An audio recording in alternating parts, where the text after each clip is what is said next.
There we are. Welcome to the fishing stream. We'll just do the old quick technology test that everything's working. Should be today. I'm very confident that I've solved my little challenges. Check the audio's working. Yeah, it's all good. Right. So today I am out practicing. I am at one of my favourite venues in the country, a place called Gold Valley, in the Aldershot, and I am getting ready for a session on the Pellet Waggler and the Bomb. I'm fishing a match on Sunday, so I need to practice. That's what today's about. I don't know what I'm saying really.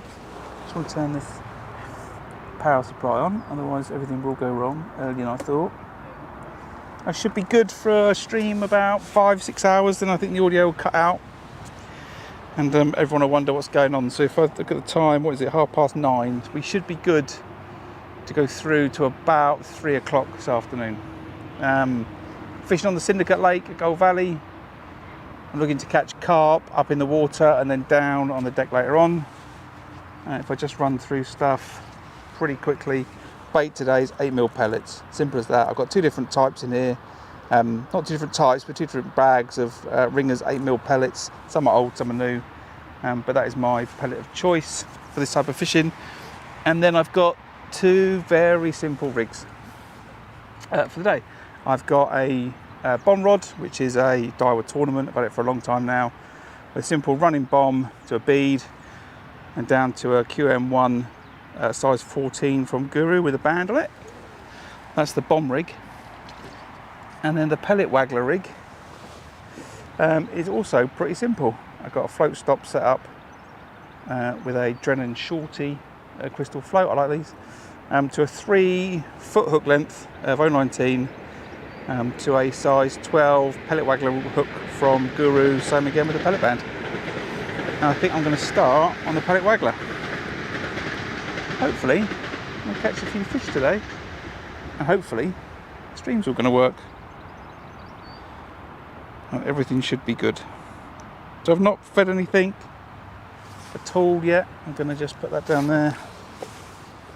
Let's just put a little bit of bait in. I'm not going to fire many pellets at once, 5, just getting the sort of range worked out in my mind. So it's just past the tree line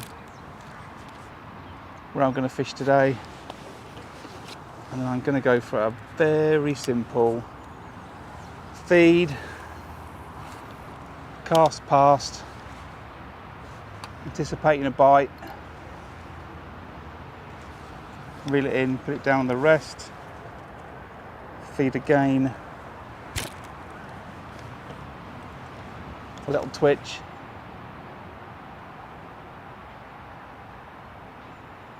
no good, repeat the process. This is I know lots of people have different ways of fishing a Pellet Waggler. This is my preferred sequence. So it's feed, then cast, aiming to cast slightly past it if possible, feathering the float so the hook length goes out beyond the float. 10 or 15 seconds while that pellet drops through, and then going to feed again and give it a twitch.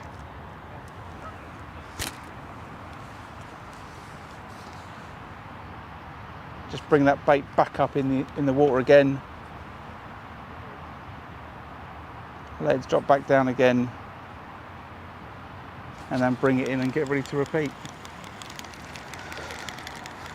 This is going to be my sequence. So we're going to fish the Pellet Waggler for a while and we'll see how it goes. And then I might go down later and fish the bomb underneath where we've been doing it. It's a practice session today more than anything else. I've got to check that the line's on my reel properly. It's probably bedded down. I've not used it. I redid the line a while ago. And I've just got to make sure my casting arm is in,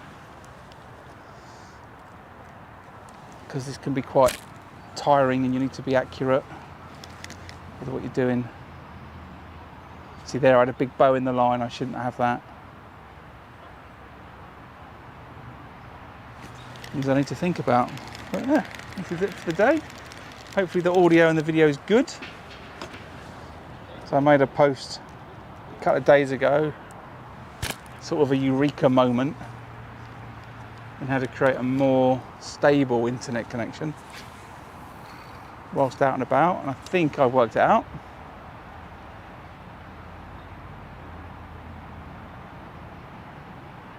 But as I was saying to someone this morning, it's all a bit of trial and error. I'm just going to get rid of that loop this time. All a bit of trial and error. So bear with me. We're trying to get this going. There's a few anglers around today. I can see 1, 2, 3. There's about 4 or 5 anglers on the far bank. I've got an angler about 5 pegs down to my right, and I've got another one 4 pegs to my left. So I've got plenty of room. See there, the cast was too far to the right.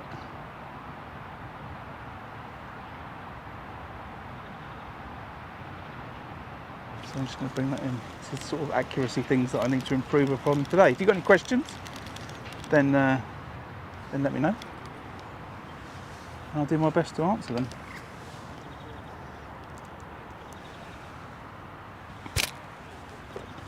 Otherwise, just sit back and enjoy watching a bit of fishing. The camera setup's right for the moment. Start with a chest cam, and then when I fish the bomb later,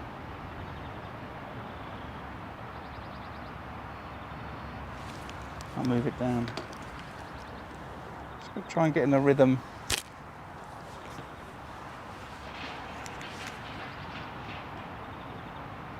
Oh.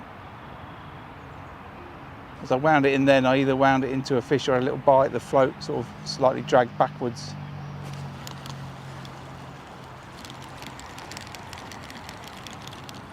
It's going to get really warm later today, so I don't know how this is going to work out. But let's keep going.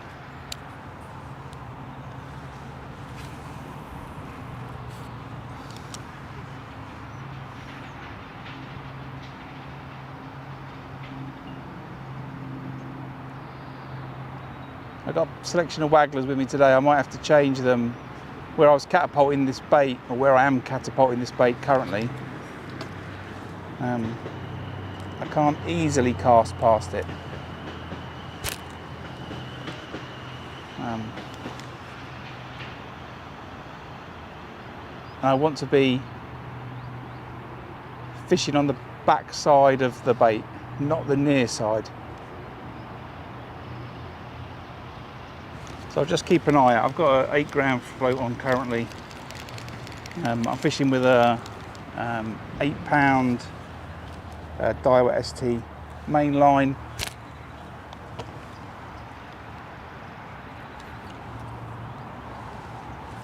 But when I cast out, I want to be just like that.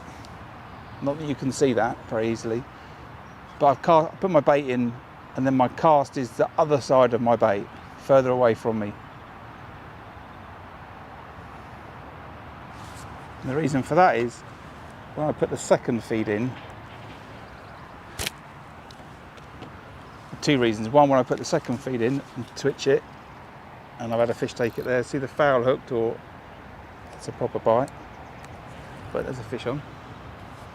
The reason for it is, when I twitch it on the second time, it means that the float comes then into the bait.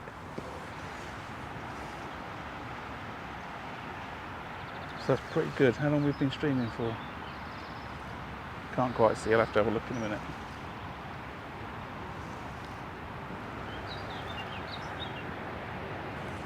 It doesn't feel foul hooked.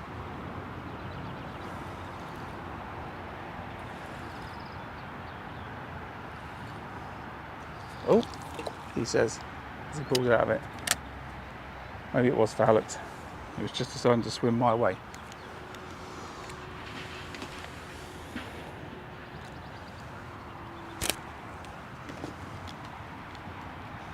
So yeah, first cast, the other side of the bait.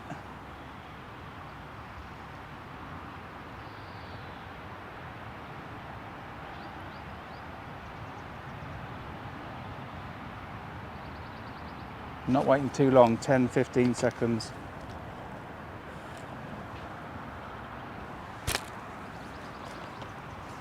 I'm expecting the bite on the cast, then the second feed, give the float a twitch, and then repeat the process.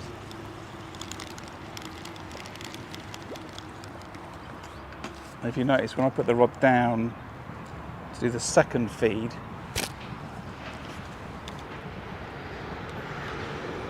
I've got it between my legs.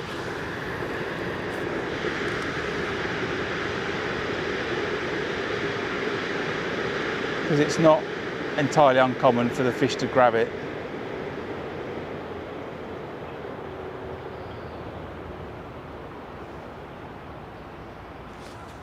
And they're more than capable of putting the rod in, so I just close my knees up around my reel.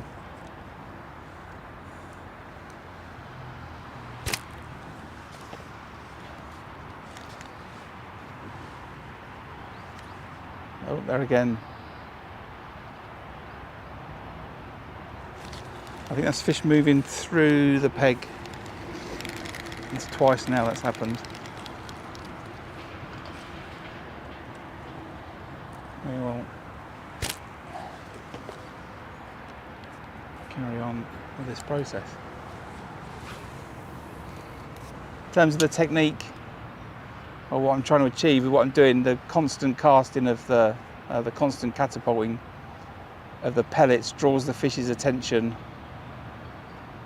The frequency of the bait brings them up in the water. Although generally, when it's going to be a nice warm day, they'll come up anyway. So they're going to come up in the water. The constant plopping of the pellets gets the fish's attention, which is why it's a constant recast process, because they're attracted to the noise. That's what draws them into the peg.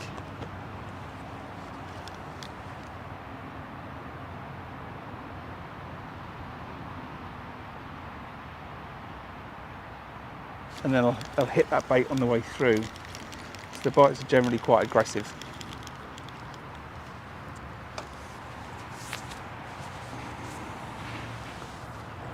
Hence the reason for me having the rod between my knees.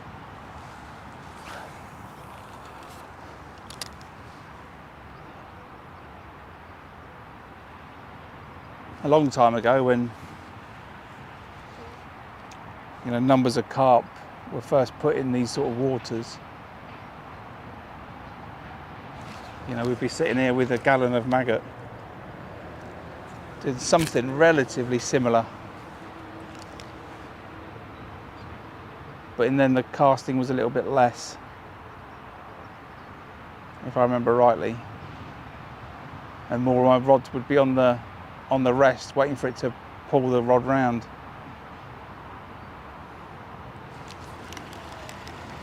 Fishing shallower.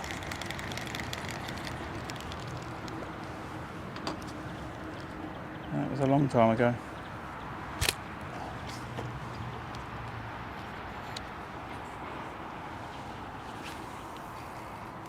Sometimes it can take a little while to get going.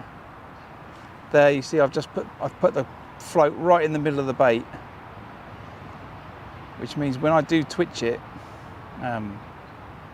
I'm going to be twitching it out of the bait towards me, towards the bank, and then into less water, as it were.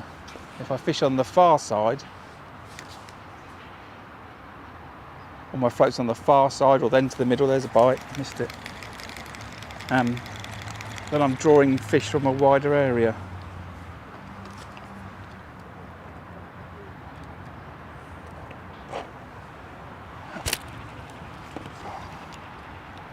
That's what I believe anyway.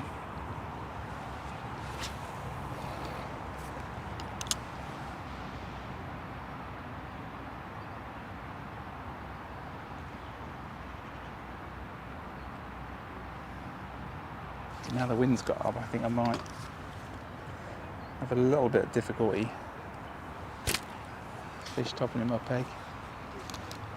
A little bit of difficulty casting that float past.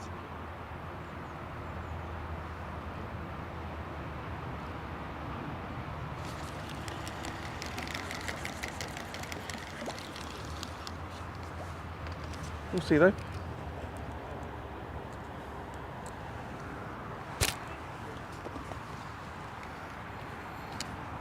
Just managed to put my bait left.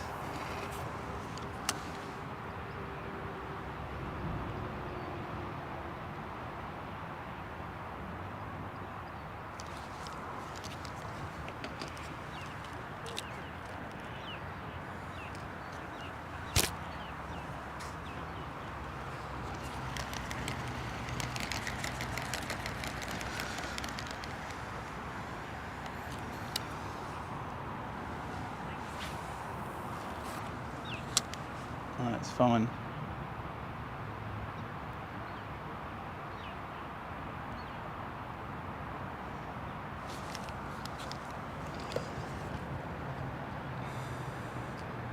And that's quite simply repeat the process method. Get into a rhythm and work hard for the day.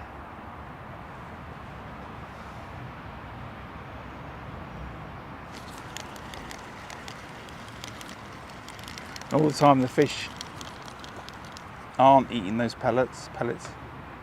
Those pellets are going down the bottom of the lake. And in theory what you're doing is you're preparing the swim for fishing on the bomb later on. There's a fish. Oh. That's what you're looking for. That kind of instant bite.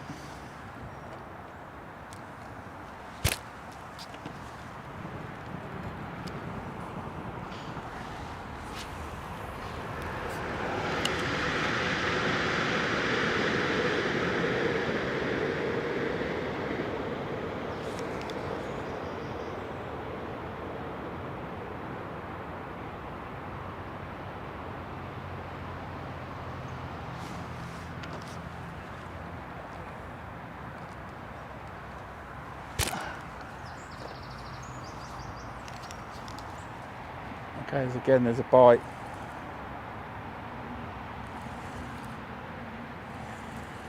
It's a funny feeling carp, that is. Feels like an... Okay, now it feels a bit more like a carp. Is it a big F1? It's not a carp.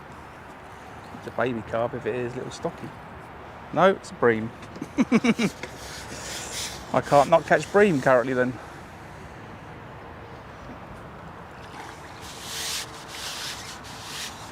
Not what I'm intending to catch on the pellet waggler today. But it's a good bream, nevertheless.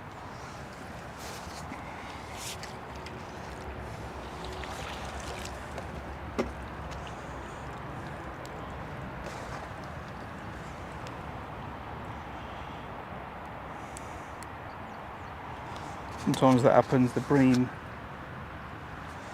are also familiar with the method. The weather's warm and they fancy a spot of lunch.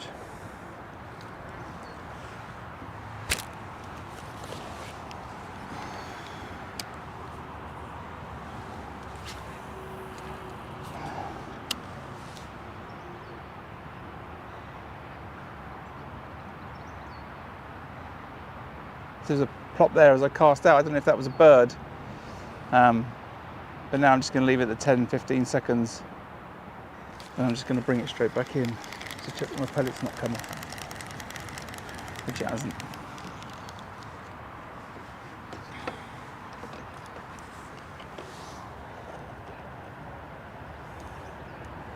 So just 4 or 5 pellets at a time when I'm fishing this method. You know, I'm feeding twice per cast.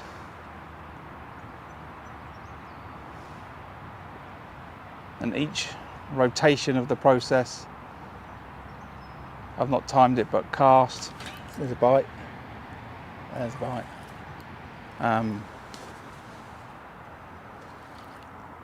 It's probably around 30 seconds. It's not a bream, that's for sure.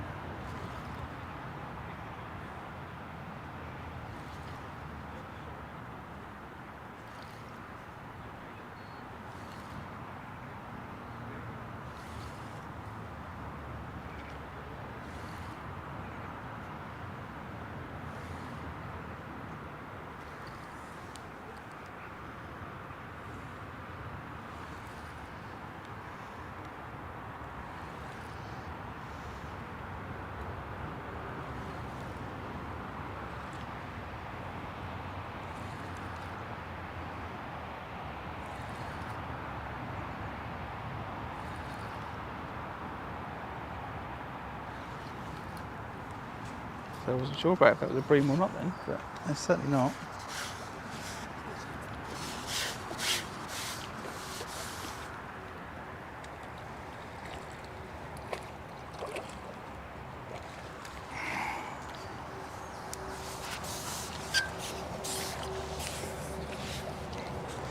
That's what we're looking for.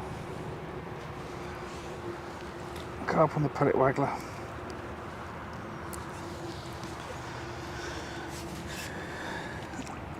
Small fish from what I'm expecting to catch, actually. About £5 maybe.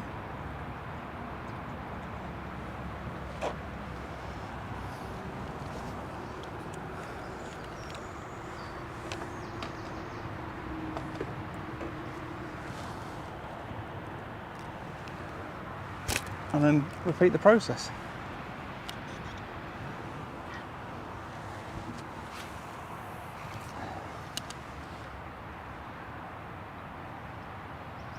Got to focus and concentrate when I'm casting to cast past my feed. Something, oh, there was a little bite then as well.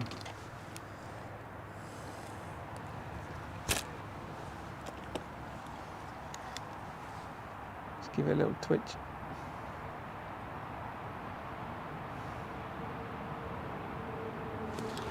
And then repeat.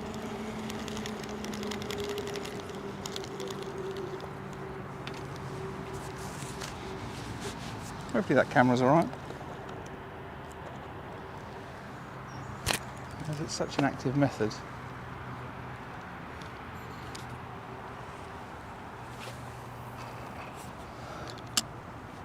There again, it's not, I haven't cast that far enough. I'm feathering the float down as I cast so the rig all lays, you know, out in front of me, so everything's nice and tight. If a fish grabs it, then I'm going to see it. And bear in mind, I'm fishing a 3-foot hook length. What I don't want is the fish to be able to grab the pellet, move,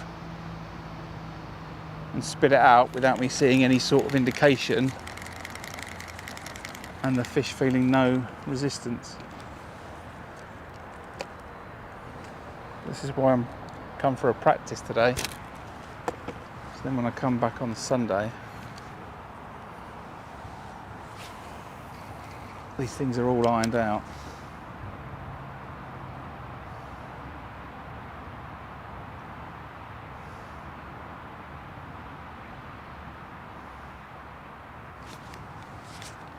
So I ended up with quite a big bow in the line.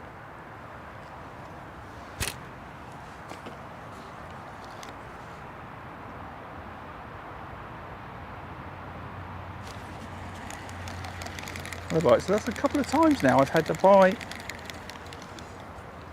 on the second feed, which, you know, happens. You know, that's why I do the second feed, but I don't.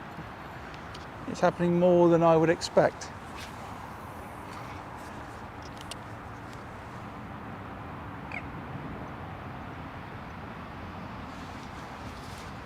look at that. Fish spooked away then. Trying to see if I can move that camera a little bit.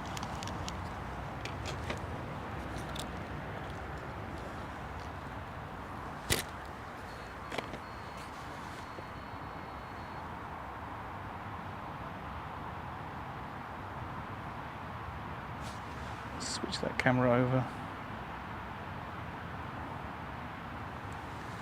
This one.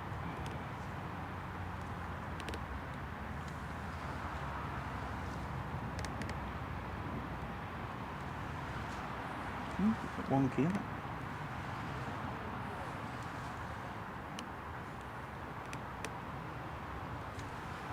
Oh, looks a bit better.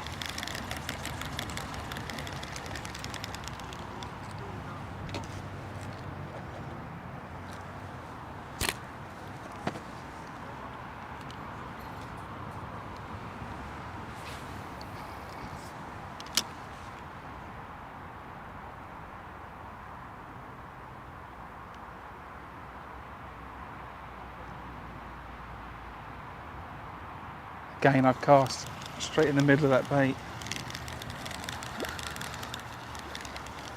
which I want to not do.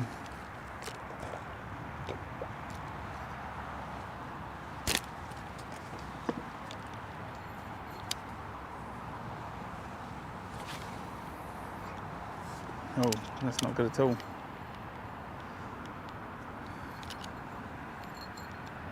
Looks like I've managed to get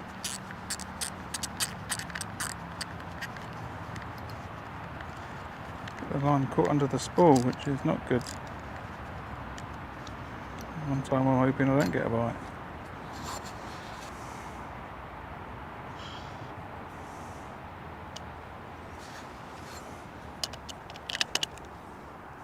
It's live fishing.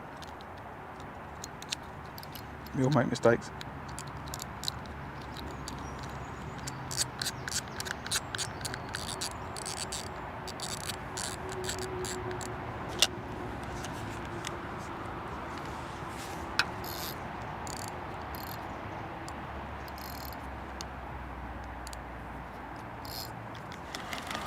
Tighten that drag down when I get the fish.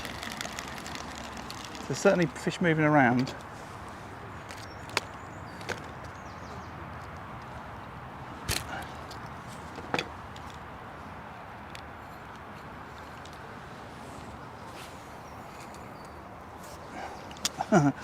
I've put my bait to the right and I've ended up casting to the left. That's the sort of accuracy issues that I need to resolve, and that's just practice.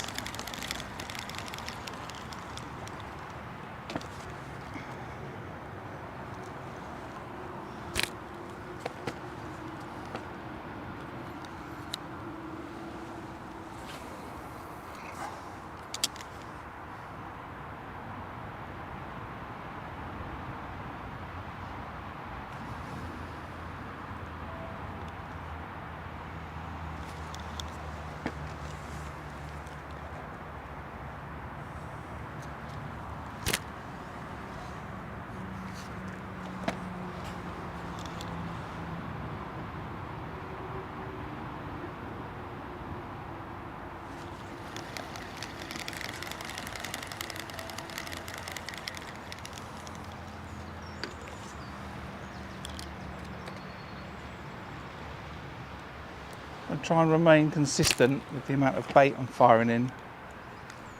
Just keeping it to four 8mm pellets.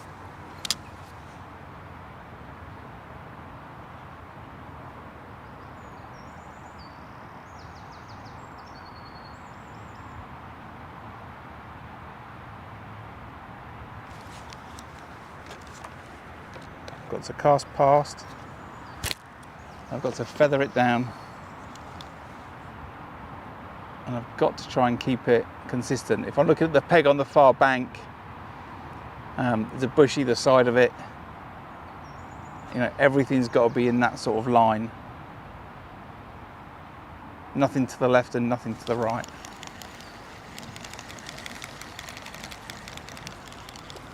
If I was doing this 5 days a week, I would I'd be looking for even more accuracy. But that comes with it comes with a lot of practice. What I'm looking for is consistency in my casting, consistency where I'm putting that float.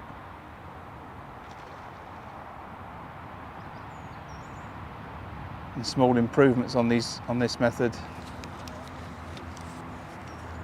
you know, as I keep doing it.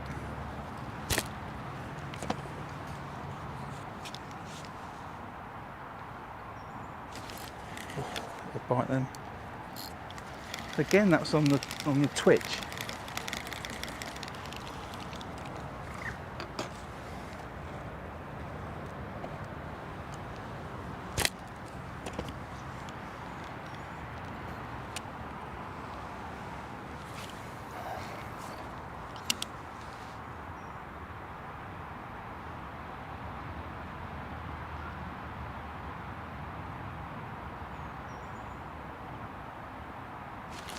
Oh. How could I miss that bite, he says. Fed, cast past, everything was nicely in line. The float goes under. No fish. It's another good cast. You can sometimes, you know, when you do this a lot, you feed and then you cast, and you think that's the one. That's going to get me a bite.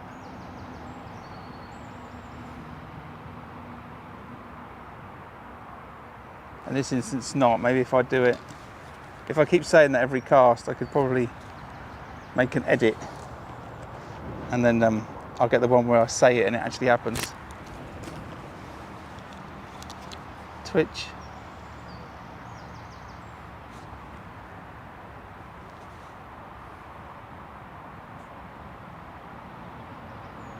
And then repeat.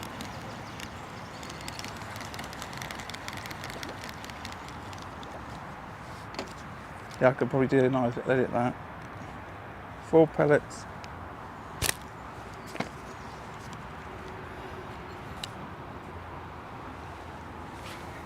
It's a cast past it. It's a beautiful cast.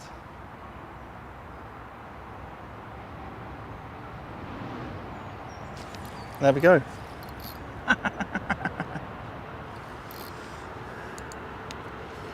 Okay, that's a TikTok clip.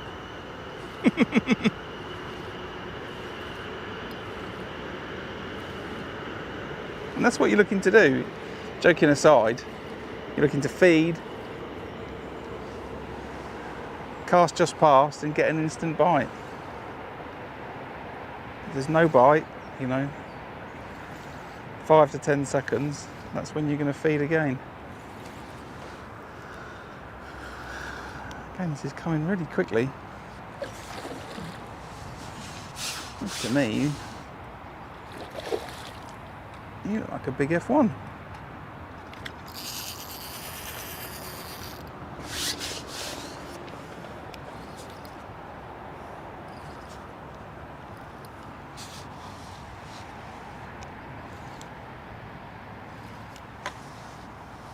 Let's move that top.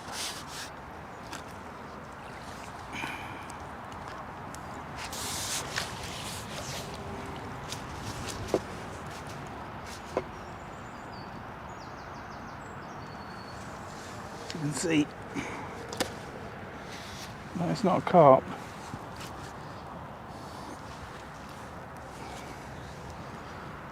It is, however,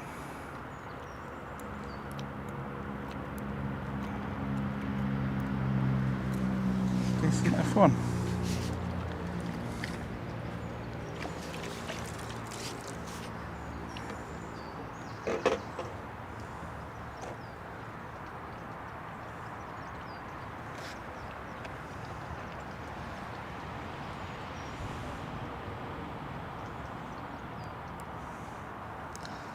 Not the sort of tactic I would take to Tunnel Barn Farm, though. Fishing the Pellet Waggler. Move that top one down a bit.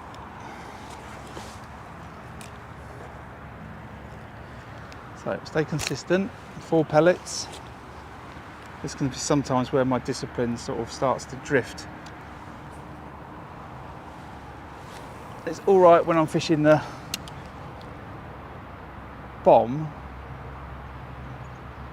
you know, and I'm putting in, you know, slightly varied amount of pellets on a slightly wider area, but not when I'm trying to fish the pellet waggler.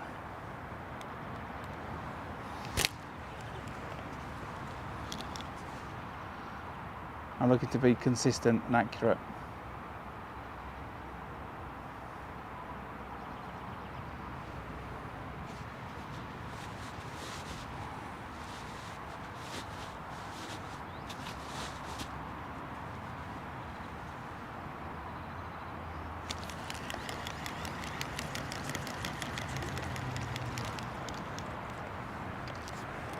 And work hard, you know, this is a busy method.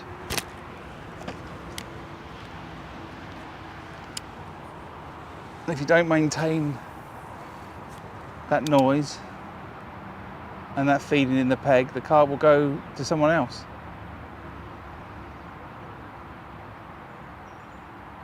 I think the match might be full in terms of the pegging on the lake. So there's a good chance on Sunday I've got someone on one side of me, you know, it might be a peg 1, miss 1, or it could be peg 2, miss 1. So I might have a spare peg one side and someone the other side. And, you know, these pegs, you know, I'll say they're sort of standard distance apart, but in terms of how far that is apart is not a lot when you're a carp and you're listening for these pellets going in and you're hungry. So you can easily lose fish to your competitor next door.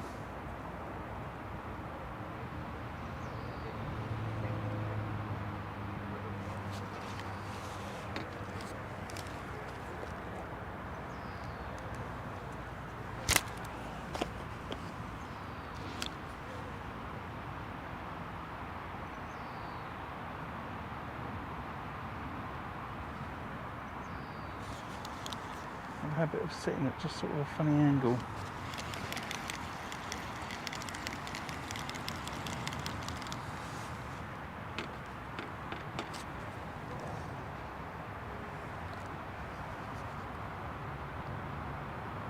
Yeah, Hero, it is. It's a lovely day. I think it's going to get up to 27, 28 degrees later, I think. You know, 3 days, 3 warm days. There, bite straight away. Even though, ironically, that was off the feed to the left. That cast was not where it needed to be, but yeah, it's a lovely day. Oh, I just saw your message.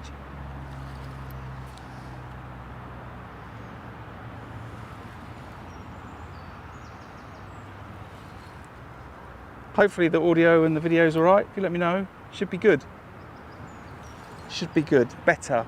Much improved over, well, not much improved, but the first step to making big improvements to the stream quality.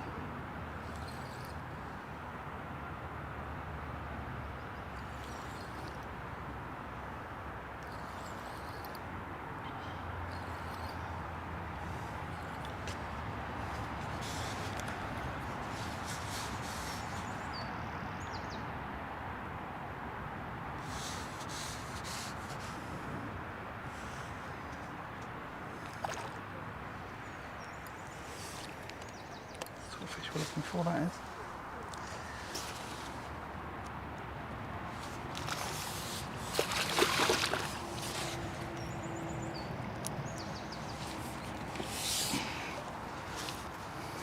They're getting bigger.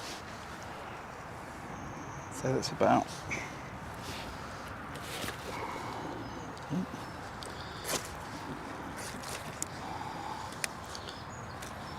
turn over on moat length.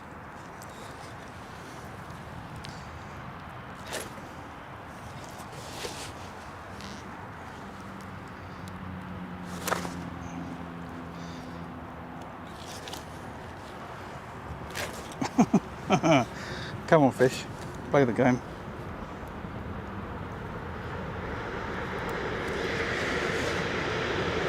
I don't know, yeah, it should be instantaneous.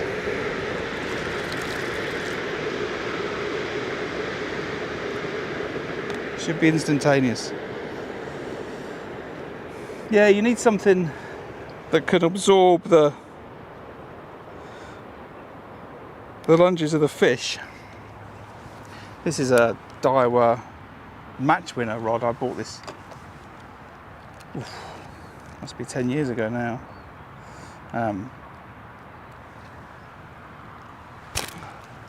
But yeah, you're looking to feed, cast and get a bite straight away. There again, I fed in the bait, this side of it, not quite right.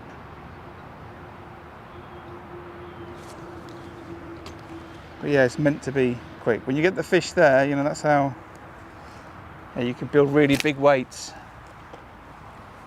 over a short space of time. The match record for this lake was broken a couple of weeks ago with 330 pounds.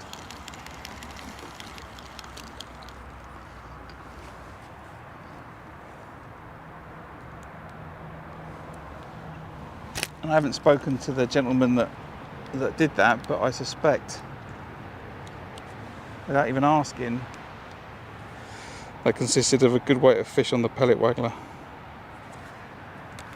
And the reason I say the pellet waggler and not the bomb is because you can generally get a better stamp of fish on the pellet waggler. You know, those bigger carp are, oh look, pulled into a fish then. Those bigger carp are very happy to come up to the top of the water and sun themselves a lot quicker than other fish. Again, poor cast. It's in the middle of the bait, it's not past.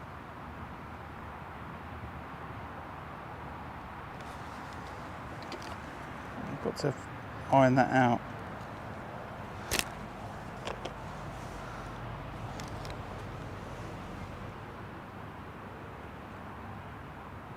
Yeah, I've got a few of them. The Daiwa, name's going to escape me.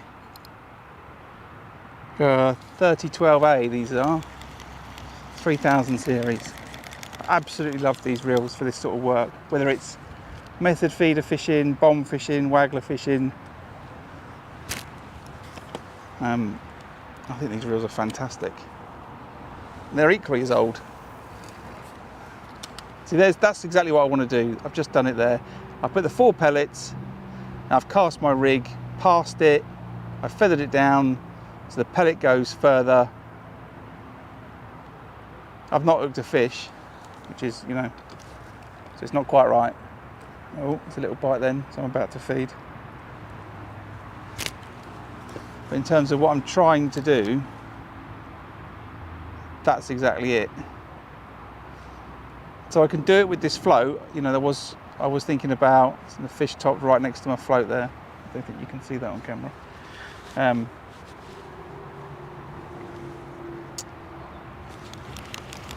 I can do it, so I don't need to put a heavier float on. I just need to concentrate.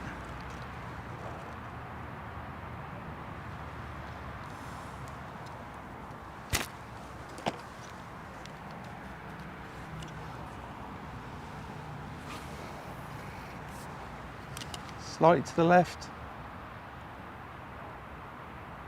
Won't be too critical though.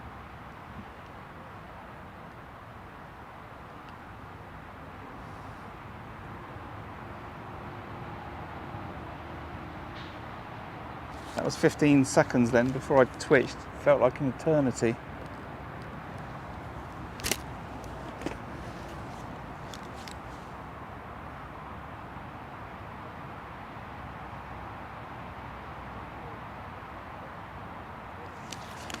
But because this is a work rate method,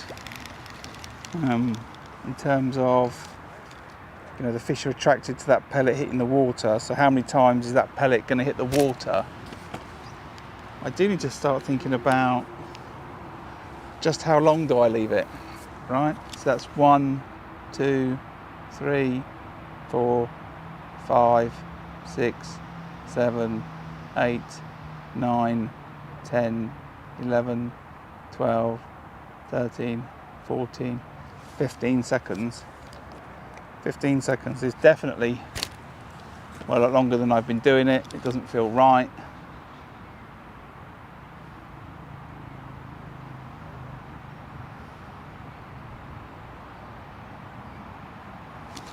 How long am I going to leave this between twitches and recasts?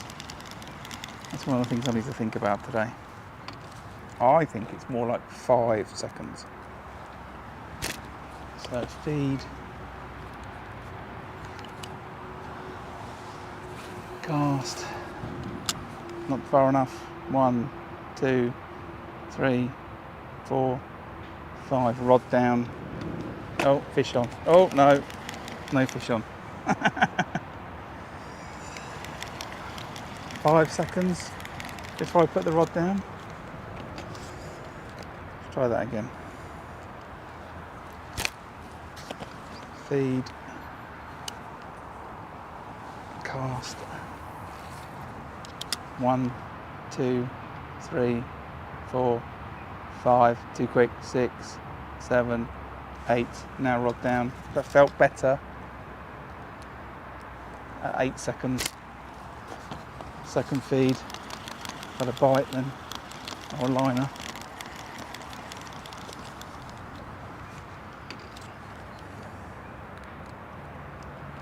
If you watch the, you know, the top anglers at this style of fishing, 1, 2, 3, 4, 5, 6, 7, 8. That feels about right. 4 pellets in twitch.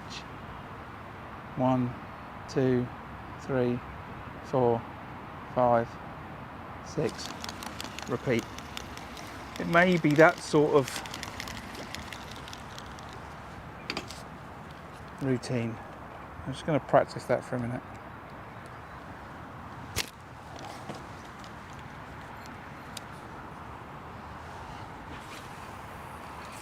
Not far enough, but it'll do. 1, 2, 3, 4, 5, 6, 7, 8. Yeah, I think within 8 seconds I would have expected the first bite. And I think maybe slightly shorter on the twitch.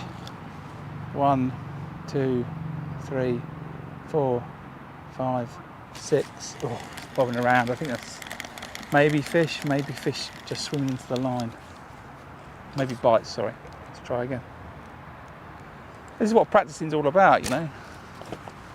It's a pleasure fishing session, but I am trying to get match ready for the weekend. 1, 2, 3, 4, 5, 6, 7, 8. Let's push it. 9, 10.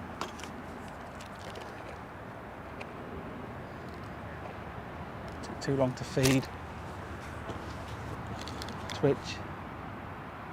1, 2, 3, 4, 5, 6, 7, 8, 9, 10. Repeat.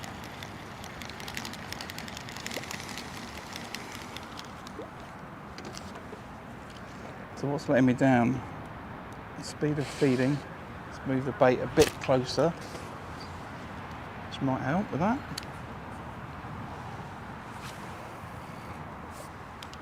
Didn't even get to the bait. We'll just leave it 10 seconds and then we'll recast that.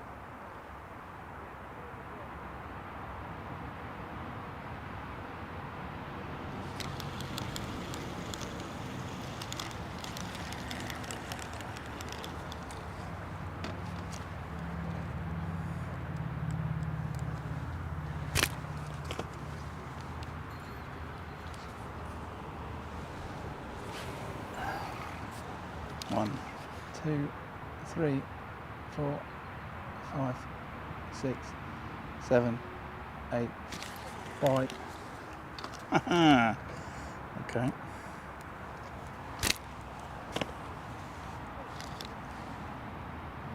1, 2, 3, 4. I'm too close.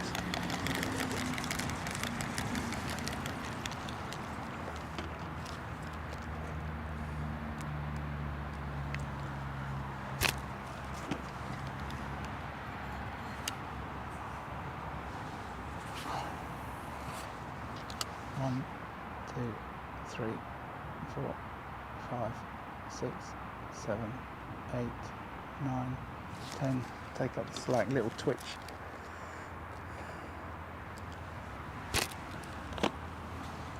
Another little twitch. 1, 2, 3, 4, 5, 6, 7, 8. Recast. Doesn't feel quite right. If I'm trying to increase the frequency of casts, leaving 8 seconds and then 8 seconds doesn't feel right. It feels like the back time should be less. 1, 2, 3, 4, 5, 6, 7, 8. Recast. Sorry, refeed. Twitch. 1, 2, 3, 4, 5. Recast. Maybe that frequency. Let's try that. 8s and 5s. Bearing in mind their first 8's not an 8 because I've got a feed as well, so I'll count through the feed this time.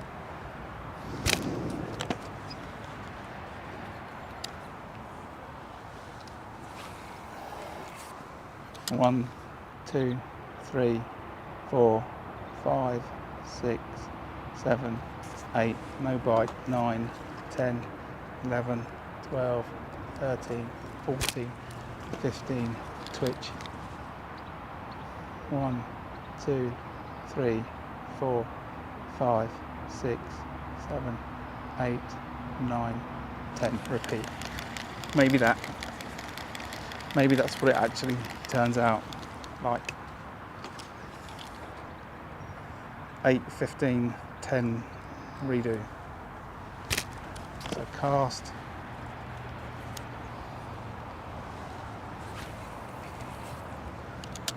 One, 2, 3, 4, 5, 6, 7, 8, twitch, 9, 10, 11, 12, 13, 14, 15, twitch, 1, 2, 3, 4, 5, bite, missed it.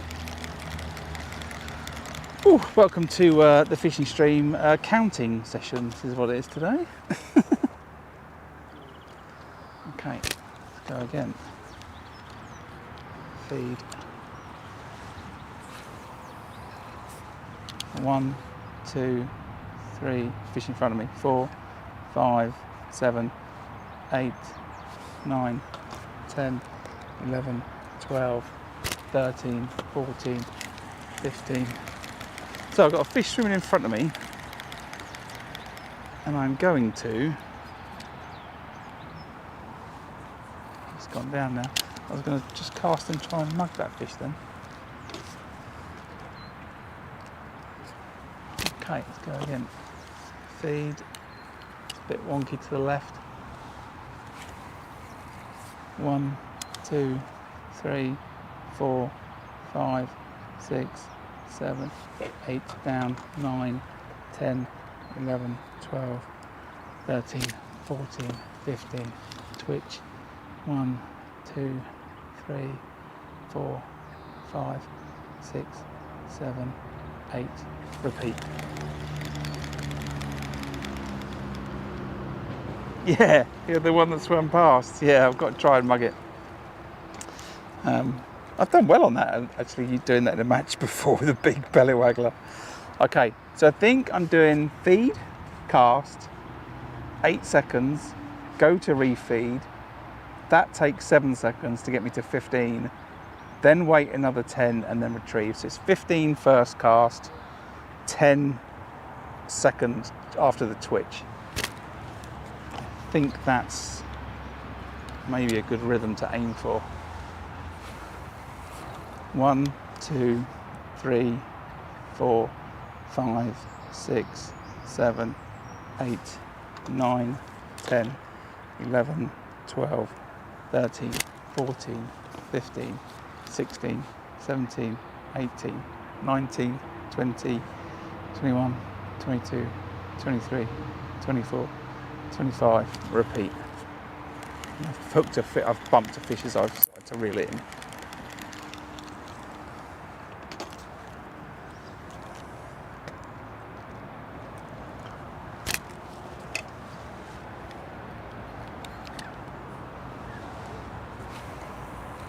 One, 2, 3, 4, 5, 6, 7, 8, 9, 10, 11, 12, 13, 14, 15, 16, 17, 18, 19, 20, 21, 22, 23. And fish on.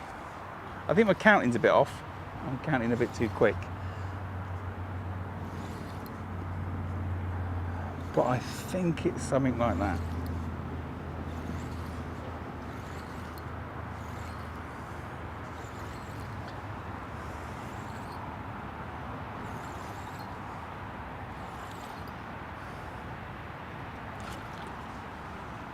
So another F1.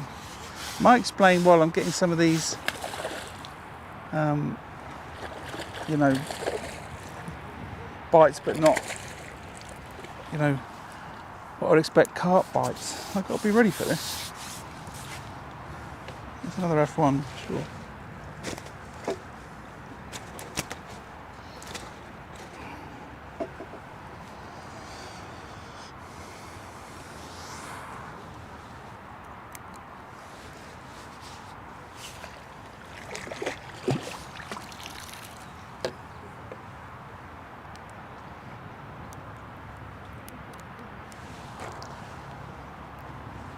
And then with the cast, it's probably all done inside of 30 seconds, top to bottom. Let's change this float stop rig, I think. Don't have to keep moving that in the match.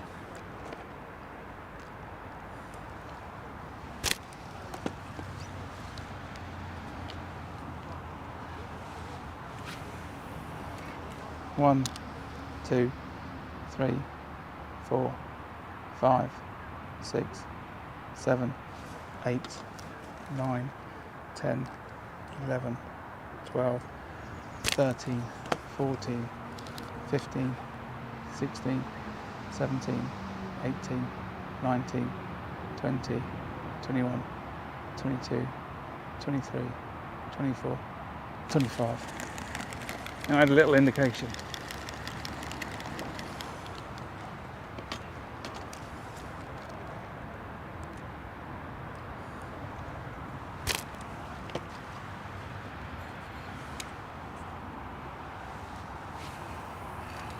One, 2, 3, 4, 5, 6, 7, 8, 9, 10, 11, 12, 13, 14, 15, 16, 17, 18, 19. Missed it. Yeah, this seems good. It seems good. Usual to lose a pellet.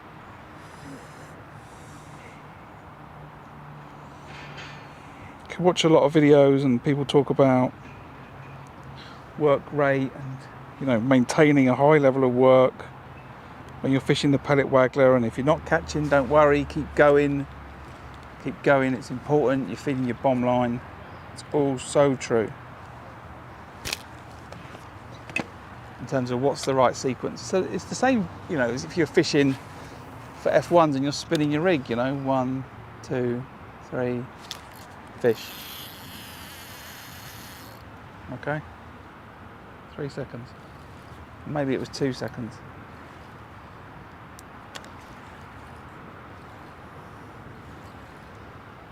And I prefer to have my clutch set slightly loose, just in case that happens, by the way.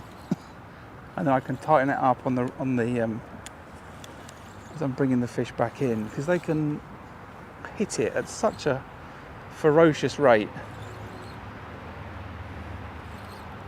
Yeah, that top one keeps moving. F1 again.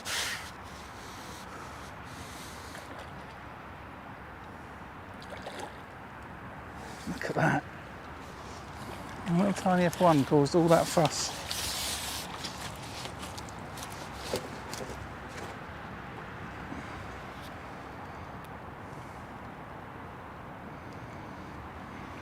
Nice fish.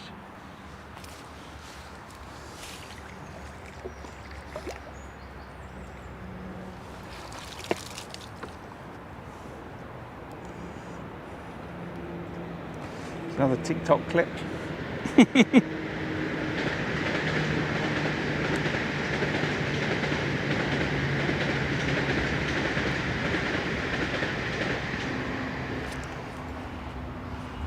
So yeah, this float stop is not sufficient to stop that float from pushing up on the cast or the bite. So I need to switch that for a different float stop. They're a bit old.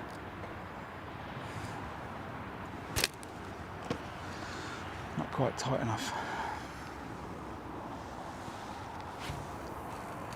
1, 2, 3, 4, 6, 7, 8, 9, 10, 11, 12, 13, 14, 15, 16, 17, 18, 19, 20, 21, 22, 23, 24, 25, repeat. Yeah, F1. I'm not expecting this at all, but yes, I'm catching F1s on a pellet waggler on 8mm pellet.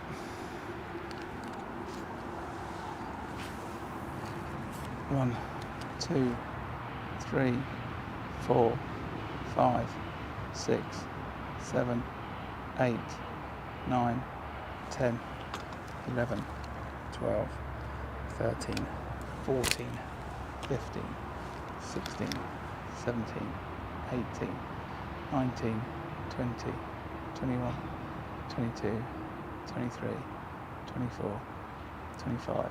It feels maybe 10 seconds is more comfortable on that initial cast.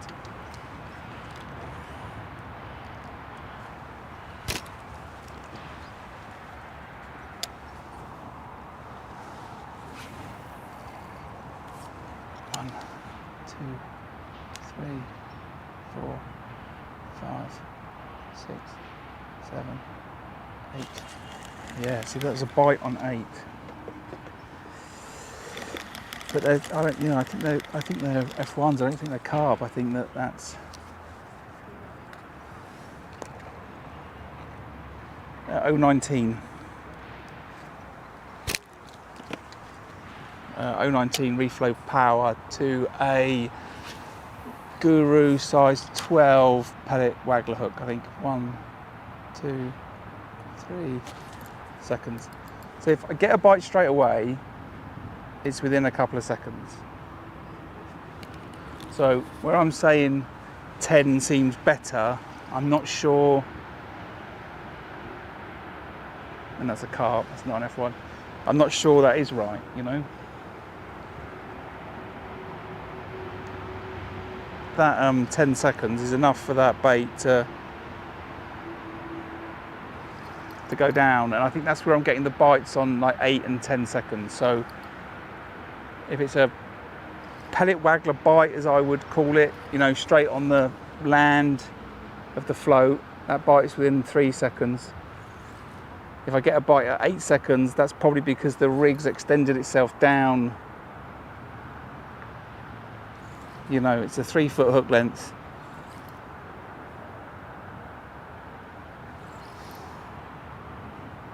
So where I've just said I think 10's a better number, I'm not sure it is. And I think I should move it on. I should start the refeed on 8 seconds. I'm trying to talk whilst playing a fish. Yeah, it absolutely is a science in timing. If you think about when you fish the pole and you're spinning your rig for F1s, you know, it's feed, ship out, slap, slap, slap, wait a couple of seconds, slap, slap. You know, if you think about, you know, how it is when you're doing that, then let's change the camera to that one. It's just the same sort of philosophy, except it seems really unnatural to want to cast the float that often, you know. But this carp has hit that bait after 3 seconds. It's nicely hooked in the mouth. It's a nice fish, and I would say, as he has a look, come a bit out of touch. You know, I'd say that's an 8-pound fish, and it's probably 8, maybe 8.5. Feels pretty solid in that land, isn't it? If you can see that.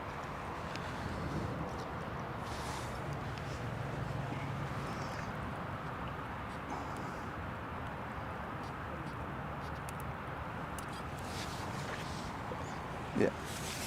If I was putting that in a keep now, I'd call that 8 pounds.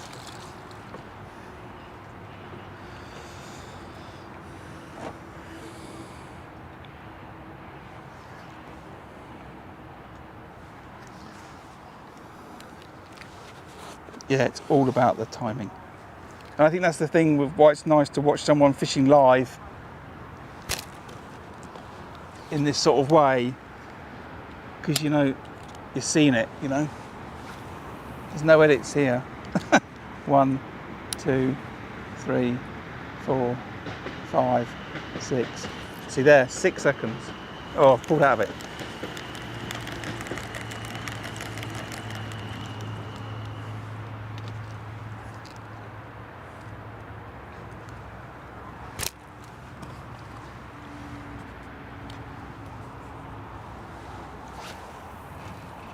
One, 2, 3, 4, 5, 6. Not going to get a bite. 7, 8, 9, 10, 11, 12. Twitch. 13, 14, 15, 16, 17, 18, 19, 20. Going to bring it back. I should get a stopwatch and just time my counts.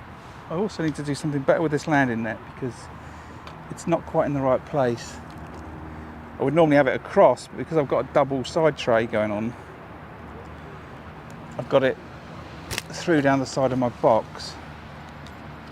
I don't feel completely comfortable with it where it is. That's an awful cast. I'm just going to bring it back in again.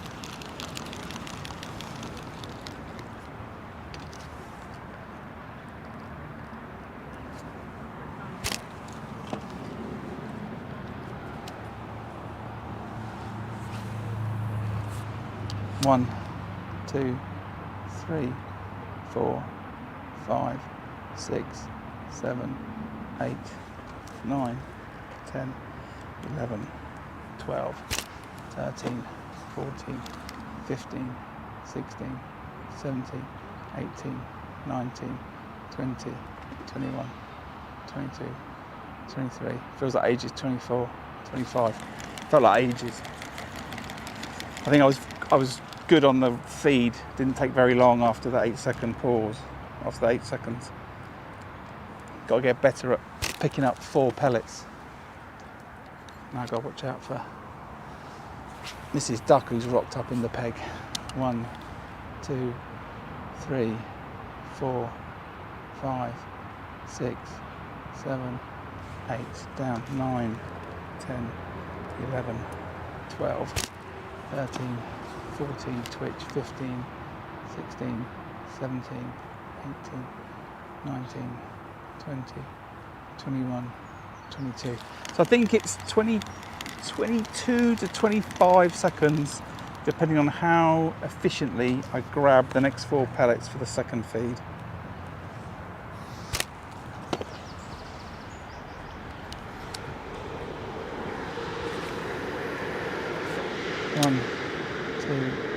3, 4, 5, 6, 7, 8, 9, 10, 11, 12, 13, 14, 15, 16. Missed the bite. All the fish swam in for it and I bumped one. I could feel it. Oh, look at that, even the night bots work. Look, hey everyone, if you're enjoying the stream, please can I ask you hit the subscribe button. It's a free way to help my channel grow. I really appreciate it, which I do. So if you're watching it live or on playback, it would really help.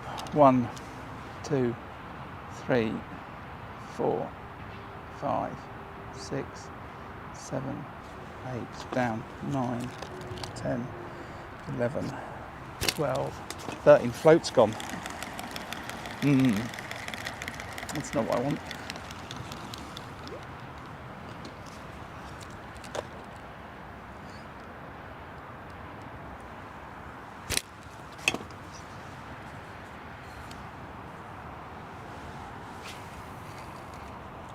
One, 2, 3, 4, 5, 6, 7, 8, twitch, 9, 10, 11, 12, 13, twitch, hooked fish, pulled out of it.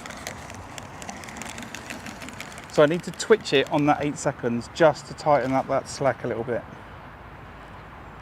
Because I shouldn't have been able to, I don't want to have a lot of instances where I get a bite and I don't get any indication, I don't feel it on the rod. 1, 2, 3, 4, 5, 6, 7, 8, twitch it, 9, 10, 11, 12, 13, 14, 15, 16, 17, 18, 19, 20, 21, 22, 23, 24, 25. And I've foul hooked that, I would have thought. So I think I've foul hooked this fish.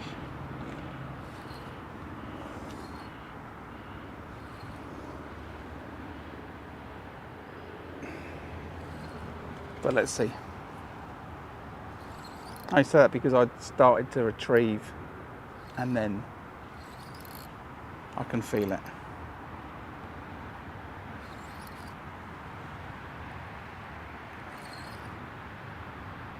Might not be though. And the way that comes back up, I think that's not foul hooked.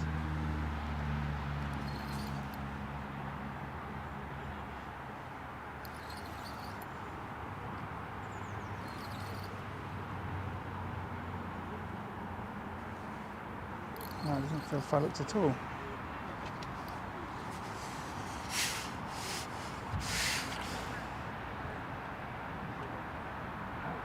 It is foul hooked. It's an F1. I've foul hooked it in the dorsal fin.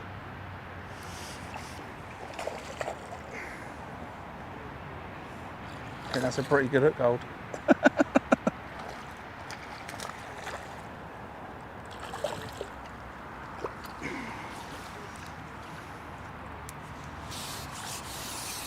So I've caught more F1s and I've caught carp. I need to think about this for Sunday.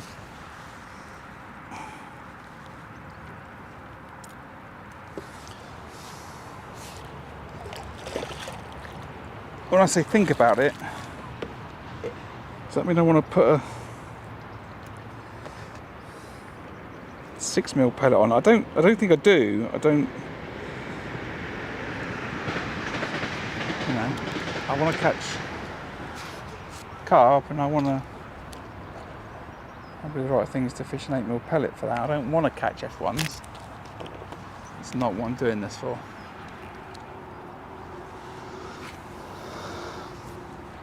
One, 2, 3, 4, 5. I'm counting too fast. 6, 7, 8. Twitch. Log down. 9, 10, 11, 12, 13. Twitch.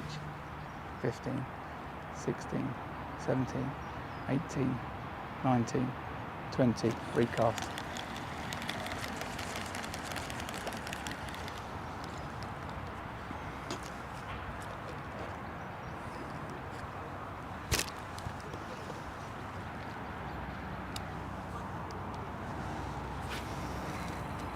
One, 2, 3, 4, 5, 6, 7, 8, twitch, 9, 10, 11, 12, 13, 14, 15, 16, 17, 18, 19, 20, 21, 22. Feels like an age.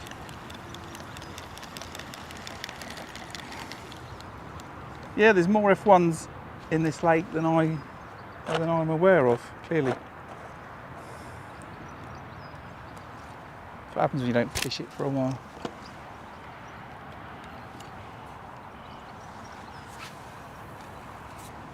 One, 2, 3, 4, 5, 6, 7, 8. Take up the slack. 9, 10, 11, 12. Had a bite. 13. Switch. 14, 15, 16, 17, 18, 19, 20. Repeat. If I can get more efficient on that, picking up 4 pellets out of that big tray of pellets. So I've got them in a tray, a bigger, I've got them in a guru pot, not a normal 3-pint bait tub, to just make it easier. I've got one duck, and now its friends coming over. 1, 2, 3, 4, 5, and there's a bite. Okay. Get the hang of this.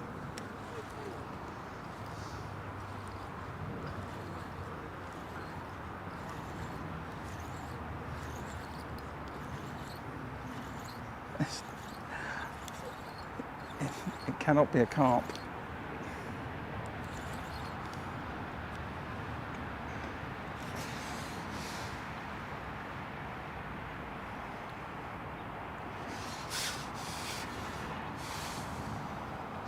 Another big chunky F1.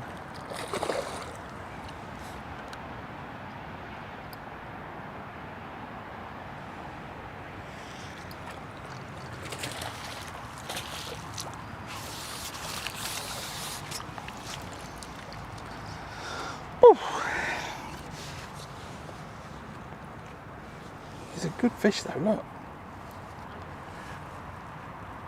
They're they're two and a bit pound each.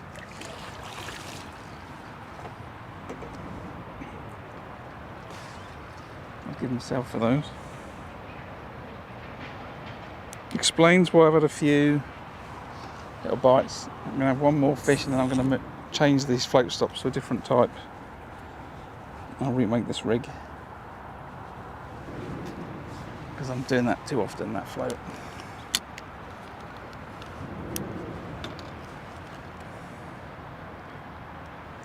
Which is the intensity with which they're, grabbing that bait and pulling that float. It's not on the cast because that's on the 3 below. 1, 2, 3, 4, 5, 6, 7, 8, twitch, 9, 10, 11, 12, 13, 14, 15, 16, 17, 18, 19, 20, recast. Something like that.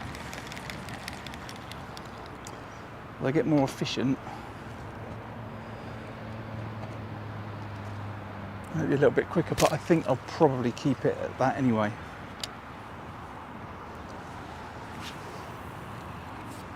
One, 2, 3, 4, 5, 6, 7 fish.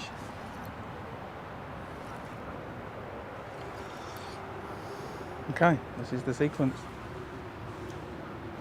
Now all I've got to do is do it without counting out loud.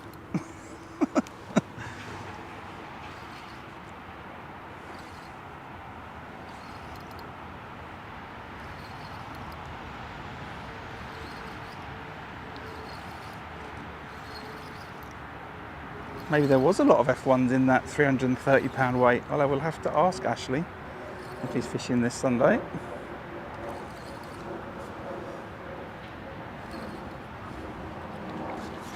This is another one.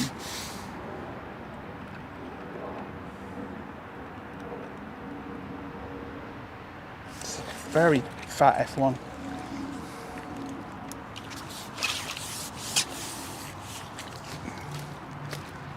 Look at that. That's the type of F1 I was trying to catch in Jenny's Lake on the first day of Tunnel Barn Farm Pole Masters. See if I can lift that fish out.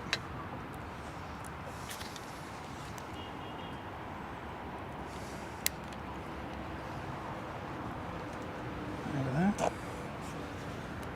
Camera one. That one. There. Look at that. It's a stunning F1. Absolutely gorgeous.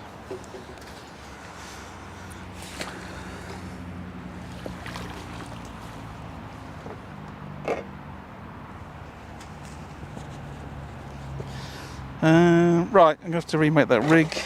Let's try something different. What's my options? I've got some Guru super tight line stops. Let's try those.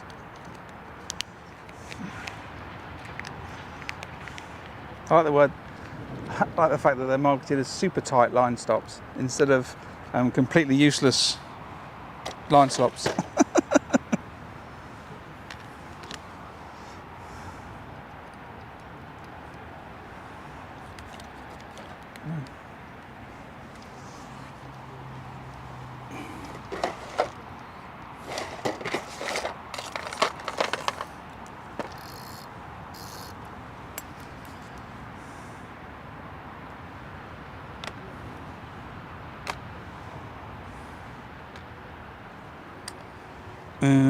Okay, so they're just line stops.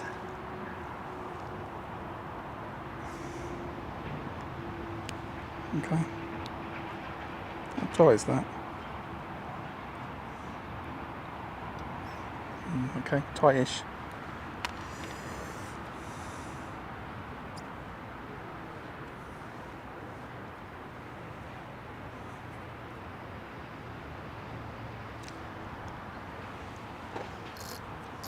Go with one above and two below.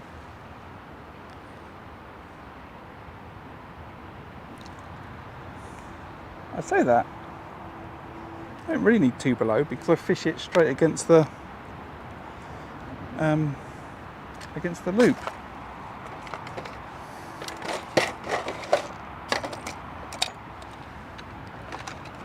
Let's just do.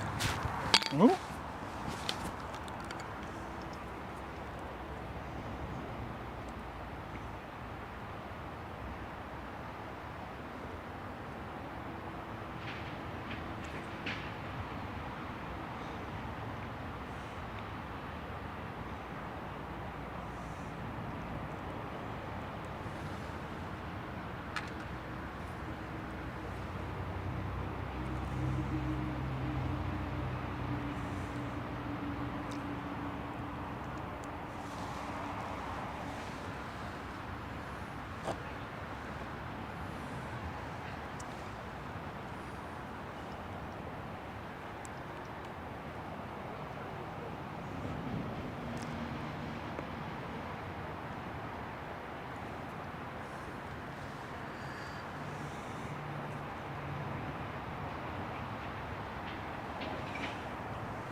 A big fan of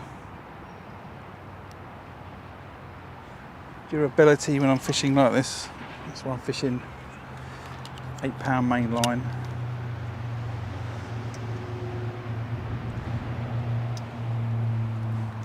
.019 hook length. I'm not messing about. The fish aren't messing about. catching F1s up in the water on a size 12 hook. So let's carry on. Let's see if this is better.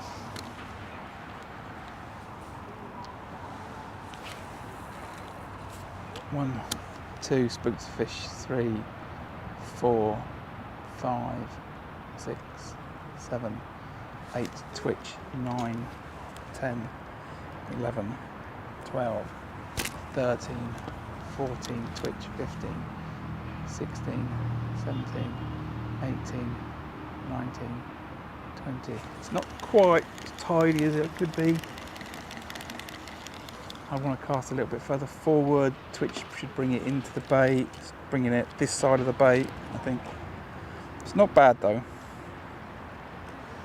Just need a bit of practice, I think.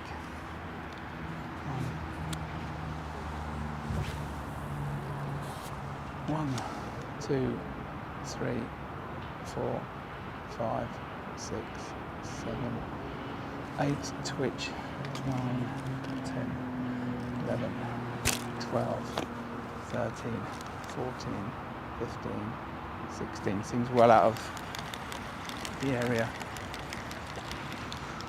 Let's redo it.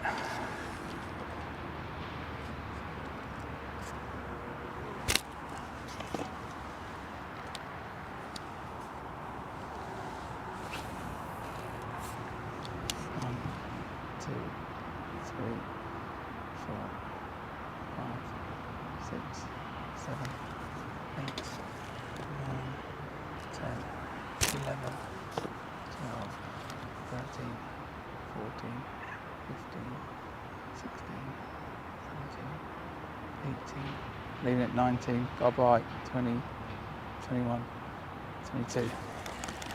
So right, for a couple of extra seconds I had an indication on the float, so I thought it was worth hanging out for just a little bit longer.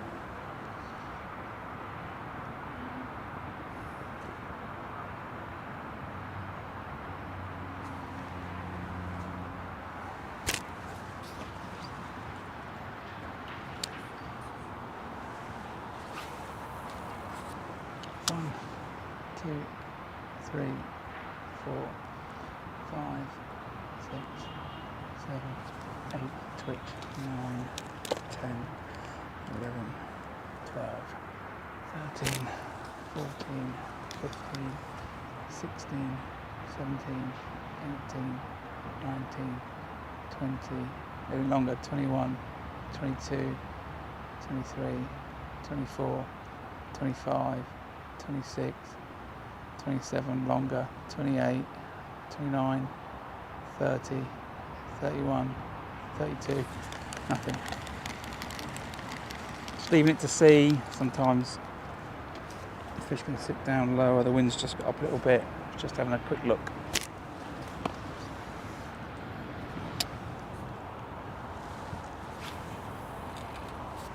One, 2, 3, 4, 5, 6, 7, 8. It's quite away past my bait. 10, 11, 12, 13, 14, 15, 16, 17, 18, 19, 20.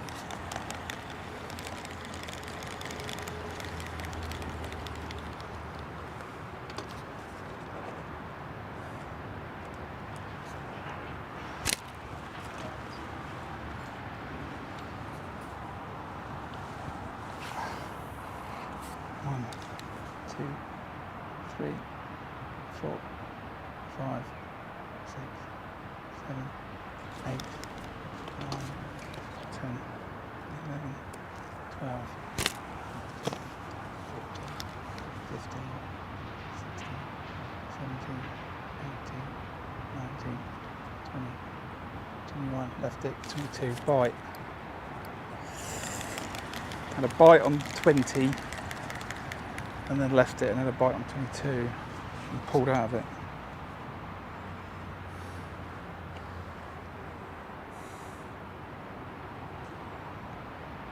It feels like the right sort of micro adjustment to the sequence.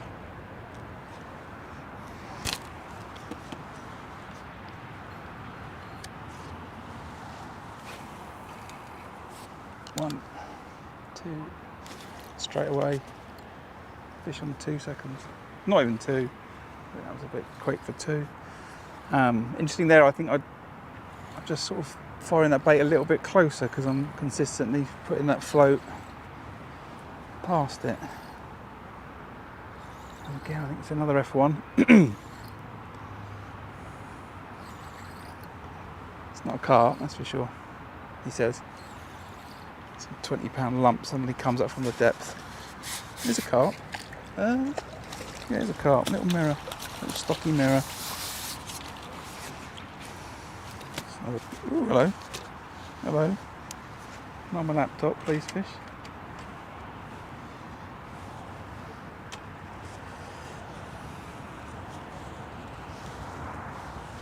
Cover that up now, reminded me.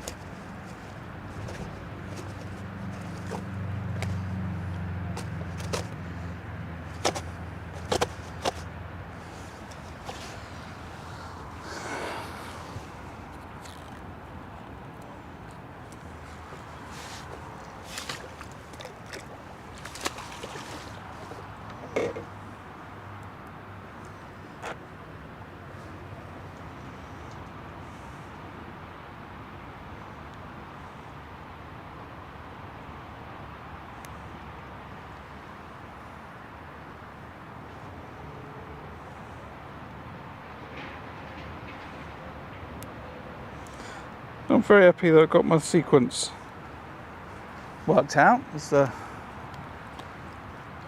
purpose to some practice today.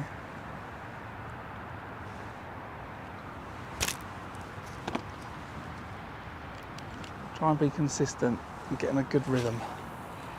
1, 2, 3, 4, 5, 6, 7, 8. Fish. Pulled out of it. Might be foul hooked. Taking the bait, I think this is no. Strange. Fish scale, definitely foul hooked it.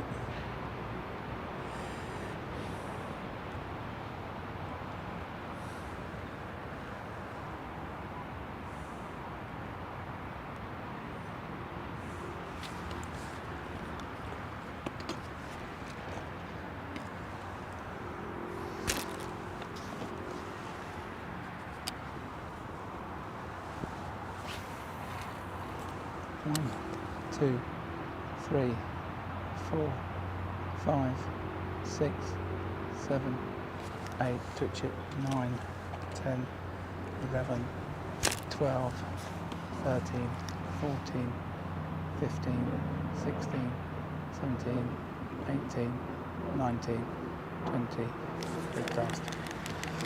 I'm just realising I moved a little bit to where I was originally feeding. I've got to keep an eye on that. I was feeding to the platform and now I've sort of drifted over a little bit to feeding to the bush, which I think feels a little nicer on the far bank, slightly more to my right, but I've got to watch out for that. 1, 2, 3, 4, 5, 6, 7, 8, twitch, 9, 10, 11, 12, 13, 14, 15, twitch, 16, 17, 18, 19, 20, retrieve.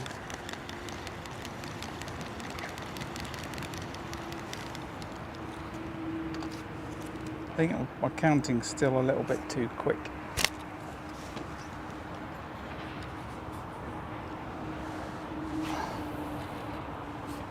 One, 2, 3, 4, 5, 6, 7, 8, 9, 10, 11, 12, 13, 14, 15, 16, 17, 18, 19, 20.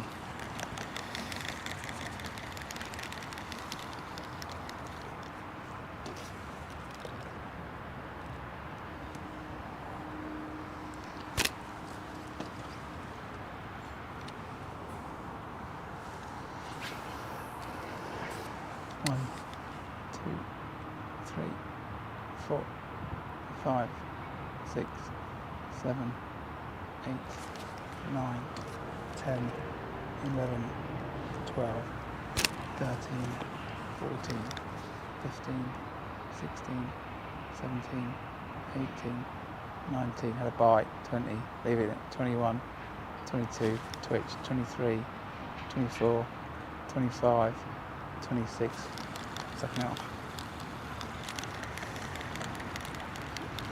Right, just want to check that everything's alright, stream wise. Yeah, it's all good. 80% power gone already. How long have we been streaming for then? Oh, right, well, hour and a half.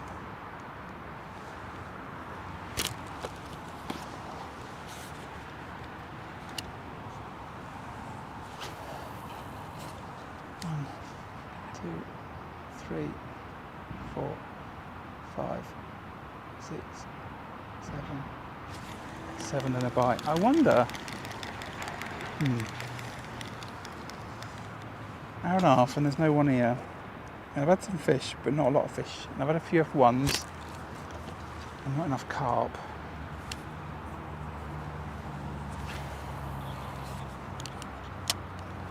I wonder if I'm a little bit heavy-handed. 1, 2, 3, 4, 5, 6, 7, 8, 9, 10, 11, 12, 13, 14, 15, 16, 17, 18, 19, 20.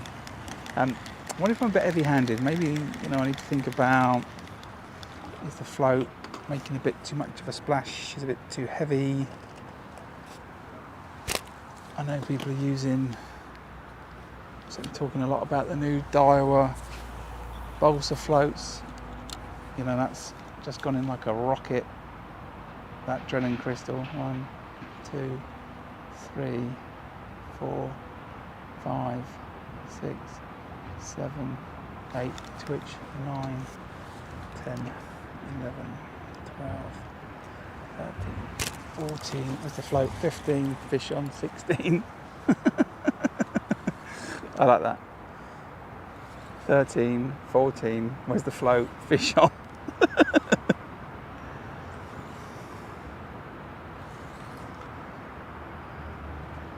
So yeah, I like the Drennan. I've always used the Drennan crystals, well, not always, but I like the Drennan crystals and the shorties. I assume they still make them. I am wondering if I'm a bit too noisy with the float. The splash is a bit too much.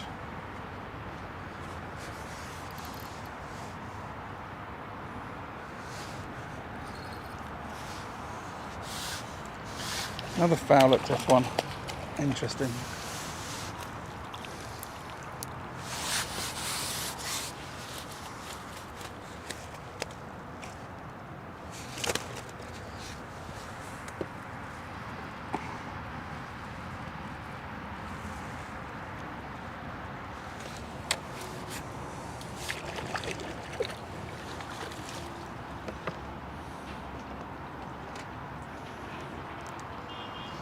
So if you just join me, I am fishing a pellet waggler today, practicing my pellet waggler for the weekend. I'm fishing a match on Sunday. I suspect it will be all pellet waggler and bomb fishing. And I need to come and practice and get my timings right. 1, 2, 3, 4, 5, 6, 7, 8. Fish at a bite on 8.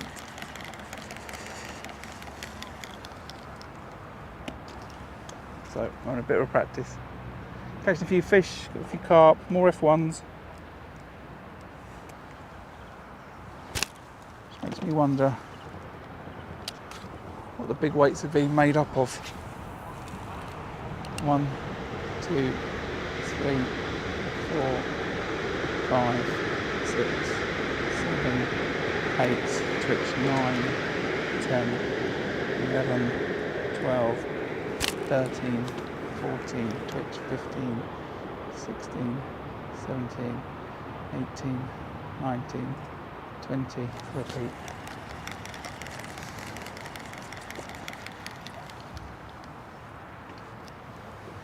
I wonder.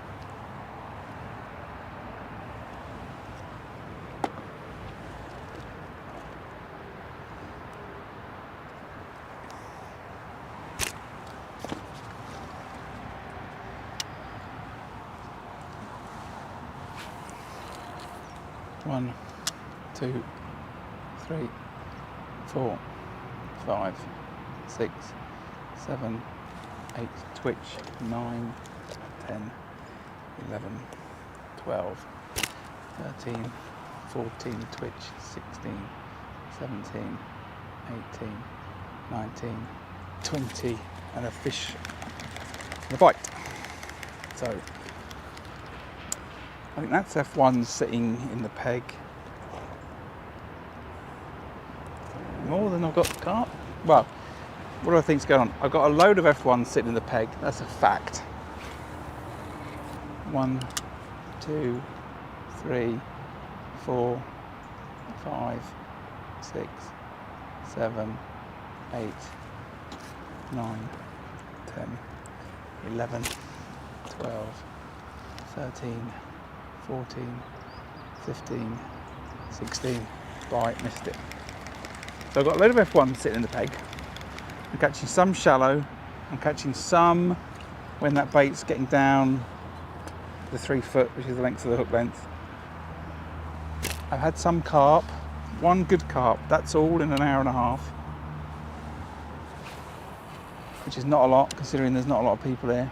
1, 2, 3, 4, 5, 6, 7, 8, twitch 9, 10, 11, 12, 13, 14, 15, 16, 17, 18, 19, 20. So I think my 8 seconds on my cast is giving me the time for the initial bite, which comes about 2 or 3 seconds, and or the secondary bite that comes at 8 seconds as that hook length gets down.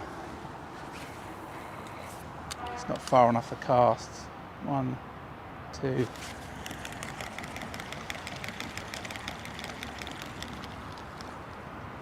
So I think my timings I'm pretty happy with.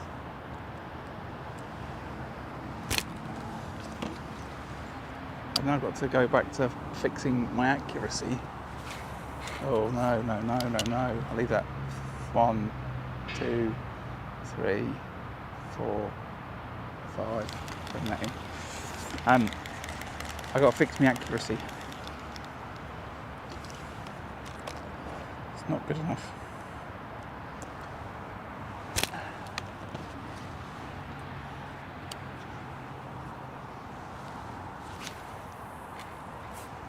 One, 2, 3, 4, 5, 6, 7. Goodbye. 2, 3, 4, 5. No good. So I've got to sort out my catapulting accuracy and my casting accuracy, because I think that's what I'm being let down by a little bit right now. Too much of a plop. 1, 2, 3, 4, 5, 6, 7, 8, 9, 10, 11, 12, 13, 14,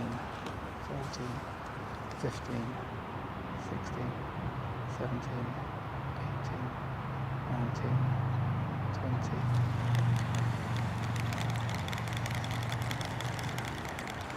Maybe I've got to cut that twitch out, bring it too far forward, and then the second one is too far out of the bait range.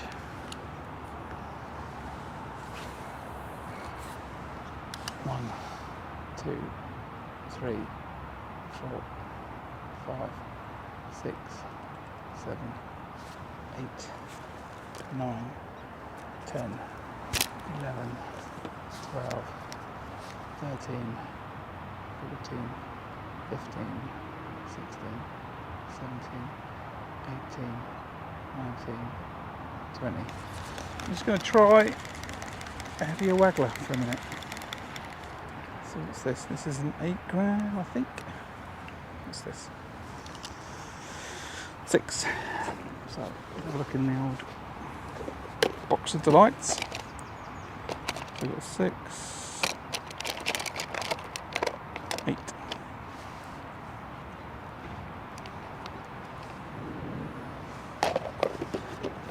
I want that second twitch to still be in contact with where the bait's going. You know, most of my baits need to come on the splash. I know that. However, it does feel slightly wrong currently. Those bait stops are working much better, by the way. Guru, super tight float stops. Bait stops, float stops. They're doing their job perfectly. So now I should be more consistent with casting past the feed.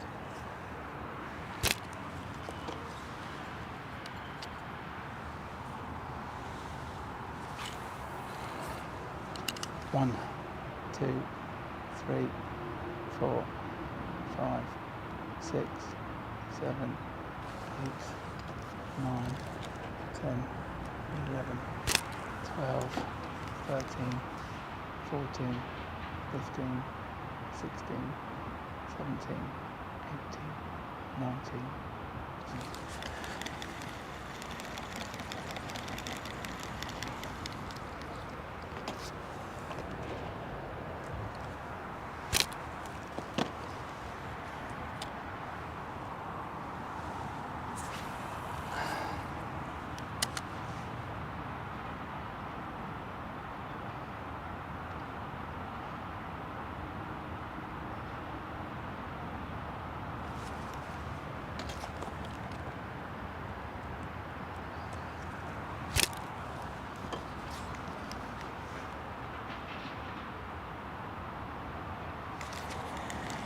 Oh, got a bite on the twitch on the second, after the second feed.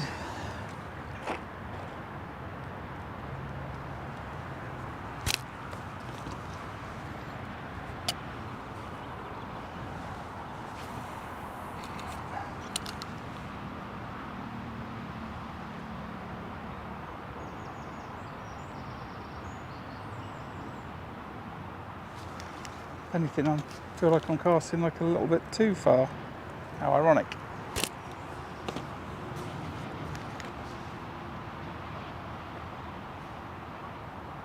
So I need to slow that float down just a little bit more.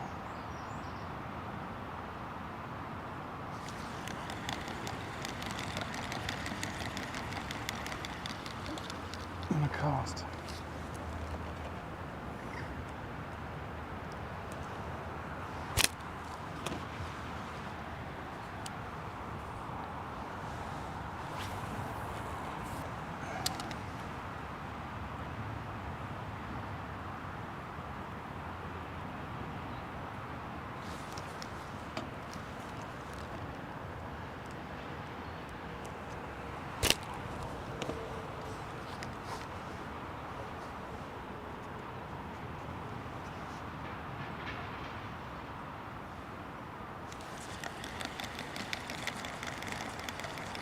Feels a bit noisy though. I thought I was going to say.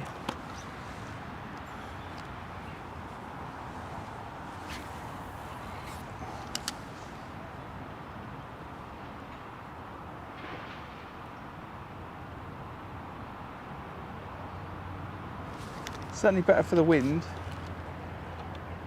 Cutting through. Oh, that's a fish then. That's why you put the rod between your legs and have hold of it. and you got to get some more bait.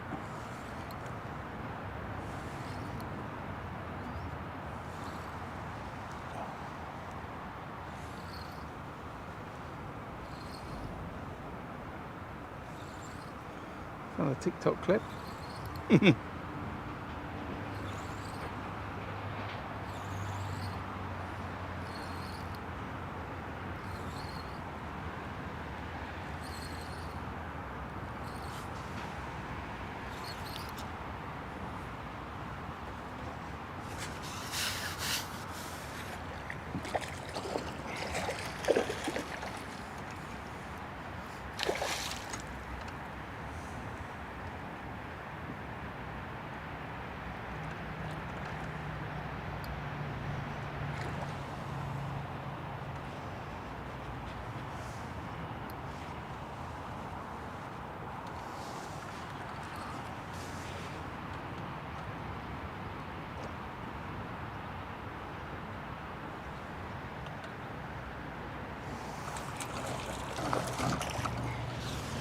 Scrappy fish.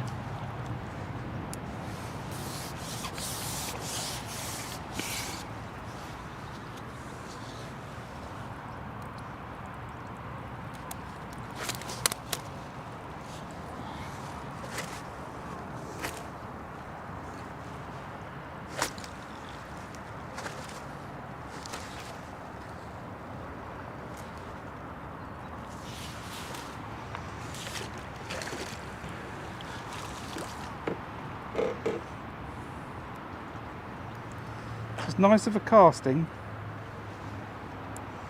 I certainly cast past my bait with this 8 gram instead of the 6 gram.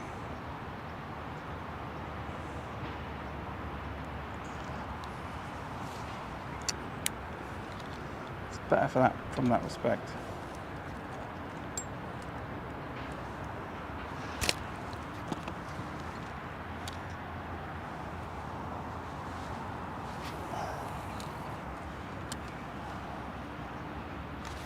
Fish straight away on the splash.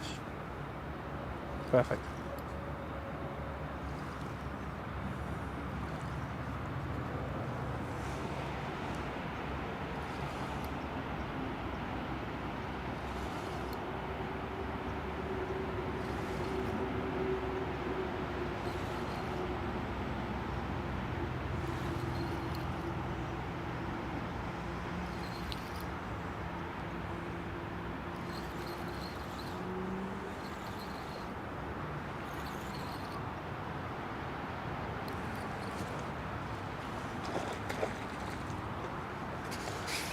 Another chunky F1.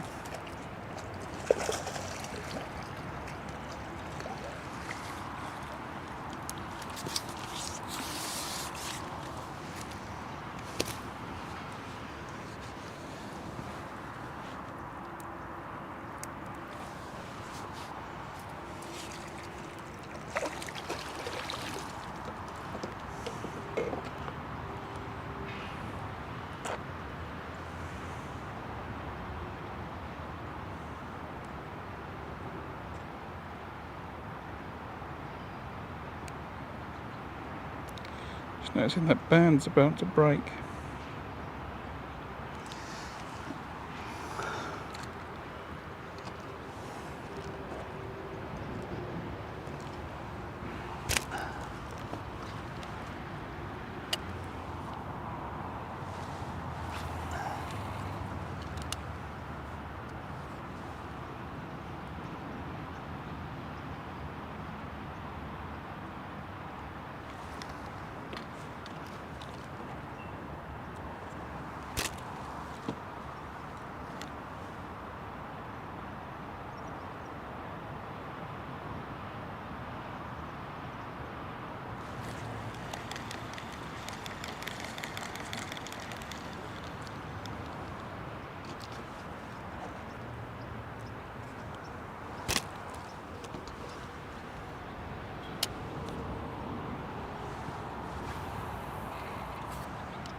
Right on 8 seconds then. Just as I was about to put it down. I think the heavier floats. I'm thinking the heavier float is better for the accuracy of the casting, that's for sure. Look at that, it flies lovely through the air. 1, 2 fish. So I think we're going to stick with this because there's a lot of anglers fishing here on Sunday in the match, and maybe going a little bit further than I normally would might be a good idea.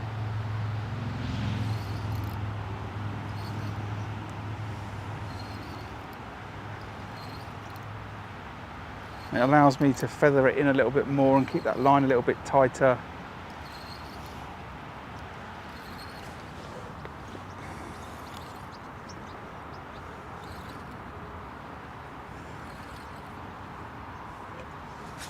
So I'd rather be able to do it on the other one, but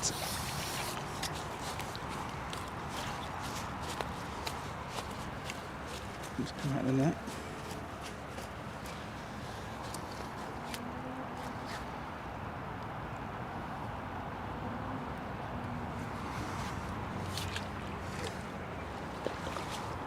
I think this makes more sense.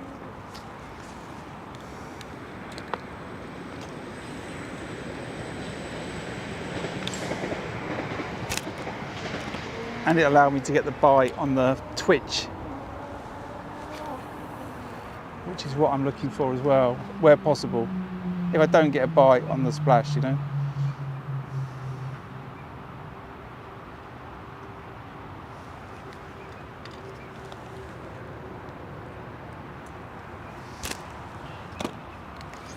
There, like that. Okay, I'm sold. Sold myself on it. I'll make sure I get a couple more out of the garage. Make sure I bring them.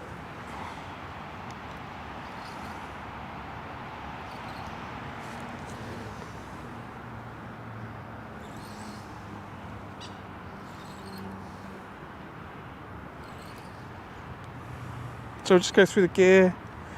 It's a Daiwa TDR 3012A reel, Daiwa match winner 11-foot rod.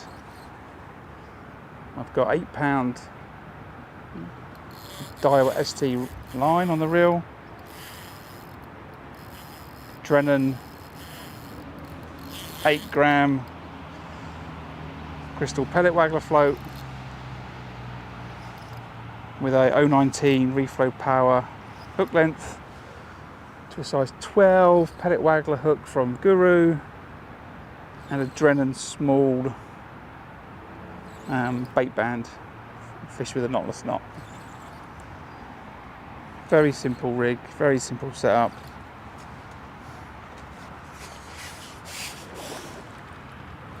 And great for catching carp on a pellet waggler.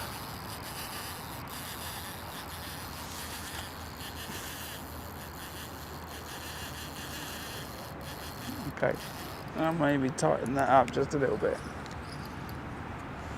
I don't want it too tight because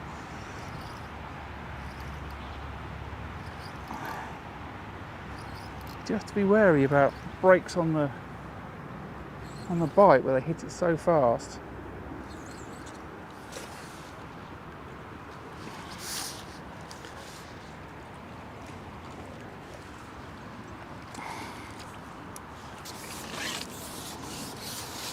It's another good fish, exactly what I'm looking to catch.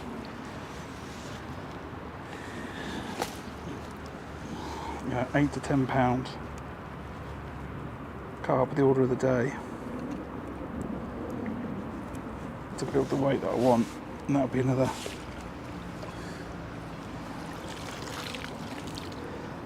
that would be another 8 pound on the clicker if I had a clicker, but I don't.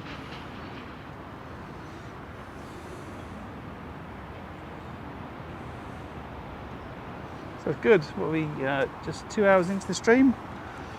Just join me on fishing pellet waggler and bomb. I haven't grabbed the bomb rod yet.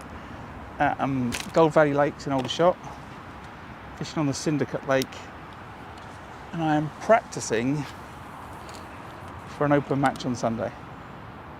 1, 2, 3, fish on, and it's going quite well.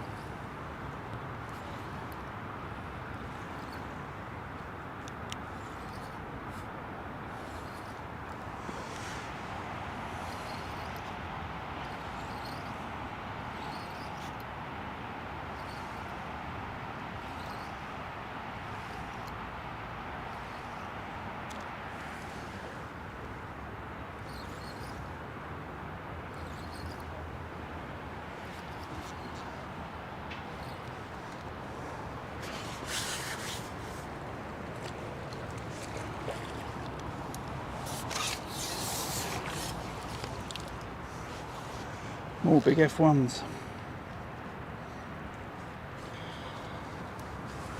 Well, another big F1.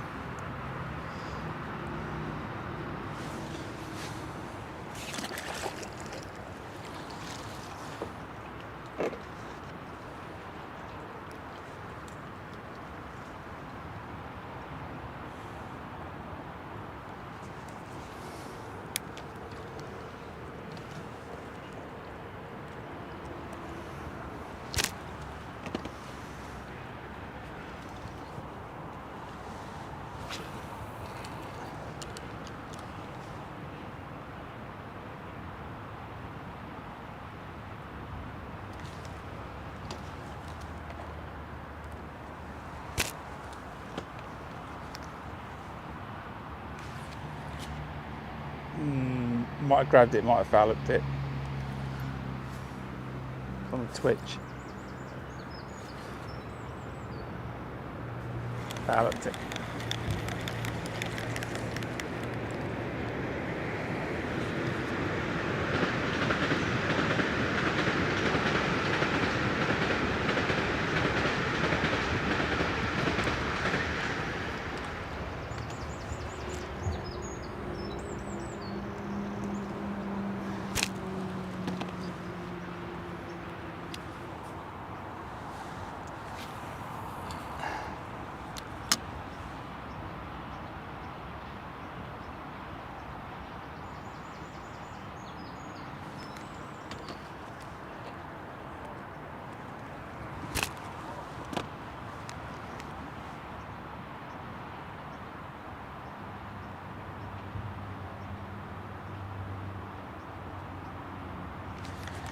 So what's noticeable is when I'm not counting out the seconds, I tend to leave it for longer. I've just noticed. Well, I didn't then, but I was about to. I could feel. But I was happy to watch the float.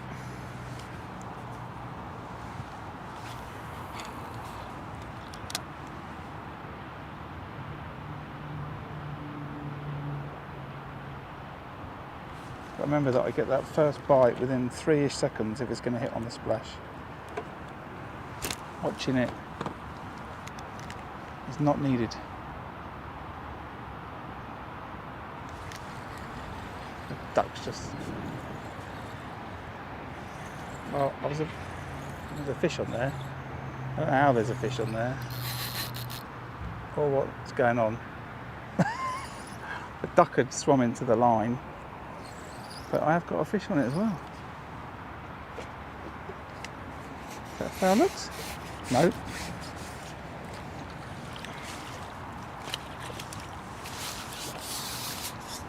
So 2 hours in, and things are hotting up. Fishing 8mm pellets.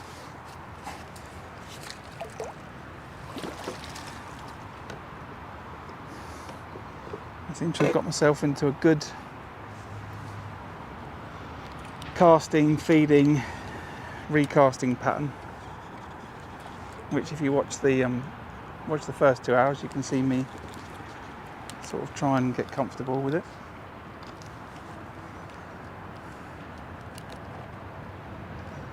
I guess if you watch the second hour, you can listen to me counting to 25 quite a lot.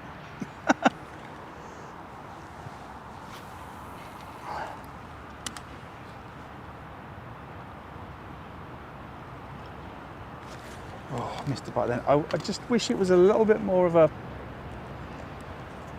plop than a splosh. A float.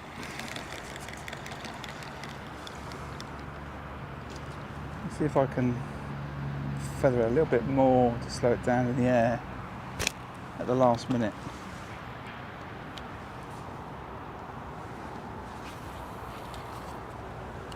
There.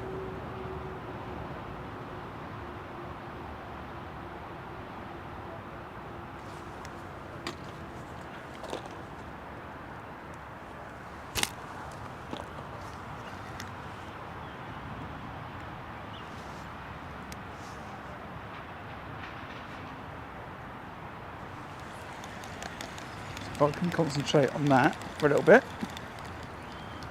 It's what practice sessions like this are all about. Just slowing it down at the last minute to get less of a splash and more of a plop. So leave it now.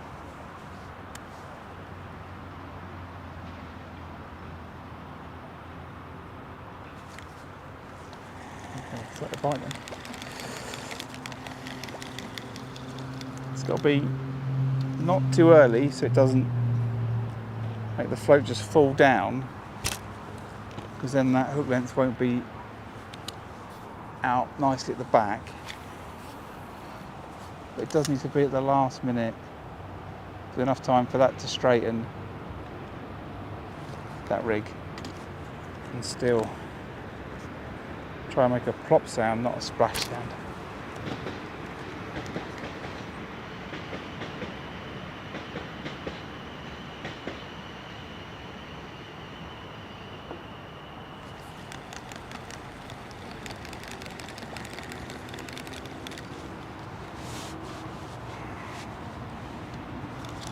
Oh, look at the camera.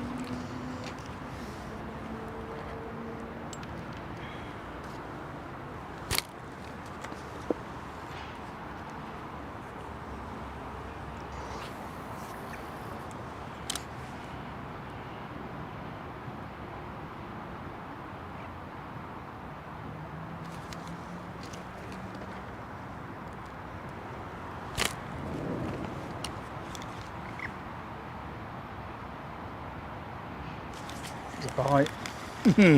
The float was just bobbing up and down from where I'd twitched it, and it bobbed down at in the wrong sequence.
So the wind's gone from a little bit of a ripple to more of a permanent ripple. I'm just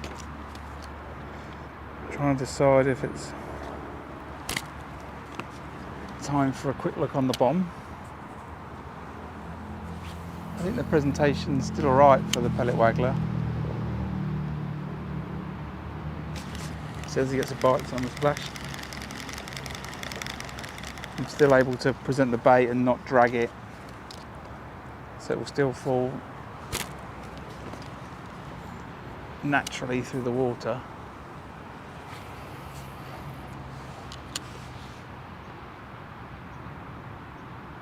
There we go, 3 seconds again.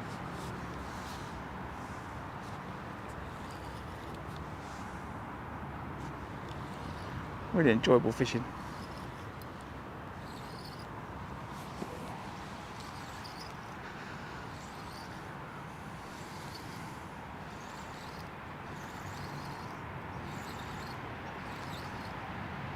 It's another F1 though.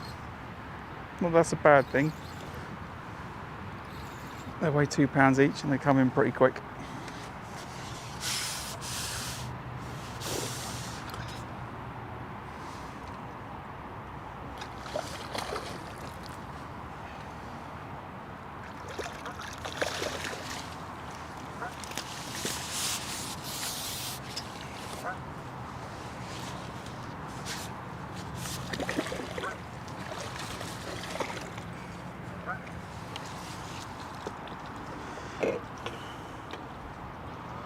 I'm sure that fish knew what was going on as it got brought in an £8 line and a size 12 hook.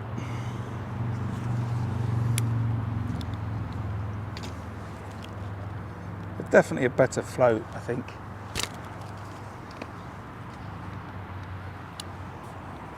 In terms of my ability, so I think it's quite important to mention, I don't think, you know, if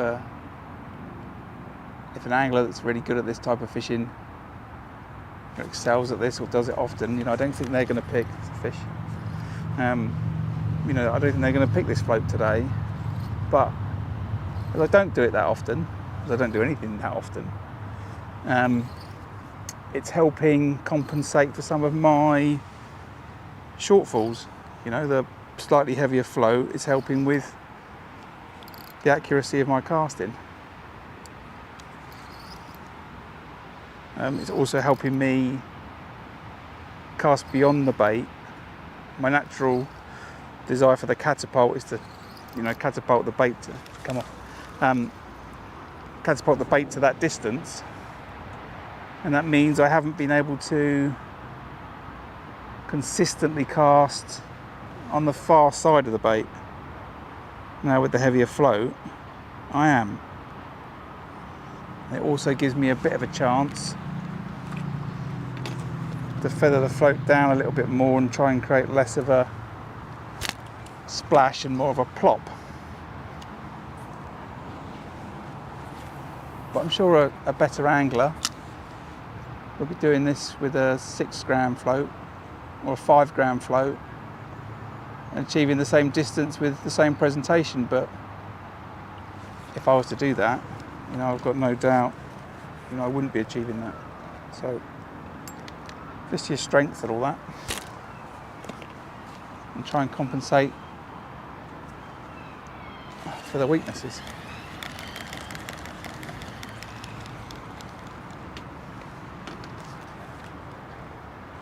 I think the important bit is to just be aware of that's what's going on. You know, but I am able to cast that fine in this wind, which has now moved to be slightly across my face, so I will have to cast a little bit harder. Just had a bite, I saw the rod tip move, but it didn't grab it and run with it, unfortunately.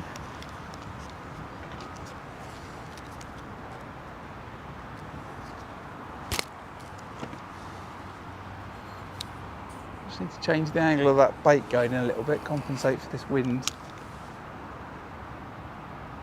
It's now blowing northwest to my southeast as I look up across the lake, as it were.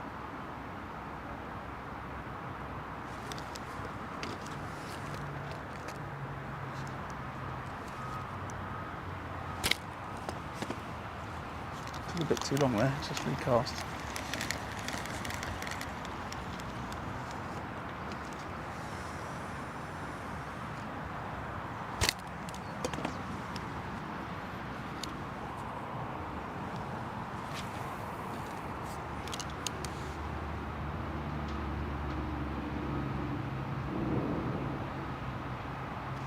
Overcompensate too much now, so I've cast too far to the left. So I'm just going to restart the process instead of staying for another 10 seconds where I was.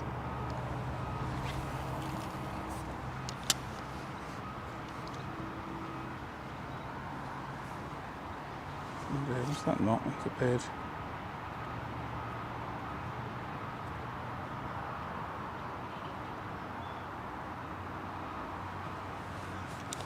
Took some line off this reel.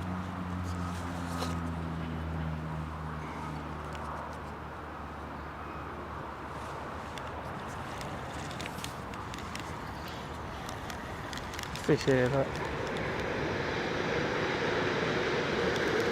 Just see it moving across the lake. Right, how are we doing? Let's get back in the rhythm. Try and get ourselves another fish. So we're leaving for 8 seconds on the splash. 2, 3, 4, 5, 6, 7, 8, which is 2 bites at the cherry. Then I'm going for the refeed and the twitch. 1, 2, 3, 4, 5, 6 or so, and then I'm done.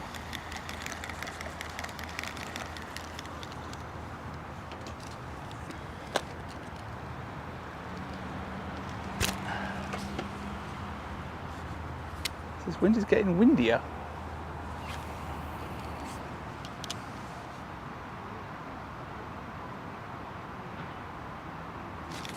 Oh, it's a bite on 5 seconds then.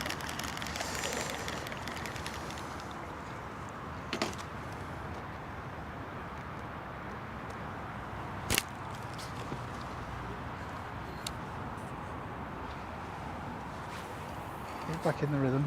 1, 2, 3, 4, 5, 6, 7, 8, 9, 10, 11, 12, 13, 14, 15, 16, 17, 18, 19, 20.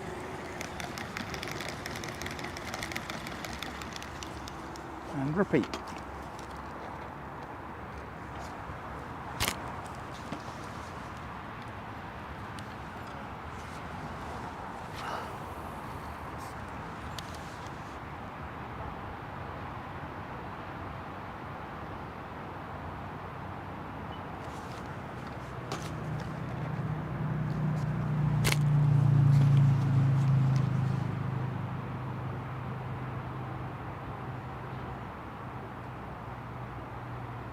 I don't feel like that twitch is long enough to bring that bait high enough back up in the water.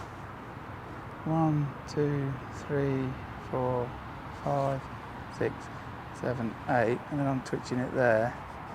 Maybe it does. Maybe it does. It's always worth checking that sort of thing.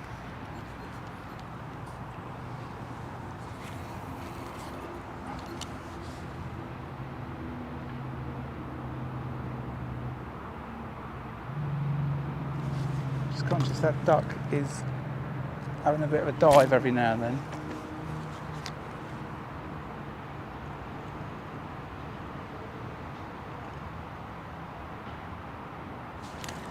And I'm not getting too many bites on the splash. I'm not worried about the duck. I don't think these ducks cause a problem. I think they're absolutely fine. He's having one of my pellets there for time though, so I'm going to up to 5. Just because I was fishing 4 and I want to keep 4. Like, it always gets 1, or she always gets 1.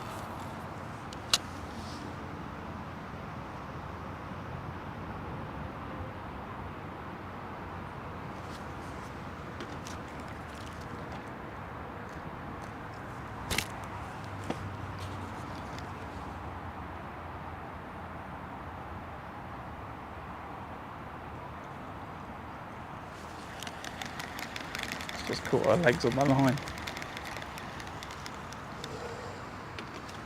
I think I might have to go on the bomb in a minute though, because it's definitely slowed. I think it's something I've got to keep an eye on. The wind's just come down a little bit actually. You're saying that.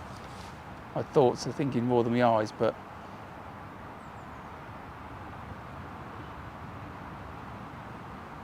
no, it's just got up again, that wind. Oh, that's why you keep the rod between your legs.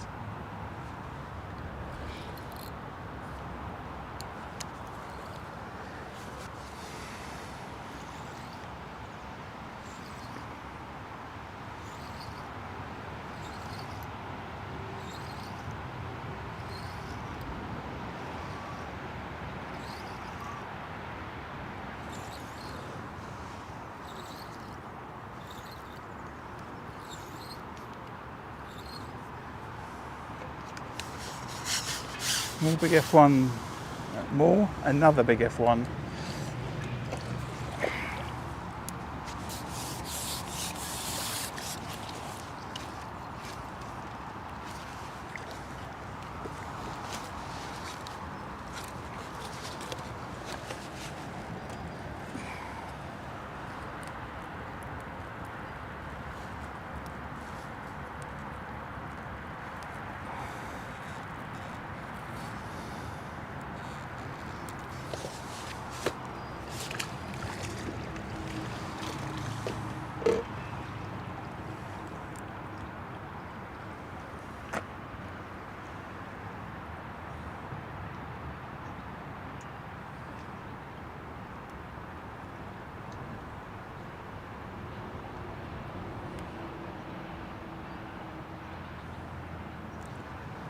So yeah, a few more casts, try and catch one more fish, I think, and then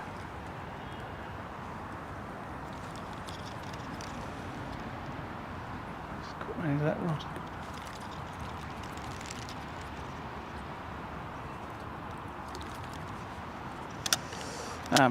And then we'll have a look on the bomb.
I've not seen a bite.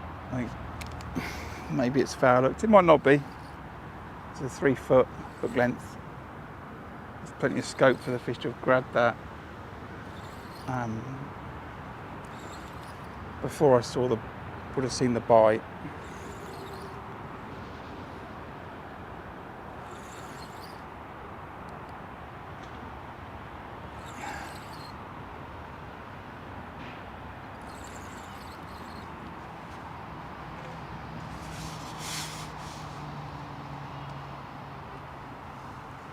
No, it's properly hooked. Good F1.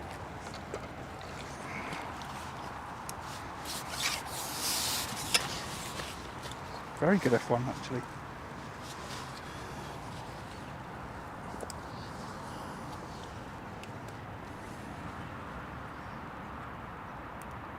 Perfectly, nice lip to the top lip.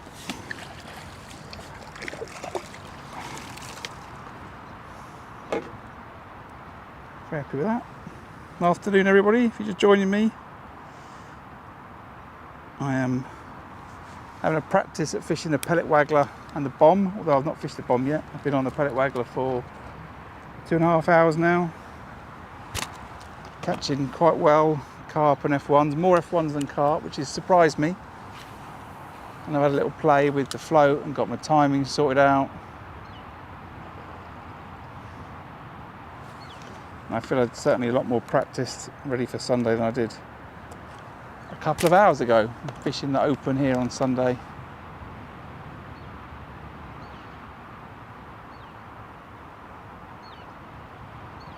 And I expect maybe a lot of bomb and waggler fishing. Hence the practice.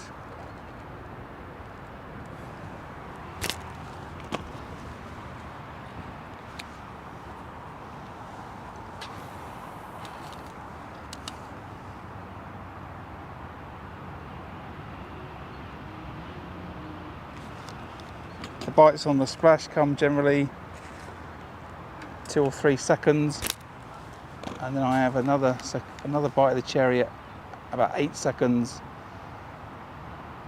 and then I get a third bite of the cherry the way that I'm casting and feeding. Just working quite well for me, I think.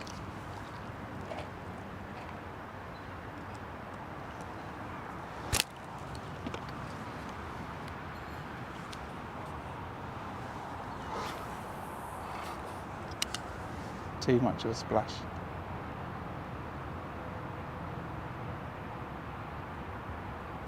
Little bite, didn't happen though. Float's gone.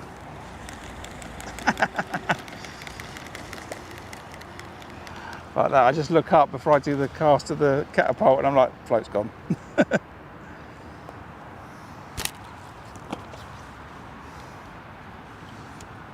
I might have to fish the bomb for a little rest. I've got to be used to this work rate though, for Sunday. The more that float goes in, the more you get to plop, the more opportunities you have of catching a fish. One of the things I've been focusing on for the last hour and a half is the timings and the frequency of casts. Trying to get that right. Or at least something that I'm comfortable with, that I can repeat on a regular basis and get in a rhythm.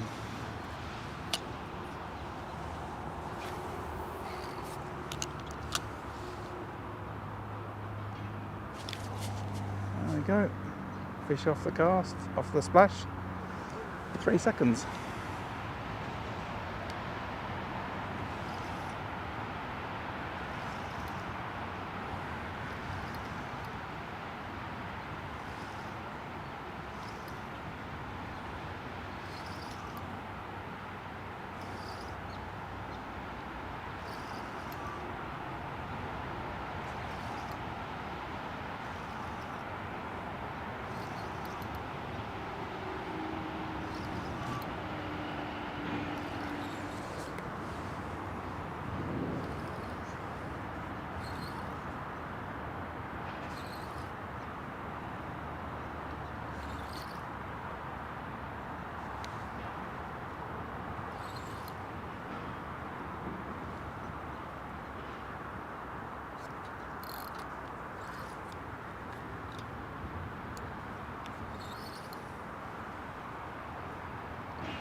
Nice carp.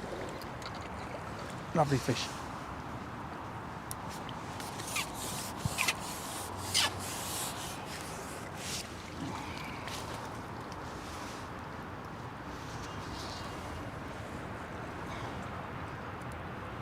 Exactly the kind of fish I want to be catching on the pellet waggler at the weekend.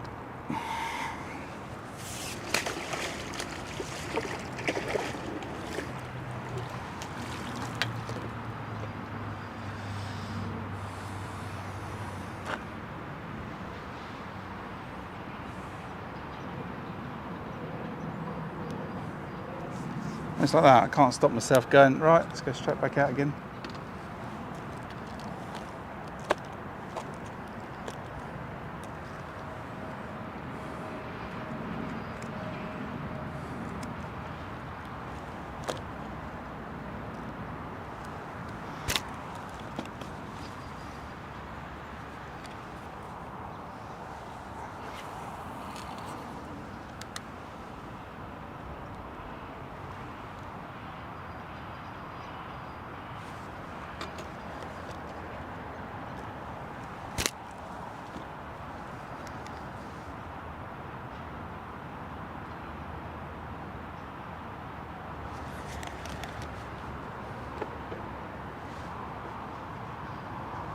Oh, it's that arm.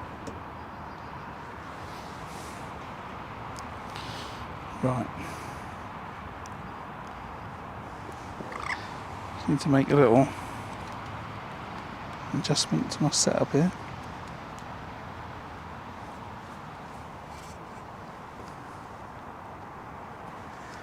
Still got my arm on the box for the brolly. Not the brolly, the little brolly. There we go, that means the net should hang a little bit lower. Right. That might be a bit better.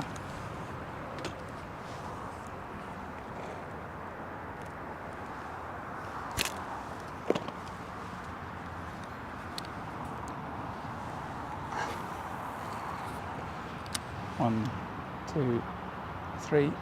Oh, I had a bite on three.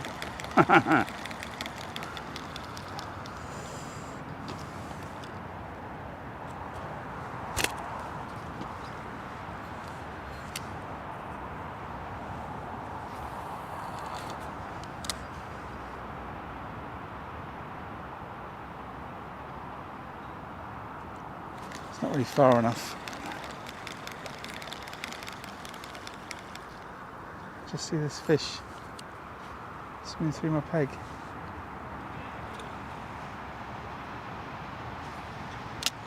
I'm not going to mug it.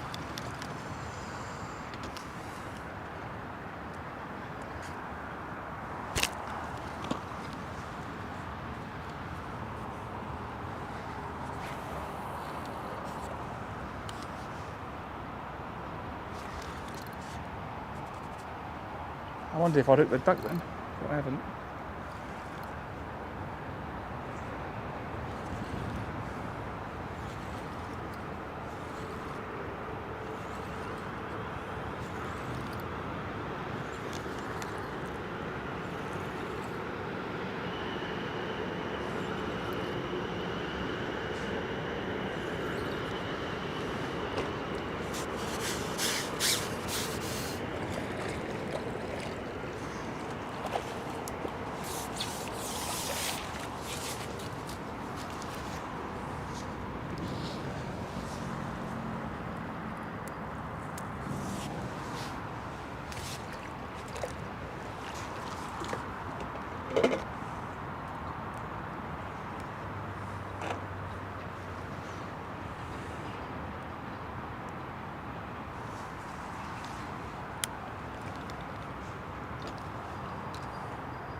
Float gone under then, but I didn't manage to connect with it.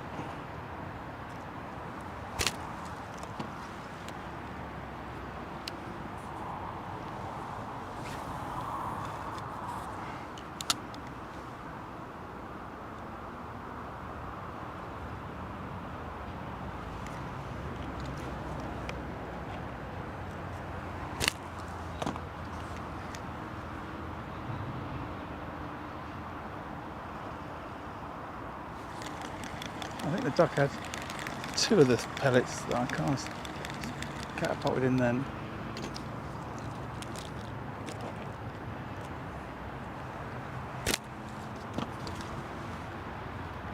So feed, cast, 1, 2, 3, 4, 5, 6, 7, 8, rod down, 9, 10, 11, 12, feed, 13, twitch, 14, 15, 16, missed the bite.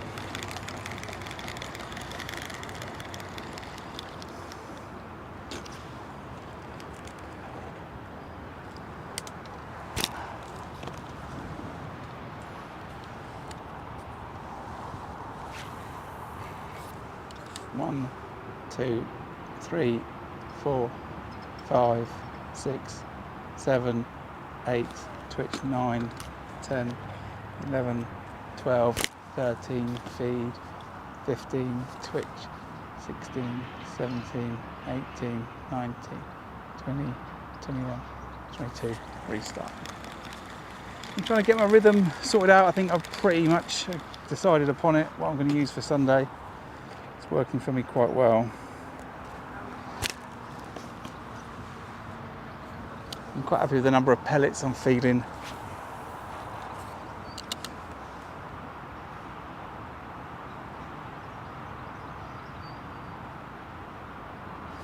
I'm happy with the float choice, especially if it gets windy.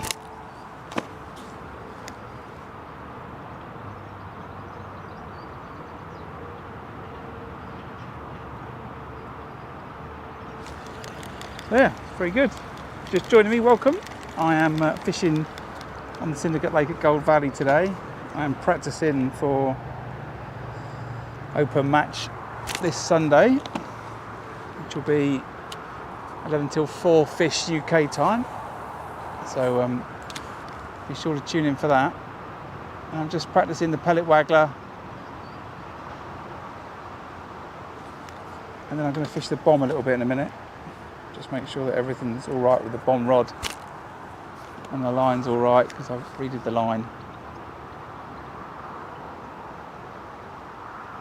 But yeah, I've been practicing the Pellet Waggler for the last 2.5 hours.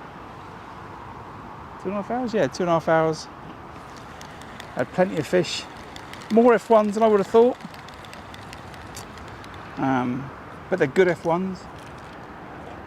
You know, I've put them all as £2 fish if I was counting them out.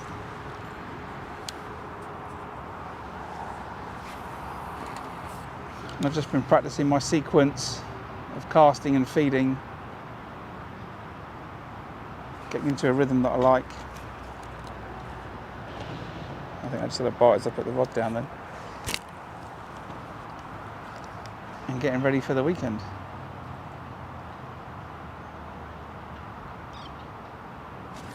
Oh.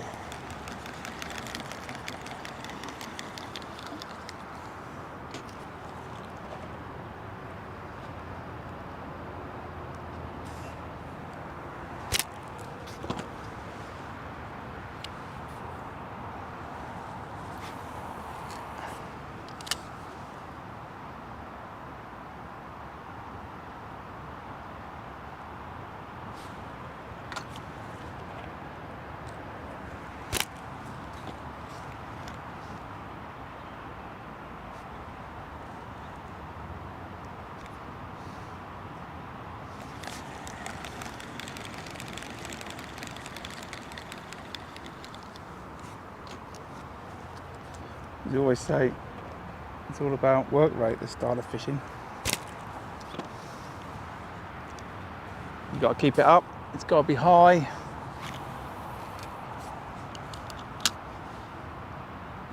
Because that's just the method. There we go.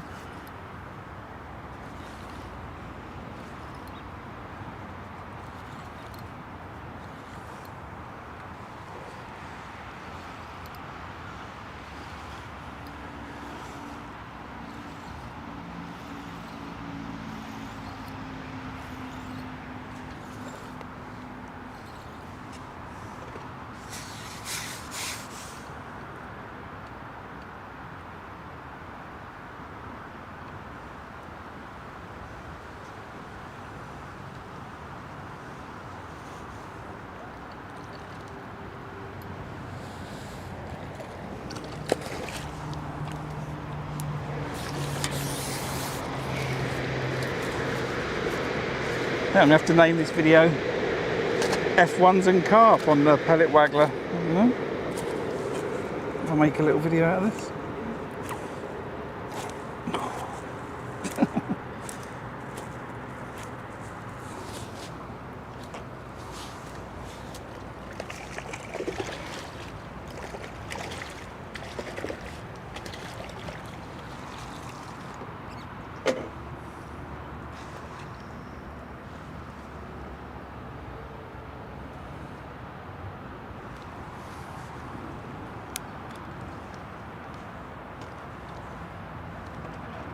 Certainly working for me.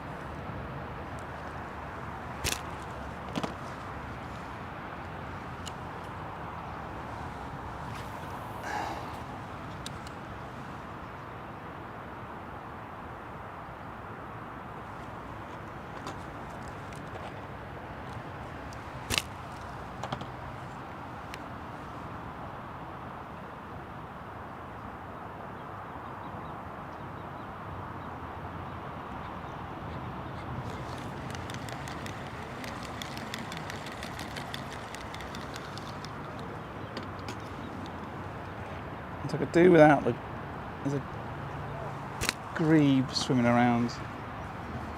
I don't mind the ducks, but I'm not a fan of grebes swimming around in the peg when I'm trying to fish like this. 1, 2, 3, 4, 5, 6 fish on. Hopefully it's a fish, not a grebe. But yeah, I'm not a fan of grebes in general. They're better than cormorants, of which I'm definitely not a fan. Feels like another F1.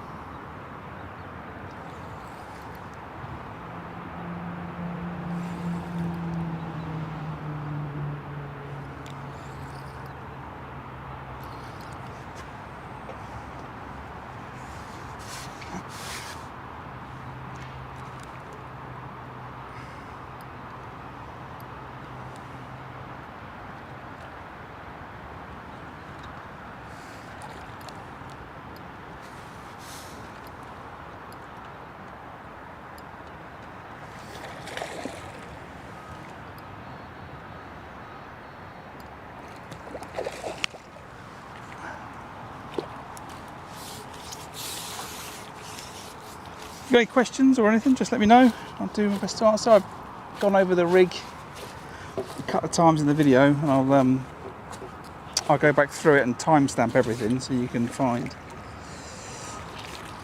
all of those key parts of the session. But if you've got any questions you want to ask, just ask away.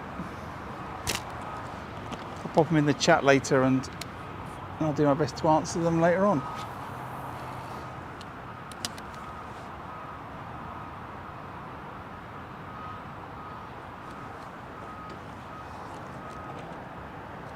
This carp keeps cruising around my peg.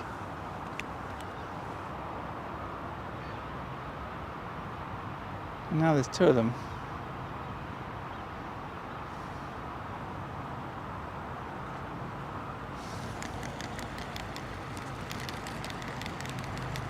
I think we'll have one more fish. I'm going to put time on it now. One more fish, and then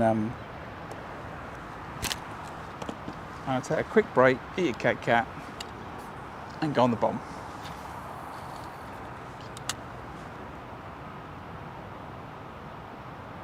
There's swells there, which unfortunately you won't be able to see, but there's 2 swells.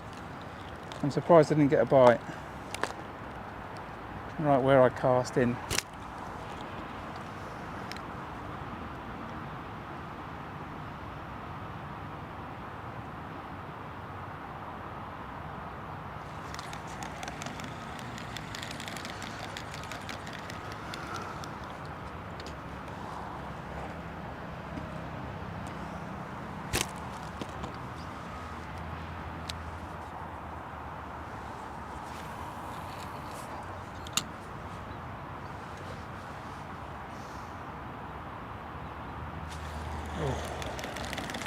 Missed that bite.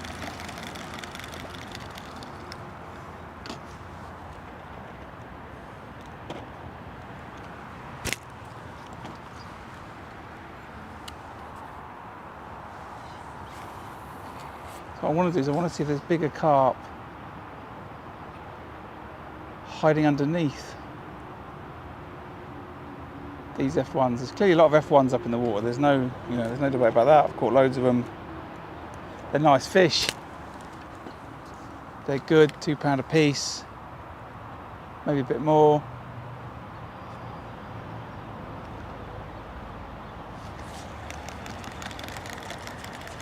But maybe, because I was expecting carp to be there, maybe the carp are lurking below.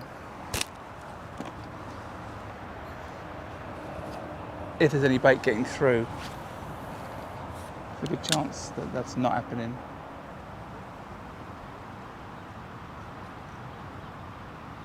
I'll lose a little bit of bait to the duck now.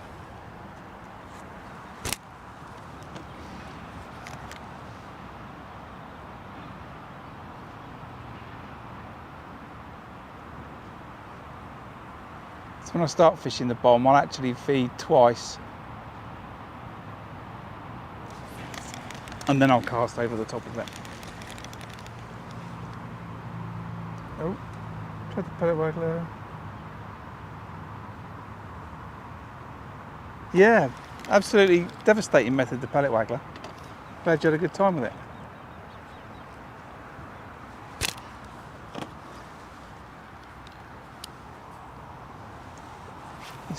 You just got to be busy, you know. It's a very demanding method of fishing.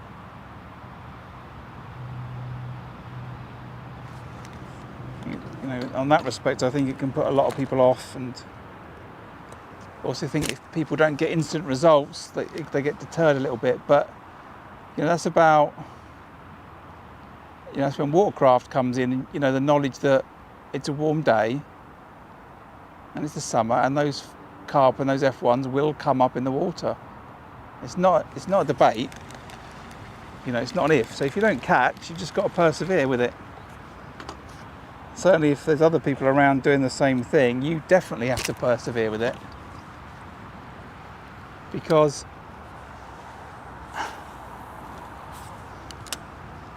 you don't have a lot of other choice. There we go. There's a fish. Well, if you want to stay in contention.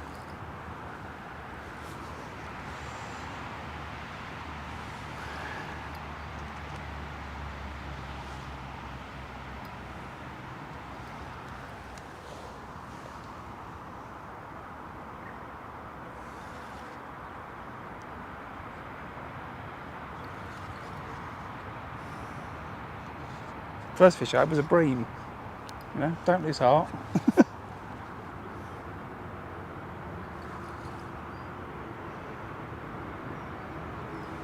This fish doing just splashing around on the top, look.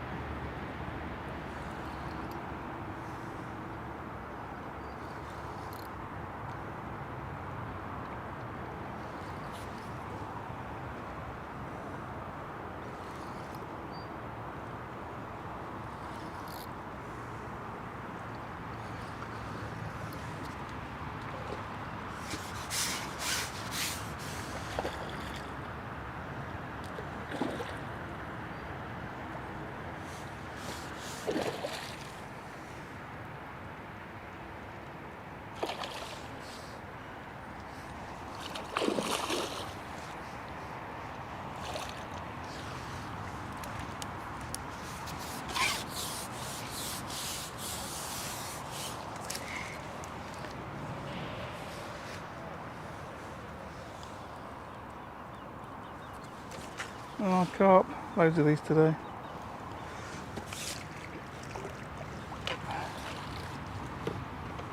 More importantly, some bigger ones too. I think I said that was the last fish on the pellet waggler, but until I lie, I'm gonna have another one.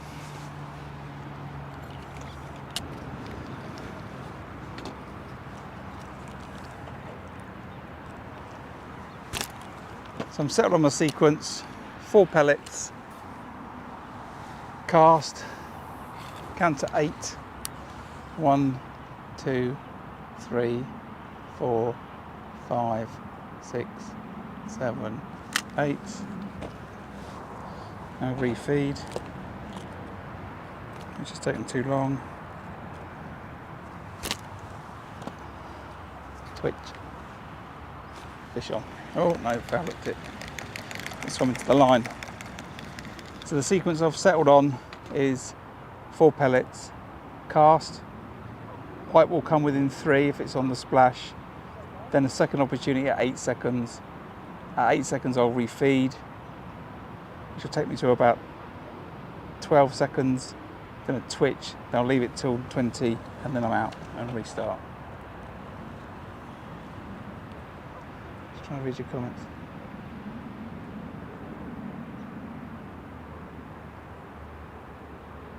Yeah, it's one of those things I've you know, years ago, you know, I was doing it a bit more, but you know, sit there persistently for 2 hours and not really catch, and then catch. You know, fantastic days, and then other days, you know, even if it didn't work on the pellet waggler, you know, go underneath and then have a great day on the bomb.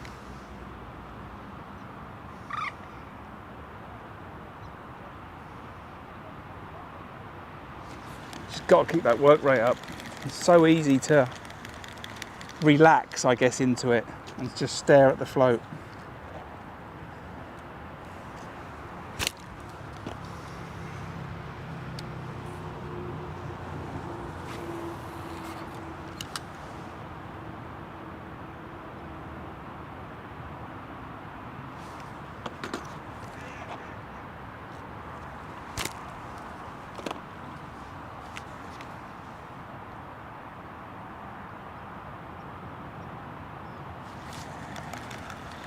Yeah, that sequence is a bit wrong. It's rod down at 8 and feed for 12, 13 and then twitch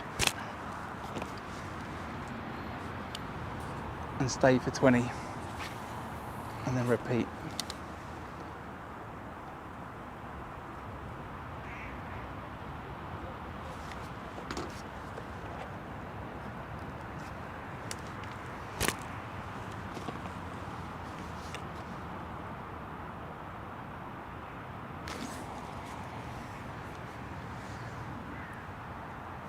And I've definitely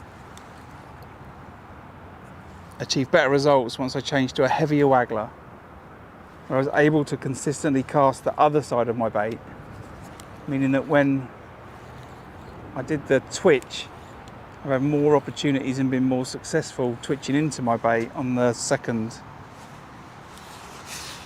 part of the sequence, which might not make any sense, but if you rewind the video later, it will make more sense.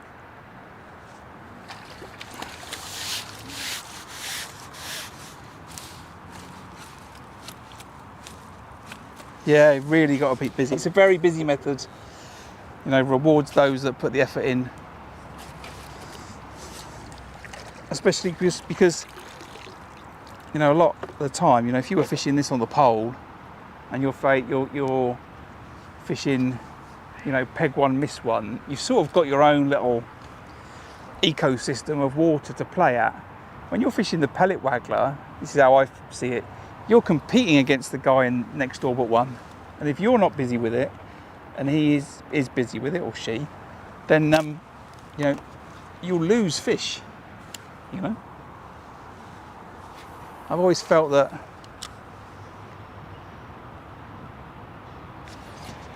look at that, that's what we want.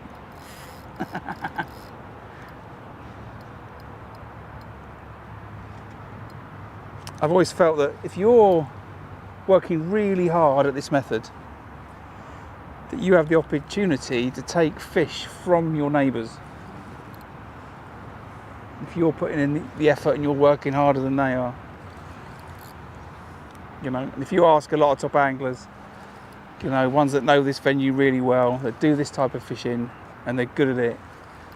You know, if you were to speak to Paul Holland, if you were to speak to Will Raisin, you know, they will no doubt confirm that you have to work hard, you have to put in the effort, and you will be rewarded.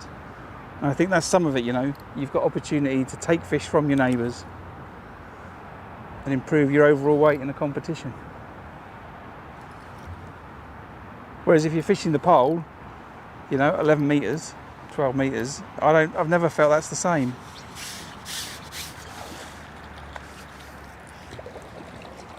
You know, thanks very much, another £7 carp.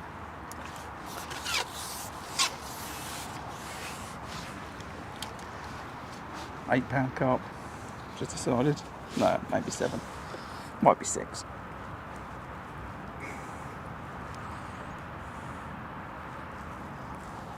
Either way, it's a nice fish, nice lift in the mouth.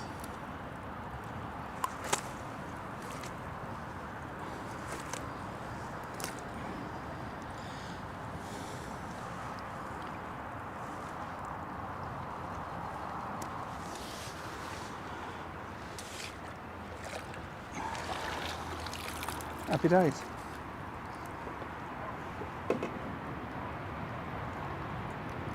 It's alright, thanks for that. See if I do as well on Sunday.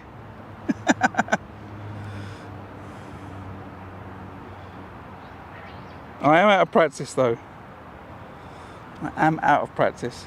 Netting fish is not where it needs to be a little bit. I've made an alteration to the float, fixed that. Sorted out my feeding pattern, fixed that. Sorted out my line, my float stops, fixed that. All things that I don't want to have to do on Sunday, you know. Oh, the swirl, missed that. So yeah, feeling much happier than I was at the start of the day when I thought I need to come and practice.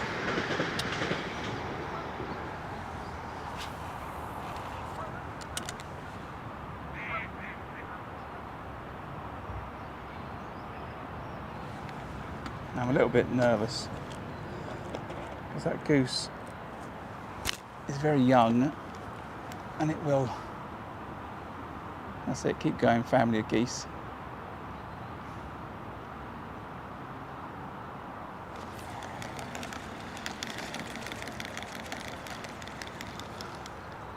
Said that about that float stop, it's moved now. It's not too bad, but it has moved.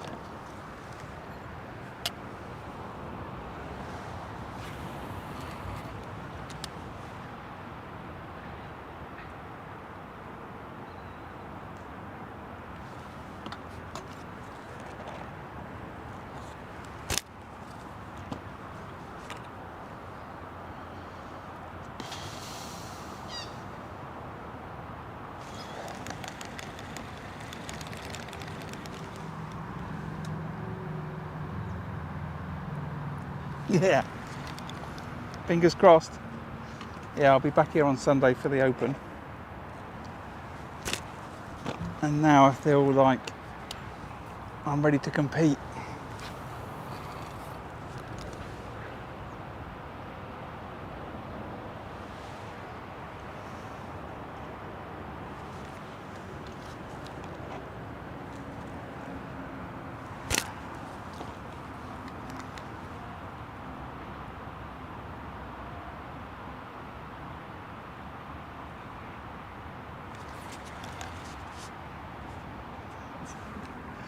Yeah, I found it like that. Wound into that fish, for sure. I don't know what it is, but every time, I always find this, when you wind into a fish on this method, you consistently lose the bait. I've never really understood why.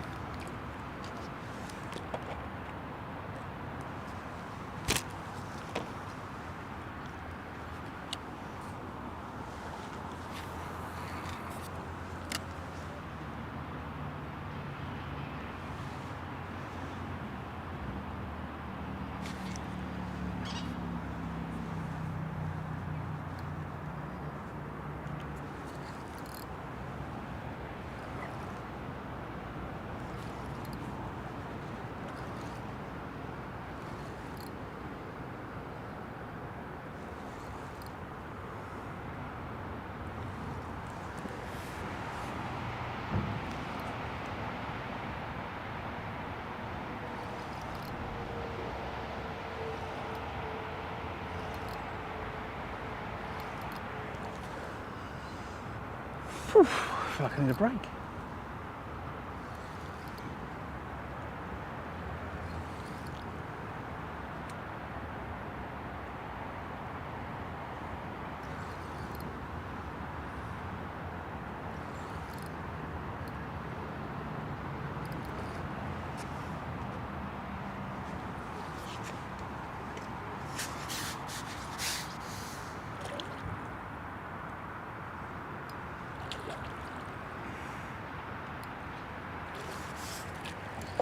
There's no way on a match I'm going to go on the bomb at this point. Oof, thanks fish. Unless someone's next to me on the bomb catching significantly more than I am on the waggler. But I am going to call that it for the moment for the waggler.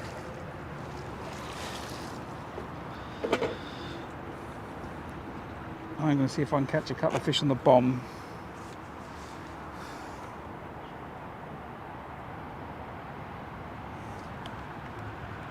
check that everything's all right with the setup.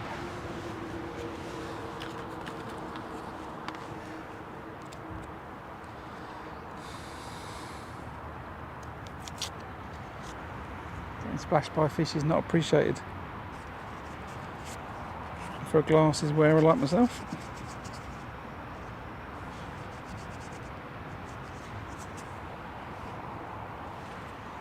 Right.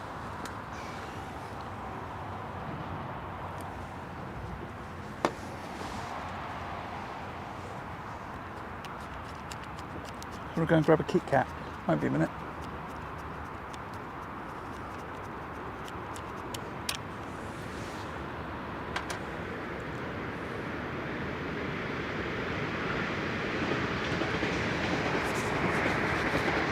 I will be right back.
Okay, food's off because it's the consistency of liquid currently.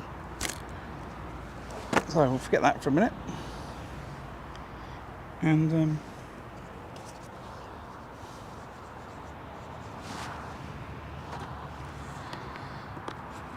let's see if we can catch a few more fish. So see if we get some action shots in. How's that looking?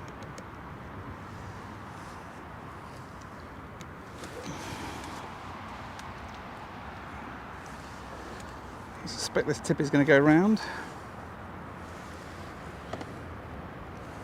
And it might go round on the drop,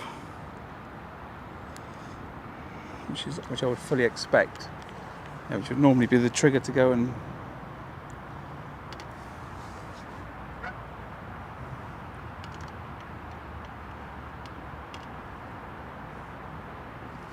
alright, I just need to move that rest because I don't like how that rod's sitting on it. Need to move that up.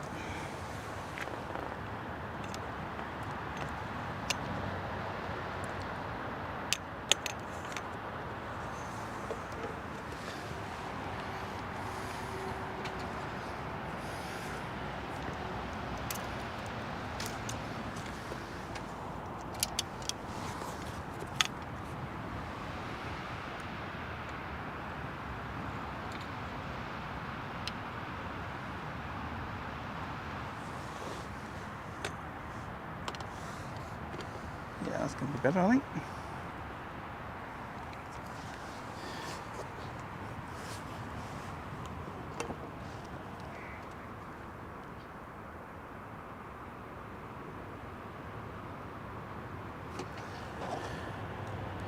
Yeah, my match comes and goes. I've got a few small kiddies and sometimes, you know, fishing a match is not what's needed.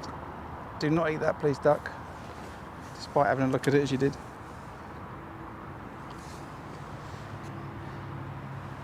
So hopefully, it says, you can see the tip.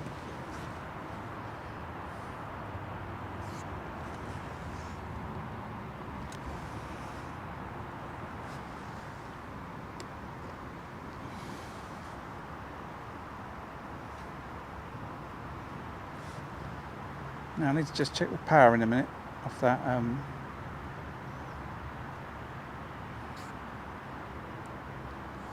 Right, that's about right.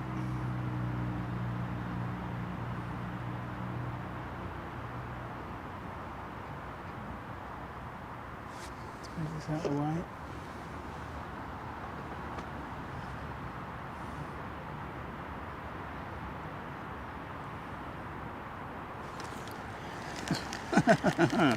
Okay, I'd say that was probably a liner. Right, we're at 63%, 3 hours, so I can, yeah, I've got 6 hours worth of recording possible. So I think that was a liner. I was just thinking to myself, the only issue with how I'm doing it right now is I can't stopwatch my bomb casts.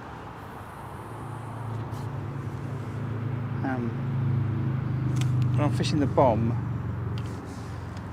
I would normally want to be rebaiting after. I would normally bait, cast over it, refeed on 2 minutes, recast on 5.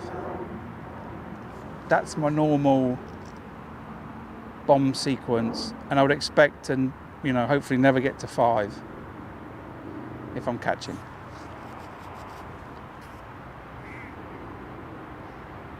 But with the setup that I've got with my phone, the way I've got it, I can't do that.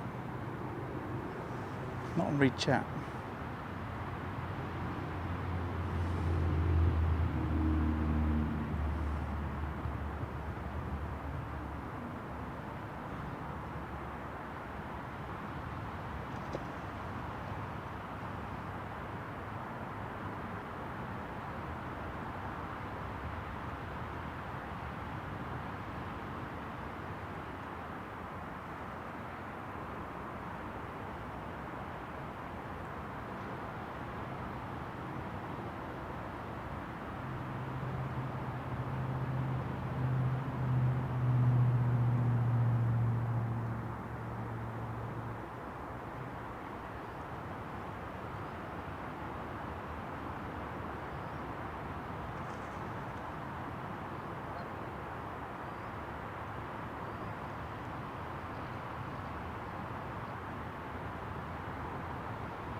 So I'm just having a look on the bomb for 2 reasons. One,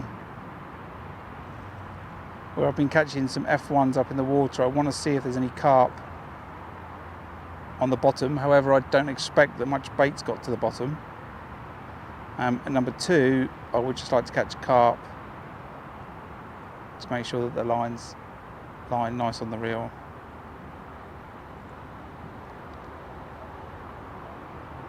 Because I've not had I don't think I've had a carp on it since I redid the line, so I would like to just check.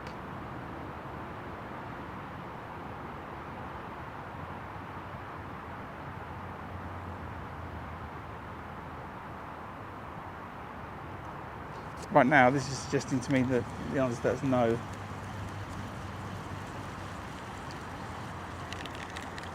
And actually, I could just be sitting on the bottom on my lonesome with no fish.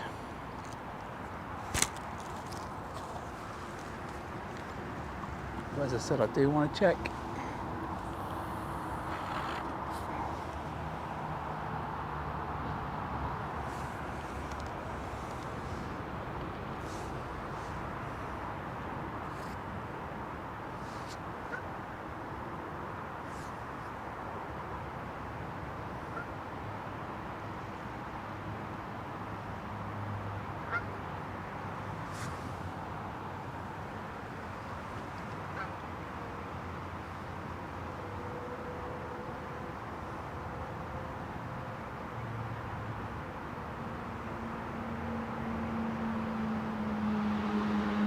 liner from the fish up in the water.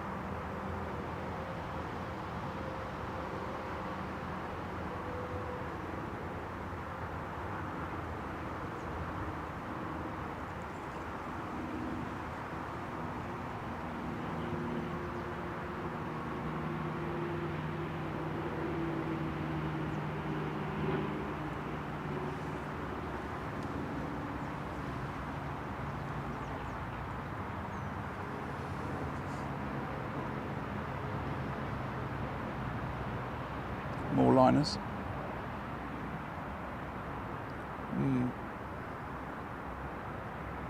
So that was an F1 that grabbed it and spat it out.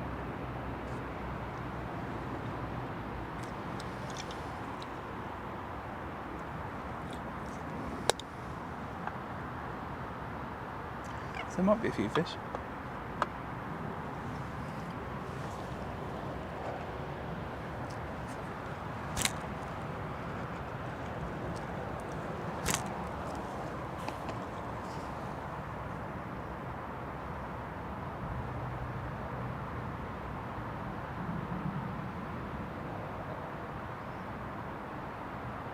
Oh.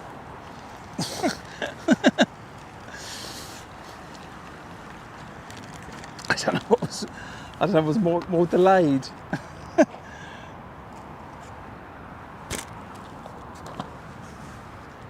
I don't really want people to see that. That was horrendous.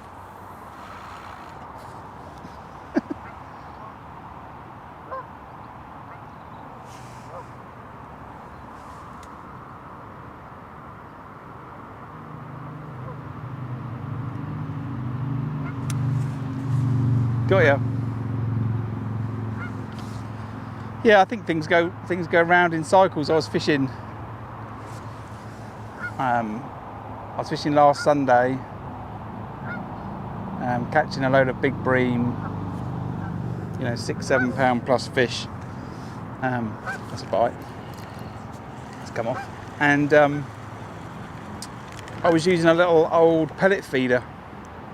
Now I was using pellet feeders here, I don't know, 10 years ago, and then they sort of fell out of fashion. People didn't like them. The fish got wary to them. The lake I went to Sunday, I don't think the fish have ever seen one.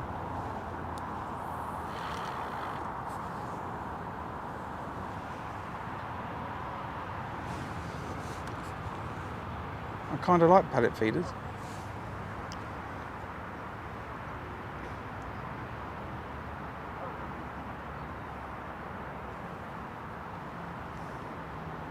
But I prefer a pellet feeder over a method feeder. I've got a lot more confidence in that, personally.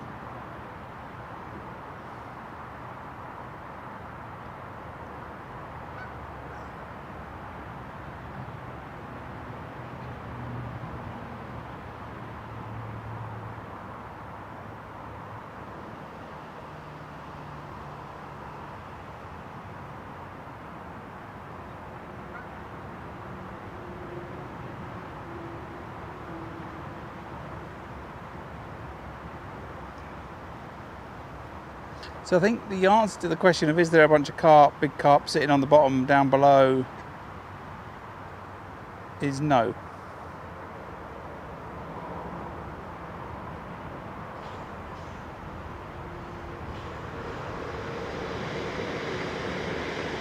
Although I could argue that was a bite,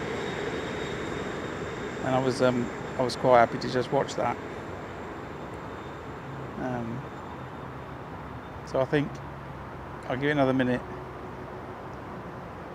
and get back on the pellet waggler.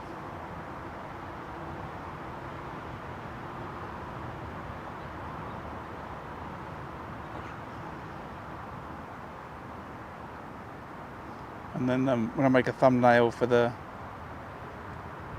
broadcast later tonight when I get home, I think I'll call it F1 and Carp on the pellet waggler and 5 minutes on the bomb, catching nothing. And I don't expect to, right? Let's be clear about it. I was catching up in the water. I'm confident that everything else is up in the water. That's a bite though. That's a bite though.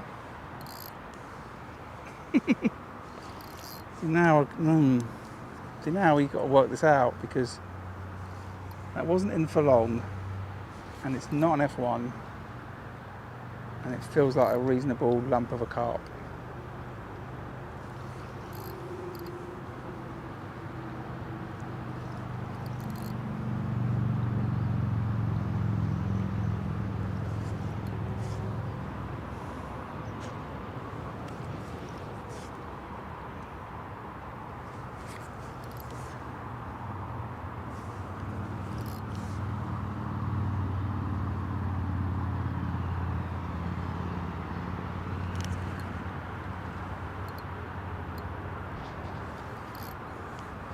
It's not a huge lump, don't get me wrong. It's not it doesn't feel like it's 20 pounds of fish, but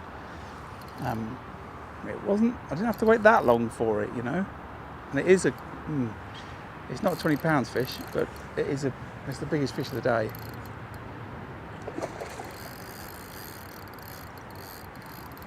Anyway, let's fix the line on the real topic that I wanted to make sure was all right. Yeah, you know, what an absolutely beautiful fish. Look at that.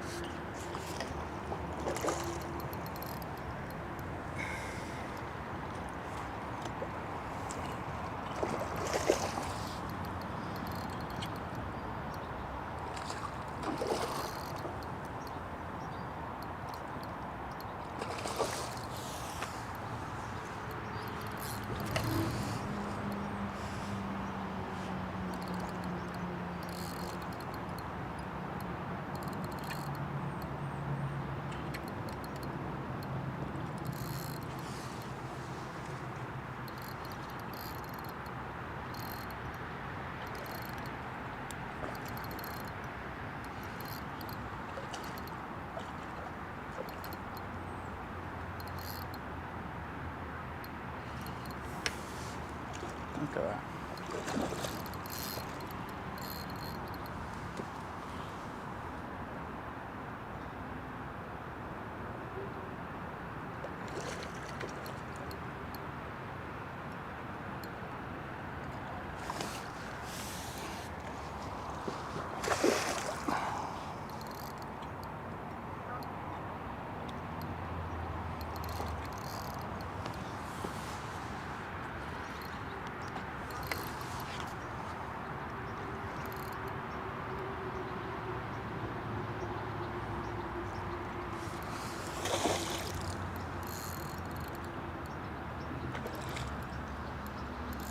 Look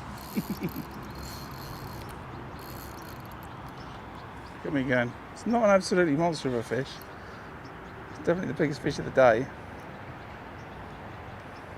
It's more like a nice big edge fish, you know.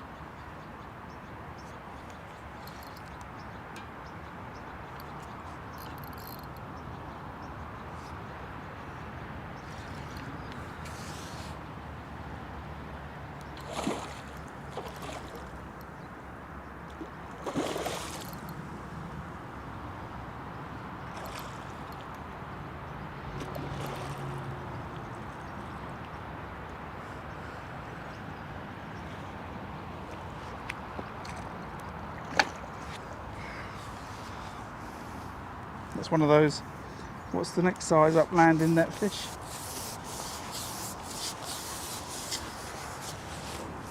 Oh, okay, all right. Changed my opinion on you.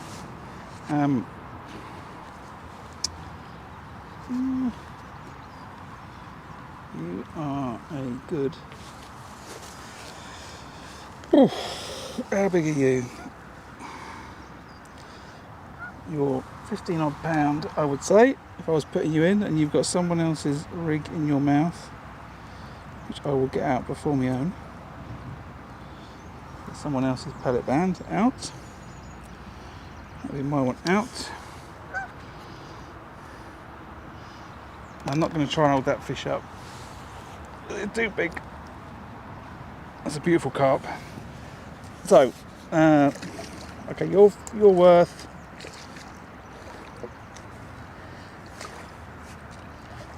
your head out. You're worth £15 on a clicker. I'm aiming for, you know, a little bit of leeway either way. But that's what I want to put that fish in at.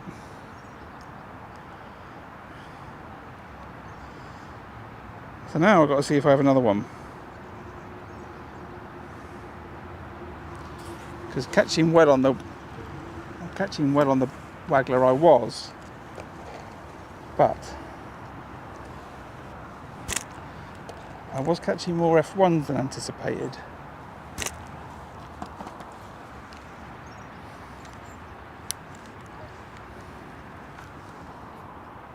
I can see them taking that. That's not in the right place. I can see them swirling for those pellets that I've just put in. So I'm a bit torn. I'm going to have to just get my head in the right place, get back down there again.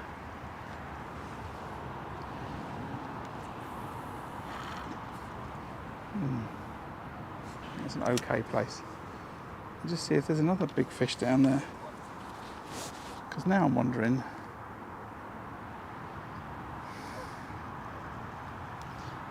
if I do catch a lot of F1s on the Waggler with a bunch of carp in between, do I need to just go underneath them? Yeah, it was a gorgeous fish. It'll be the kind of fish that if there was someone else here, then there would have been a, oh stop, let's take a few nice pictures. Right, okay, that's another proper carp.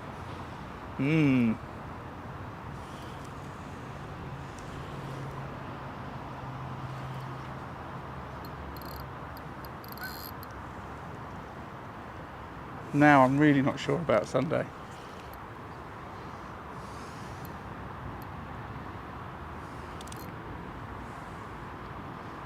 Maybe the right thing on Sunday now then, for everyone that's watching this, it's going to fish against me on Sunday.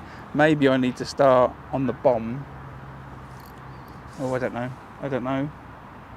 Brain says start on a Waggler and then go on the bomb if I don't catch on the Waggler. But it might also be that if I catch a load of F1s on the Waggler, then go on the bomb. Because this is not an F1. And that wasn't an F1.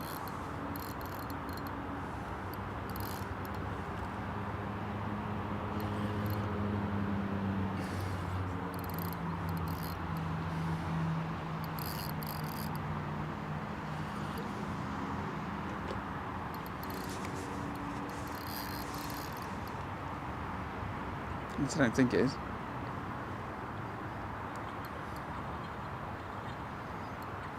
It's flapping around like a jack. Anyone watching in America will know what I mean by that.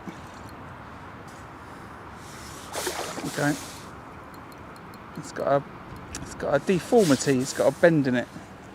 I think that fish. Yeah. She's making it swim like that. How's it going? It's going well. That's how it's going. We've had a cracking day. I just caught a comment in chat. I'm having trouble reading chat because of the brightness. I need to get a I don't know how to fix that actually. I'm not worried about it for the moment. I can still do it off my phone in a second. But no, fishing's going really well. Practice is going really well. I feel very happy.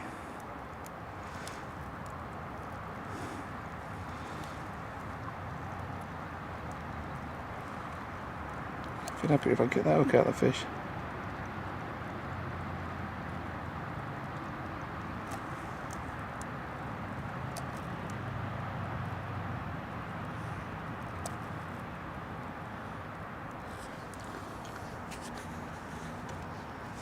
Turn that up a little bit.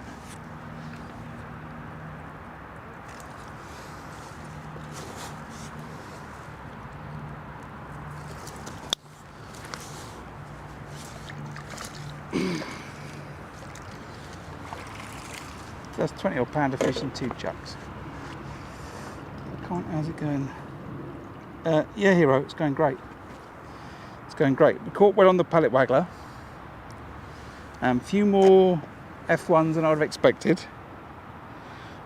And now I've gone down underneath, which I wouldn't have done in a match. I would have stayed on the Pellet Waggler. And I've had a carp, £15, and another carp, about 7.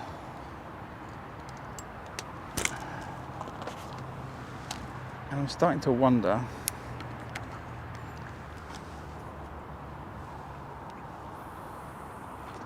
how I'm going to play this scenario on Sunday if it comes back quite the same. It's not taken me long to work this out though, I must say. I didn't have to wait too long for these carp on the bomb, so if I get into this situation where I'm catching a lot of F1s shallow, then it will be worth having a look underneath on the bomb, and it should only take 15 minutes or so to work out if there's any fish there or not. I think within 3 casts I'll probably know. But there's an indication there again already. The curious piece about this is where I've been fishing, feeding 4 pellets, then another 4 pellets.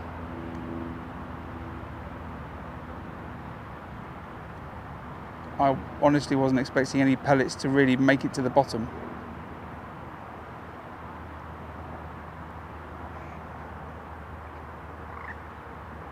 But there are clearly fish sitting underneath on the bottom on the basis of those 2 carp I've just had. God, that sun feels hot on my arms. I might have to put some more sun cream on.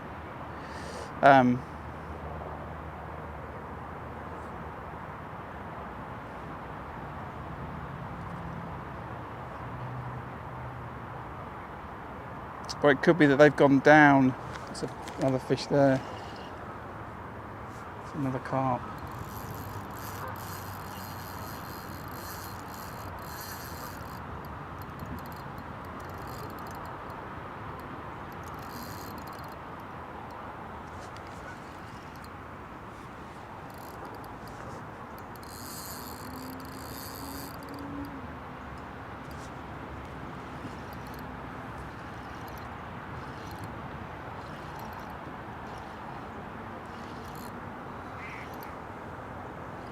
So yeah, when I changed to the bomb, I went to feed twice, and I'm feeding more than 8 pellets.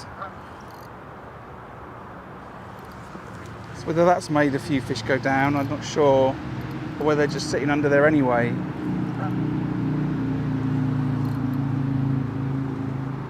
It might be interesting, you know, if you get, you know, a lot of carp on the Pellet Waggler, then you know you're just going to stay on the Pellet Waggler. And if you're catching at a good rate. But this is 3 carp in quick succession, and they're all decent fish. You know, this is £30 a carp in 3 chucks.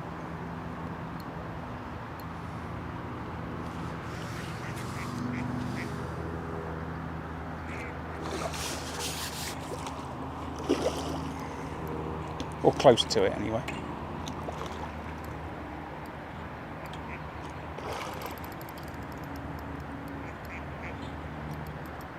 If I'm not a complete wally, I'll actually net this fish as well.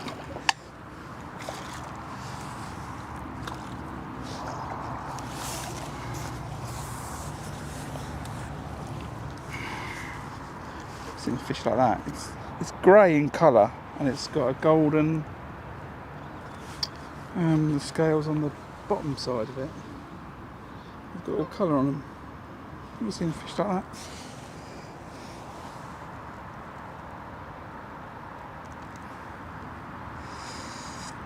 So yeah, £30 of fish in 3 casts. I think what I'm going to do is I'll go back and watch the video again, obviously, and just see how long that's taken, because I'm not really paying too much attention. Well, I'm not paying any attention to how long that's taken. I know it's 3 casts, 3 fish, 3 carp, £30. So yeah, maybe the double feeding is putting some of the better carp down. Maybe the F1s are staying shallow.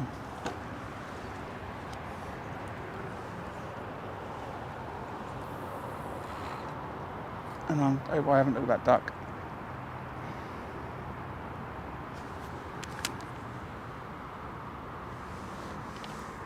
I haven't looked at it, the line went over it. But anyway, duck's alright, I'm alright. So yeah, I'm going to have a quick look at that.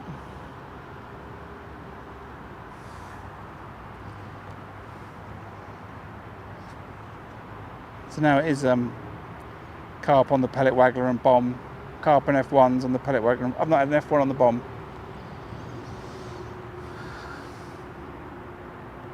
Right.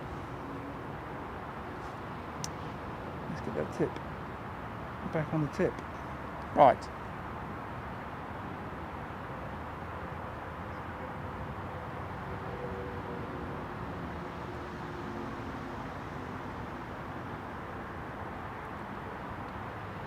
So yeah, I think there's a few things for me to think about on Sunday based on how things are playing out right now. Another little indication there. I just slack on that off a bit. Not sure if you can see it, but my hand's on a rod. Don't fish this method and let go of the rod ever. Know if you can help it. And if I do have to go and decide to put some bait in, then I'll jam the rod against the leg of the box with the reel trapped on my leg.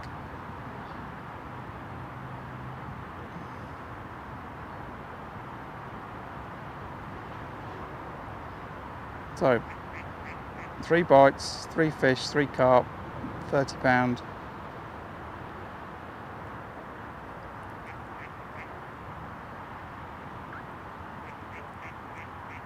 And even if I think that, you know, it was 5 minutes, you know, catch, 5 minutes to hook and 5 minutes to get it in, you know, it's been half an hour for £30, but I think it's much quicker than that.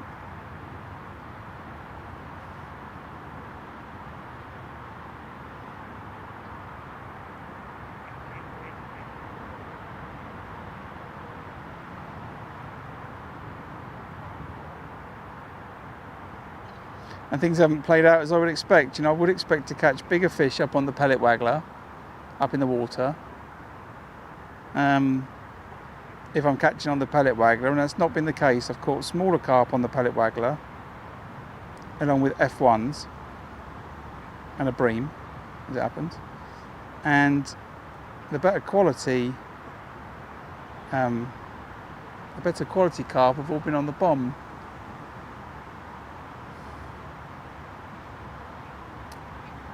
So it's very curious.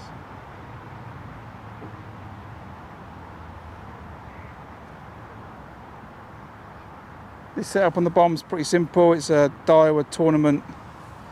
Can't remember how long it is. 11 foot probably. Rod. Same again, a 3012A. A Daiwa reel. 8-pound ST line, which I use for all my carp fishing like this. And then down to a Guru speed bead, I think they're called. And then a 12 inch hook length. That's a bite, and it's on towards me. Thank you. Another carp. To a QM114 and a small Drennan bait band.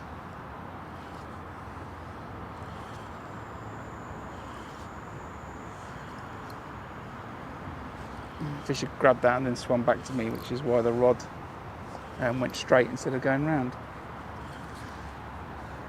So it feels like another carp, and that's now definitely more consistent and more productive than fishing the Pellet Waggler.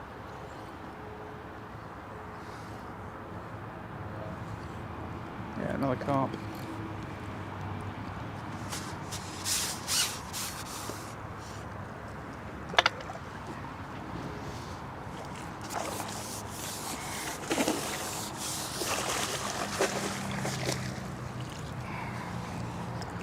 Very chunky, fat little mirror that is.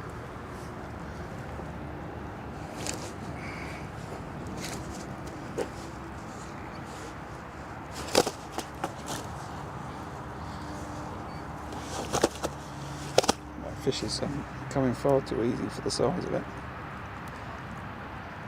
Thank you very much. Lovely little mirror. Thank you. That would be another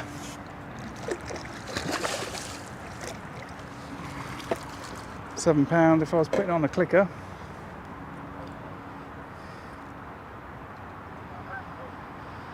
So nearly £40 a carp in half an hour on the bomb.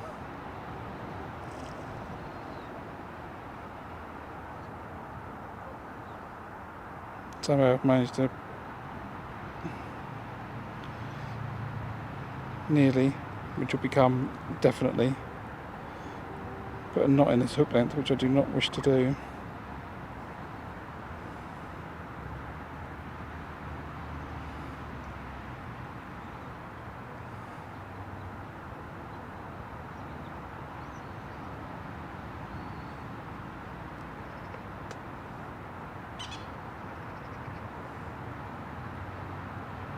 What's gone on there?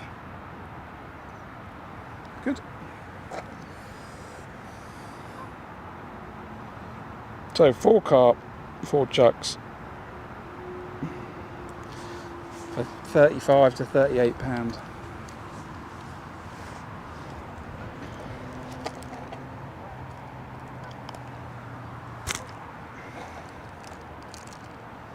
I always feed twice when I'm feeding the bomb line. I've put quite a lot of bait in there actually.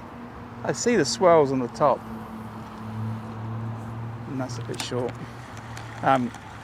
See the swells on the top for that bait as I put that in then.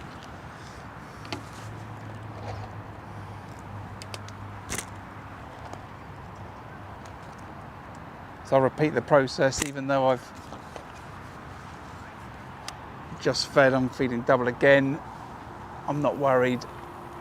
There's plenty of mouths there for sure.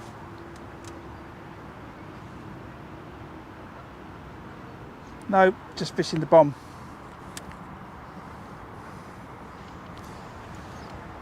Very simple rig, very simple.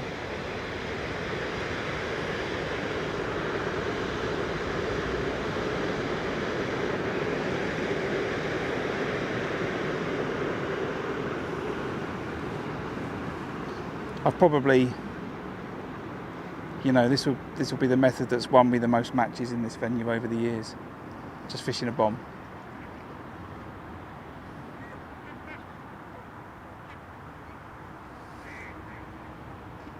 And you can see why when you start to look at the weights you can put together.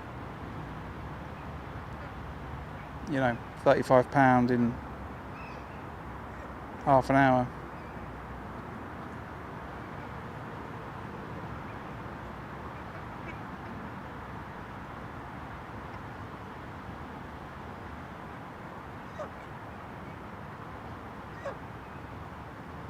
So now I think I've got both. There's definitely fish up in the water. So I've seen them. I've seen the fish swell for the pellets when I've put the bait in. So there's definitely fish up in the water. I'm going to swim past, Goose. And there's definitely fish on the bottom as well, feeding.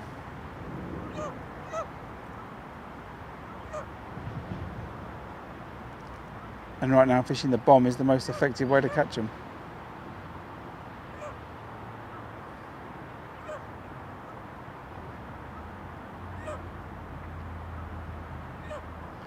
That's a liner.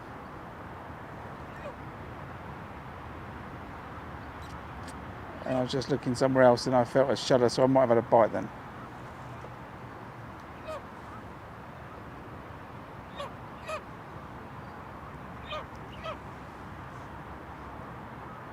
Yeah, I'd never fish a method here at this sort of range.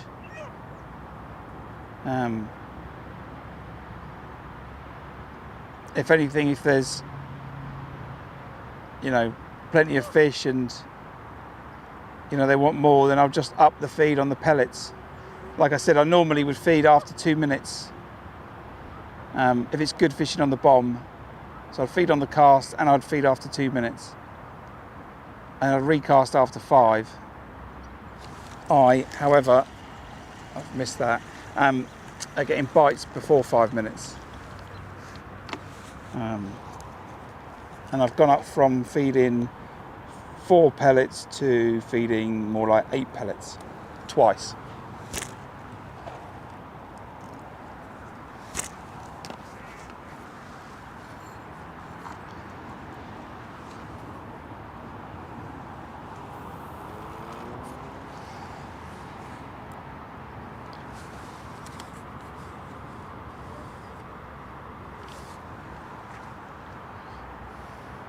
The other thing about fishing the bomb, there's a fish there, look.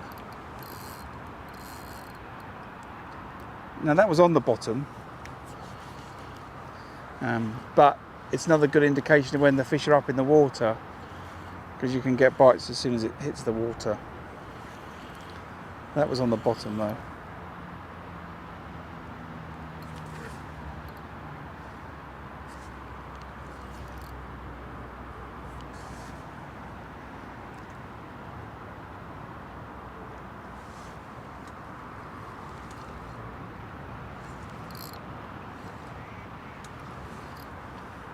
Yeah, there's fish up in the water. There's fish on the pellet waggler for sure. But I think this is 5 for 5 carp. I think.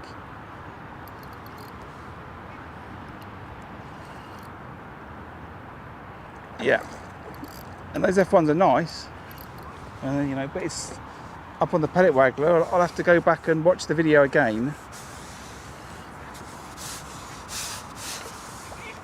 And I'll probably put something in the comments of the video afterwards, but it was probably 3 F1s to 1 carp. And now it's been 5 carp in a row.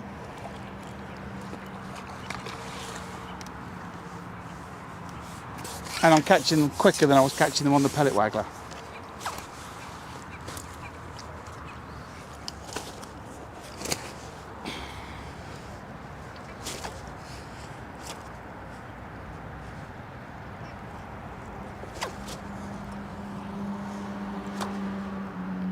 Get this hook out. It's out of the fish, but I don't want to.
Yeah, they're definitely better fish on the bomb.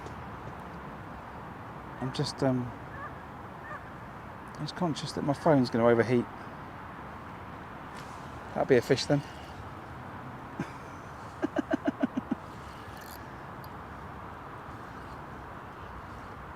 God, it'd be nice if this was Sunday, wouldn't it?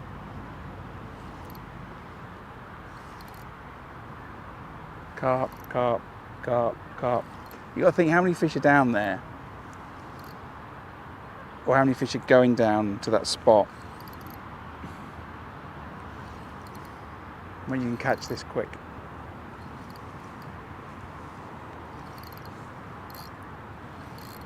And these are, these fish are gold, these carp. We're not talking £2 fish, you're not talking £3 fish. We're going to bring up an F1 in a minute.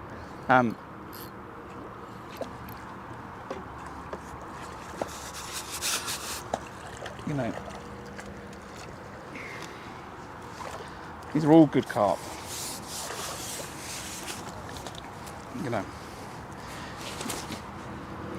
I generally count them in eighths, because most of them, I would say, average about £8. I certainly did when I was doing a lot of this before.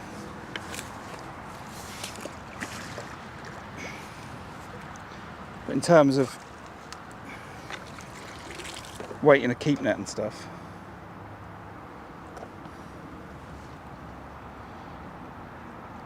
I'd be calling these as about £8 each. Apart from the one that's clearly £15,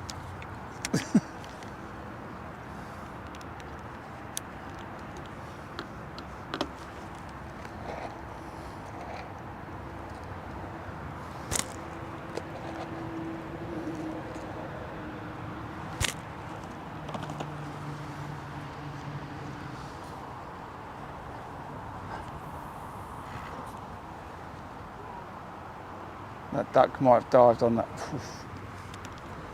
I think that was close.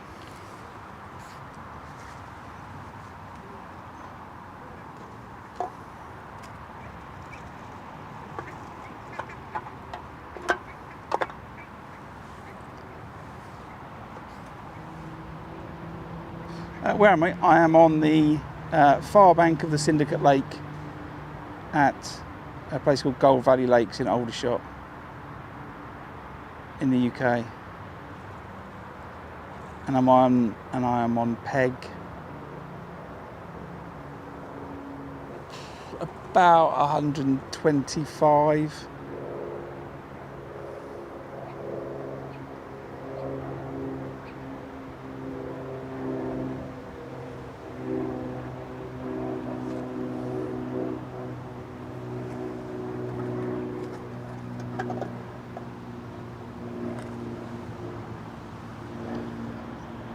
I managed to get a load of water on my glasses again. Yeah, about 125.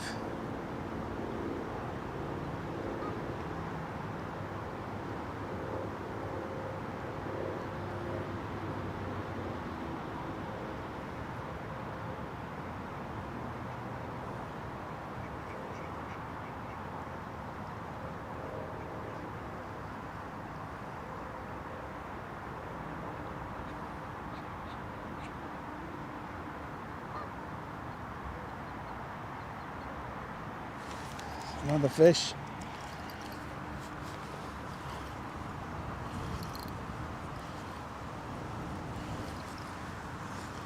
Can't read chat. Empty. No, there's 1, 2, 3, 5 people on the far bank. One to the left, one to the right. It's one of the lakes. It's not the only lake. There's a lot of the day ticket anglers would have probably gone to Gold Lake. More than drive around to Syndicate. This looks like an F1.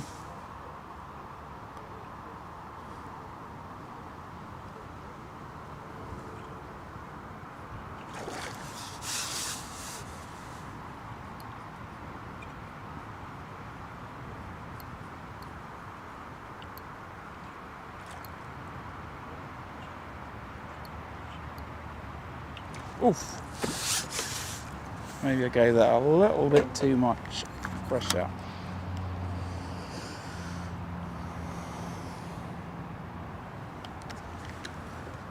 Yes, there's quite a few on the venue today.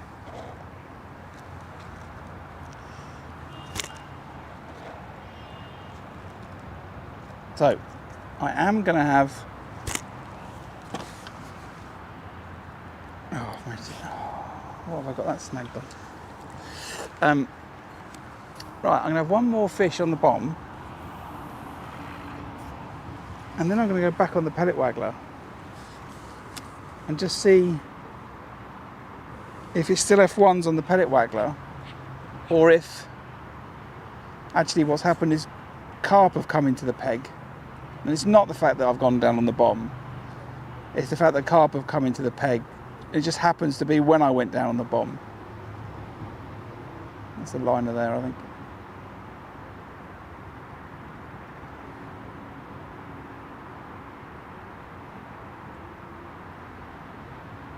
So I can see, you know, this is a fish there, missed that bite. You know, this is why I'm practicing, just to try and have a look at some of these things and work out what I'm going to do if I have a similar situation. So I still maintain I should be catching the better quality carp on the pellet waggler, not on the bomb.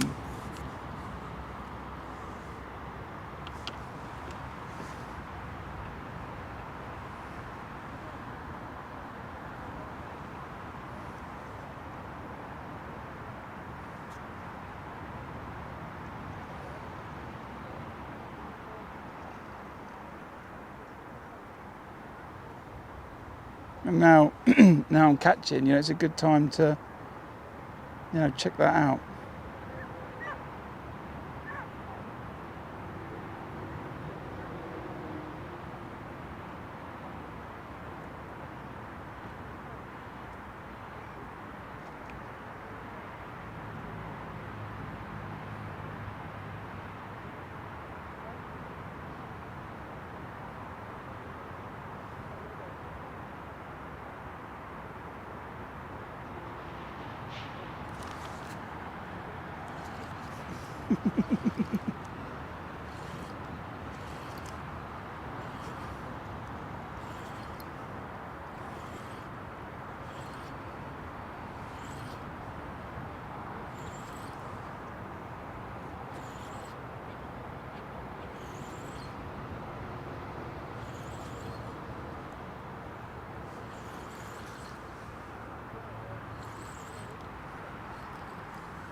Another F1. So, I've had 5 carp in a row,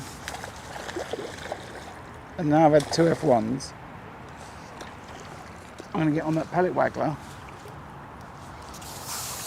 and see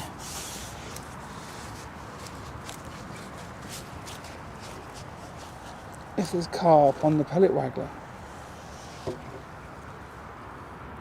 I wonder if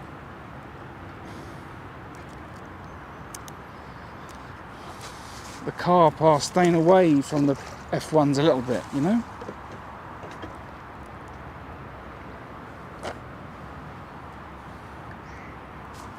So, as I'm practicing, I'm trying to work it out. I'm going to put that back.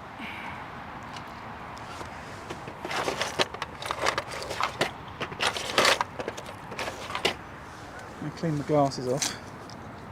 And put the waggler back out. I'm going to go, I'm going to keep feeding it the same, no I'm not, I'm going to cut it back down. I was going to say I was going to keep feeding at the same rate, but that feels like the wrong thing to do. I think that's too much bait. Now I could have, you know, absolutely crazy amounts of fish in the peg. So feeding that same amount of bait might be the right thing, but it feels like the wrong thing. So I'm going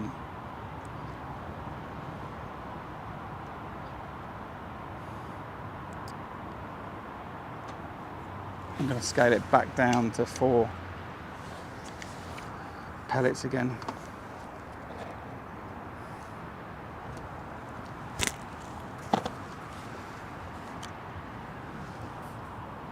Maybe 5 if the duck is continually successful.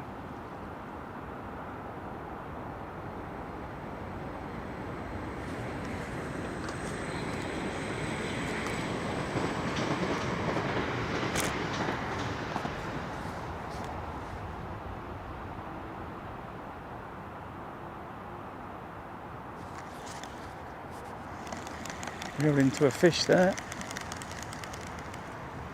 There you go, same phenomenon, same phenomenon again.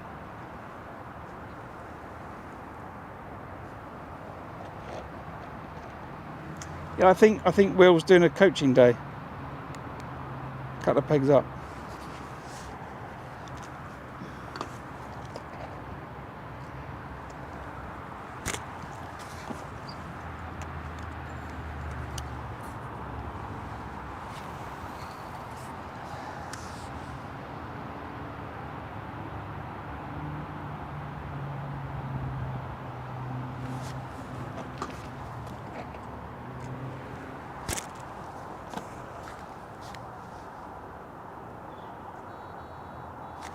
Fish. Feels like a carp as well.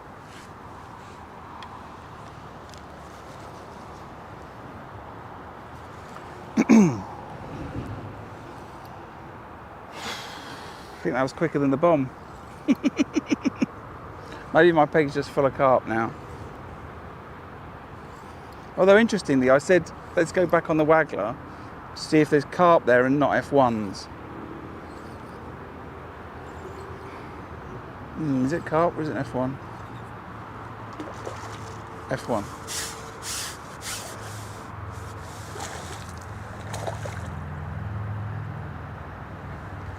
Good F1, but it's a, oh, make a meal out of that.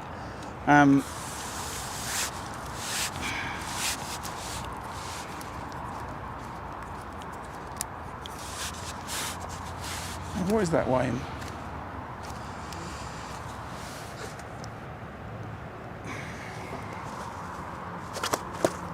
Two and a half. Maybe 3. Don't think it's 3. Maybe it's 2.5.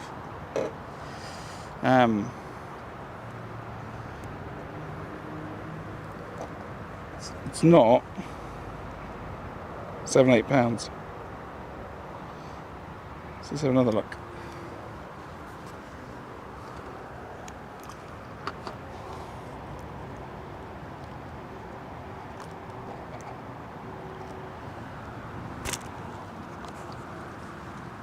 Upped it to 6 pellets.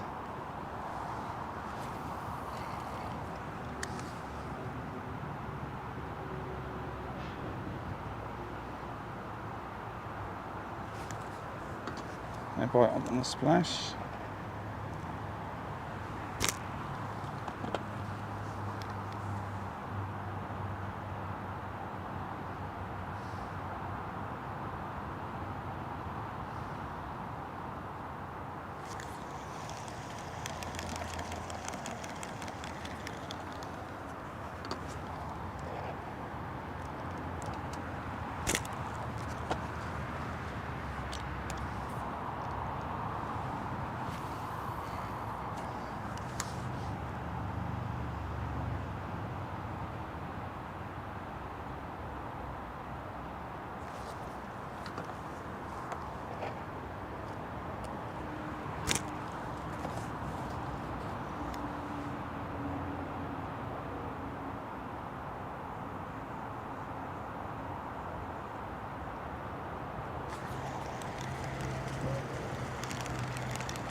Splashing for bait there.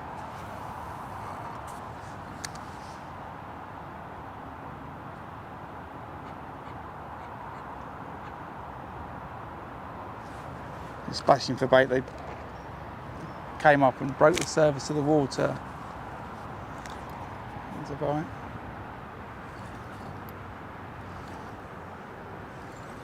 I think these are F1s.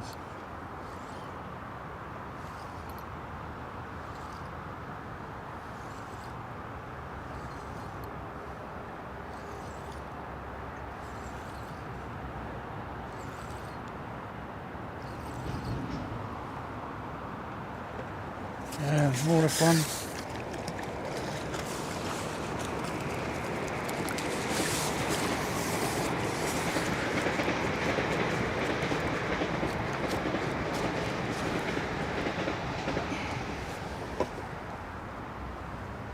All lovely fish though, you know.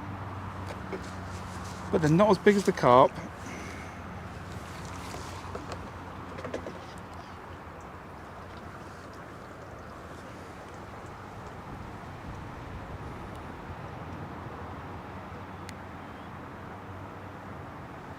So, 2 F1s on the bomb, then back on the Waggler, 2 more F1s.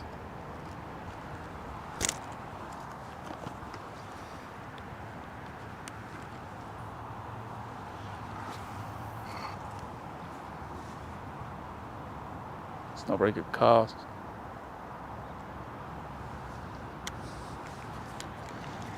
Won't leave it in.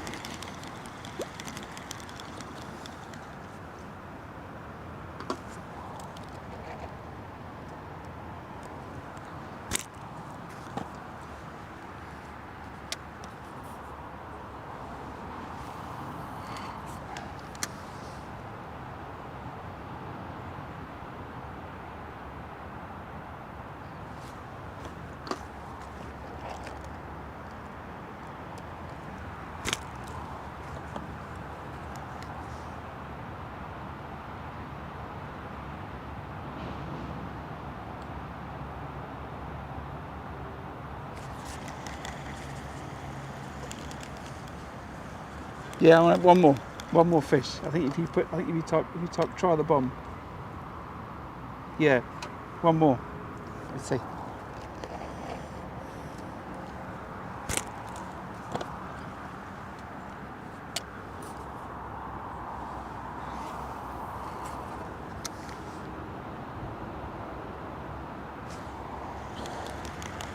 Straight away.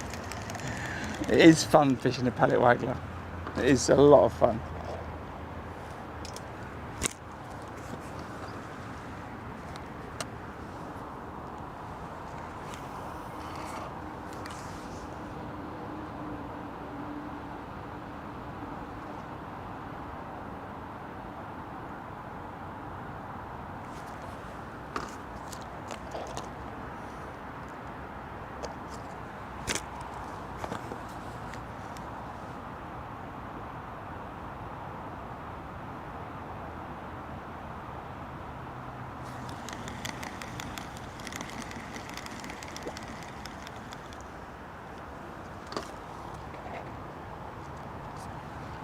Right, it's twice as much pellet.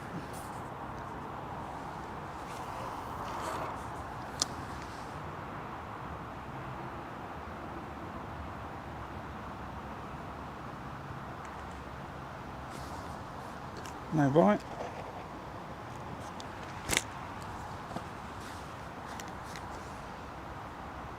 It's a fish. It's much better with this bigger waggler for the bite on the twitch.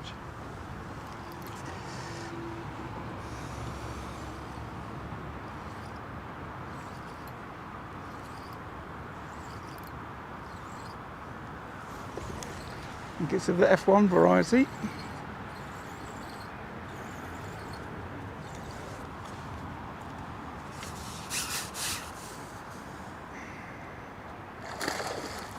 So 4 F1s on the waggler, that is, I think. 3 on the waggler.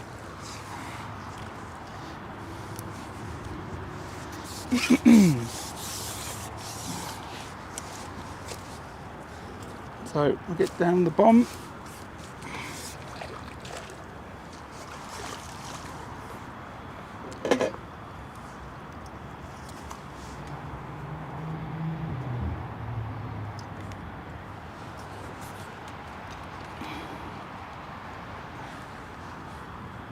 Should do predictions in the chat. Is it going to be an F1 or is it going to be a carp? Next fish on the bomb, place your bets. I'm going for carp.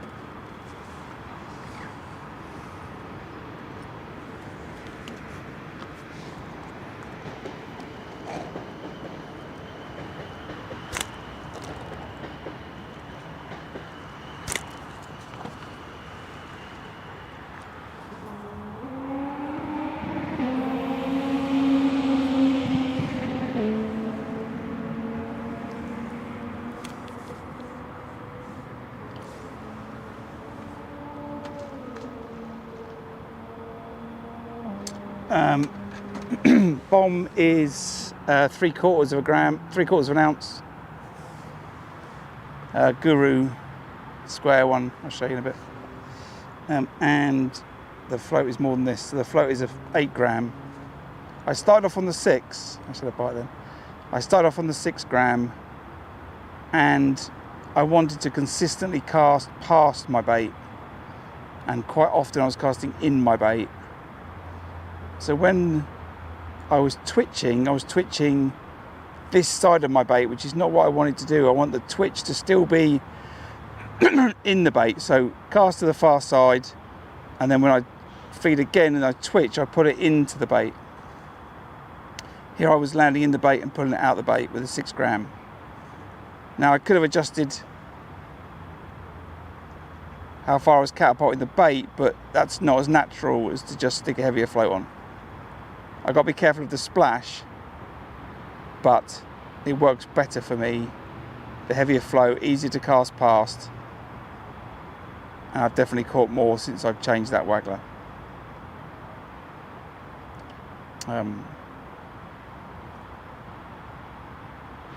If it was a flat, calm, no wind, it might be slightly different, but there is a little bit of a ripple. You know, ideally I would rather it was the 6 gram for more of a plop and less of a splash.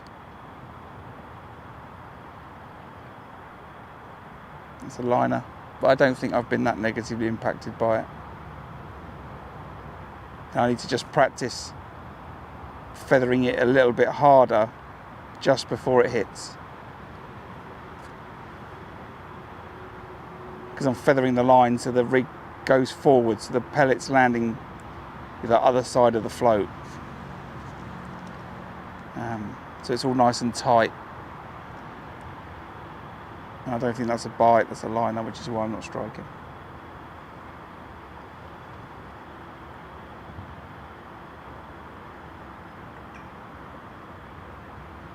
This has been a pretty good session. How long was the stream? Just over 4 hours. It's been good. Hopefully this should hold out. Oh, hello. This should hold out better. I'm just worried about the phone getting too hot now, because it's getting a bit warm.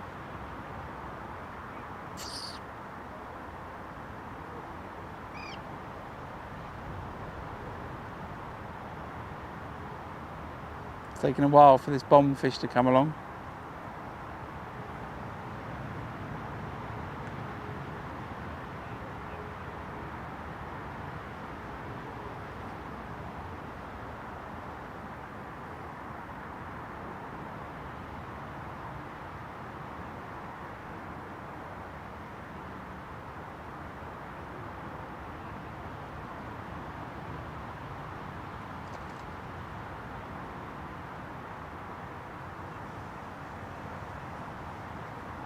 A few little liners.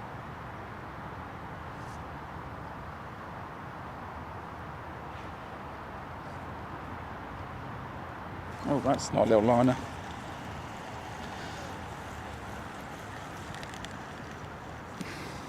Another one where I'd rather that wasn't on video with my delayed reaction.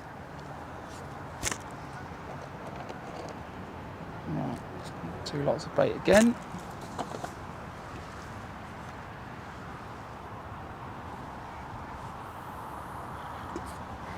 Bit of a blop.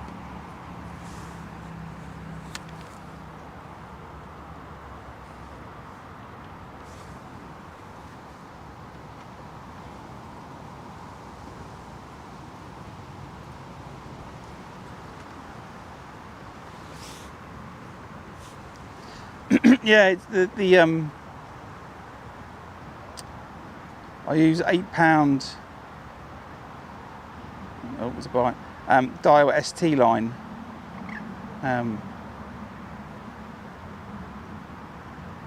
So it needs, you know, you need to beef up a little bit. You know, if it was £6, it would make a difference, but I don't want to fish £6. The fish are too big. I want to be able to catch a weight. I don't have confidence in a lighter line. So you need something that helps. And then the other thing is, you know, my proficiency as an angler.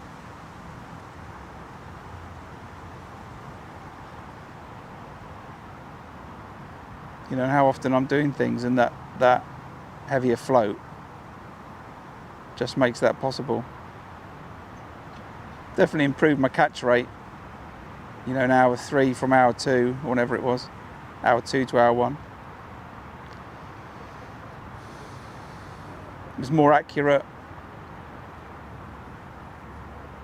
The wind got up. It wasn't like this when I started.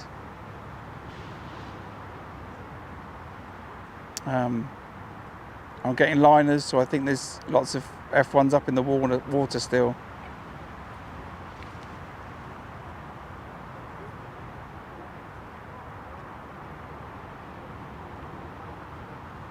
But this bombfish is taking a while.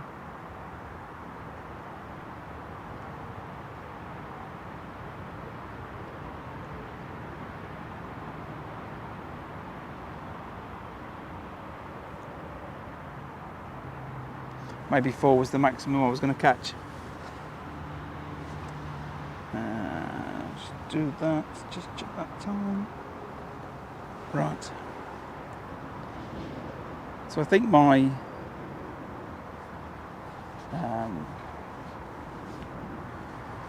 mic's got just over 5 hours juice in it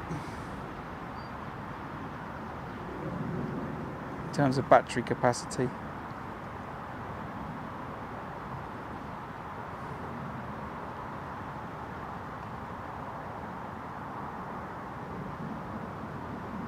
So I've probably got less than an hour's stream left.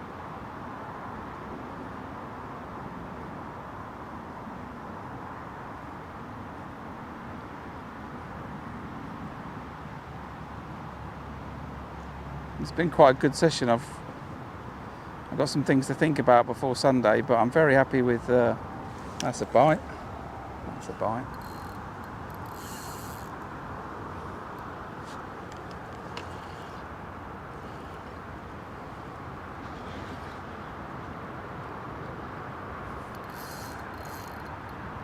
It's come straight to the surface, splashing around.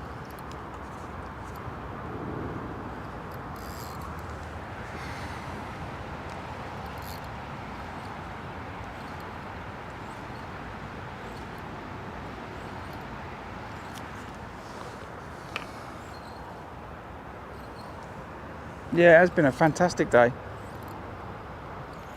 I will. I'm just going to have a chat with the owner. Remind him how much I'm publicising his venue.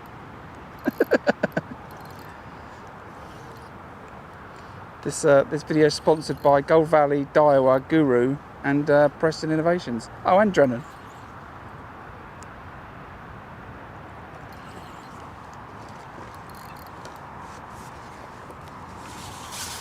Tiny little stocky carp, but it was a carp, so you were correct. Well done on the guess.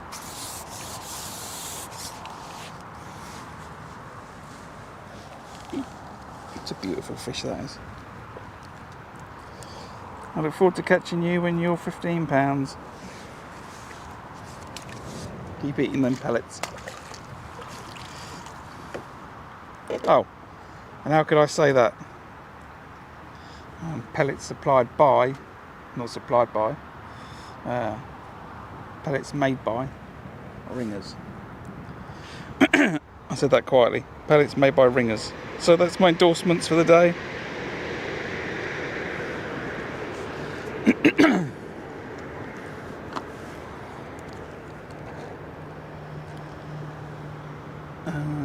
There.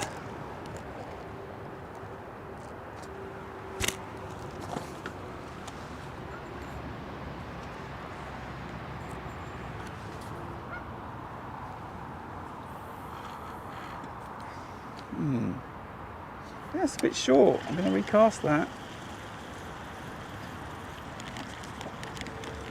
Again, I'm comfortable with enough fish. I'm going to put, not 2 catapults of bait in, because I put quite a bit in them, but I'll put a decent amount just so I can get a good marker for casting the bomb, that's better.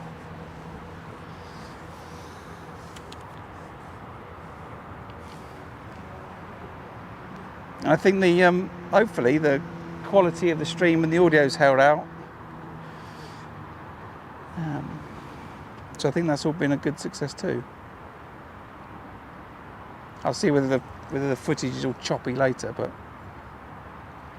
I'm suspecting it's been okay.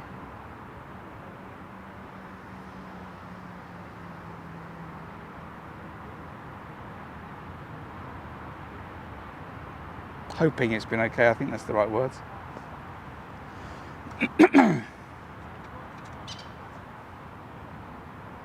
How's it? Cool. I'm very happy about that.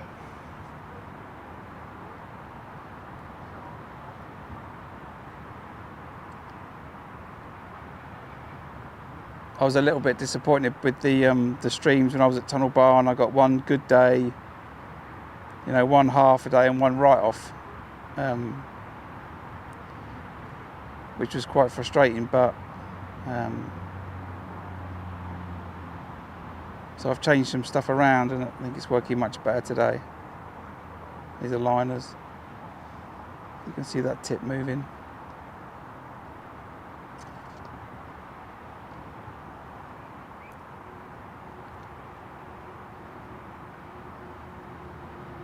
And I kind of like the multi-camera setup. You know, what do you think?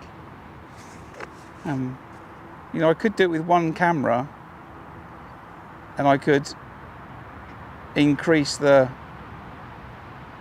quality of the picture, but I prefer the 3-camera setup. You know, the couple of different views. You know, the one you get with me is for free, but that's definitely a Carp. There's no way that's an F1. I think it's much better for the, you know, having a chat to the audience, being able to see the person that's talking, you know, not just a camera.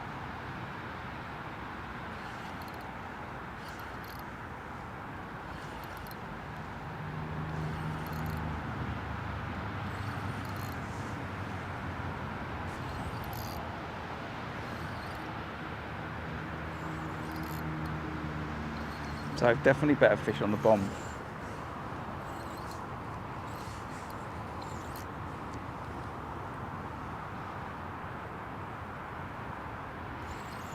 Oh, come off. Come off, come off, come off.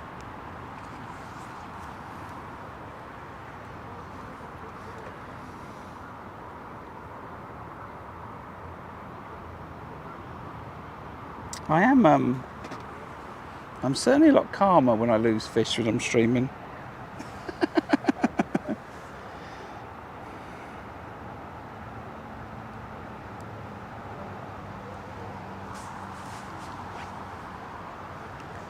You know, only an 8-pound carp, you know, I don't mind.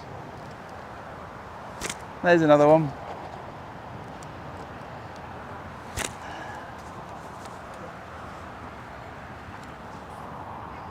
Just noticed that first, don't even think about it, duck. The first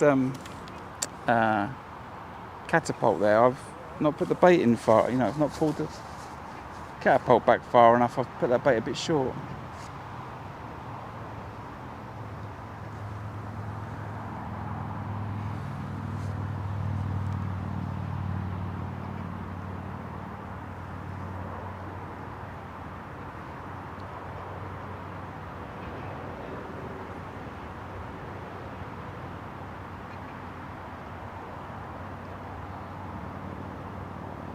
Few indications there, you know,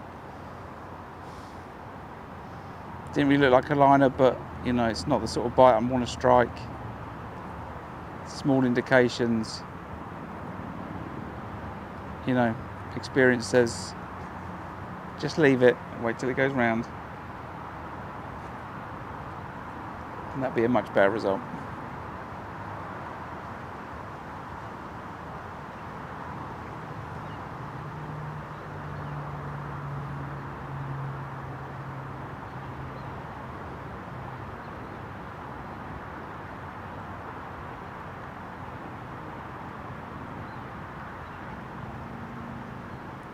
Fish grabbed it and then spat it out then. It's a shudder through the rod.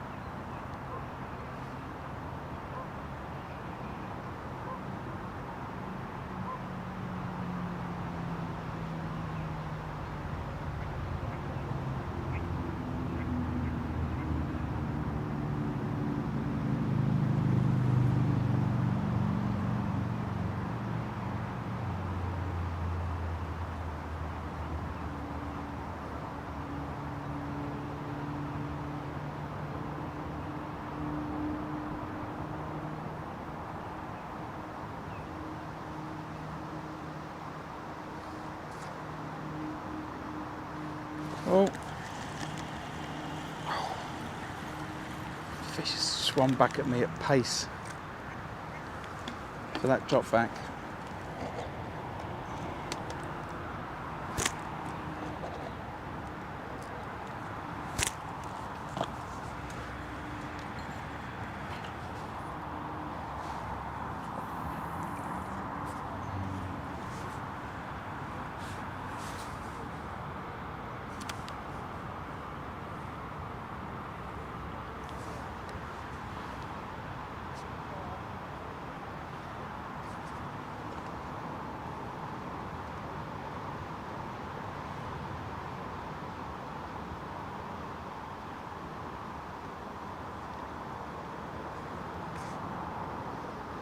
So that phone's warming up, and I'm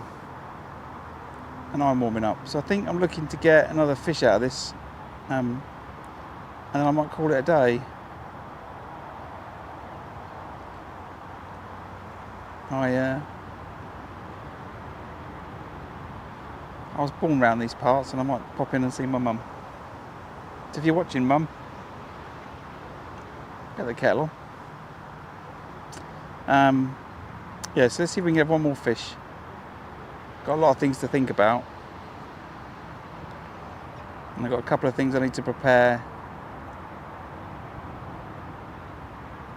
A couple more hook lengths would be good to be ready for Sunday.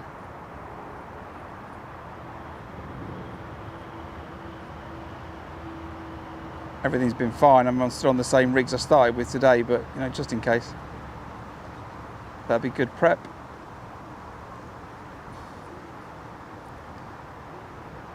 And apart from that, I think I'm ready to go for the Sunday Open. I'm still undecided about the edges. You know, what do I do on the match? Do I bring the pole? Or do I just chuck some bait down there and then chuck the bomb down there if I feel the need? I'm not sure.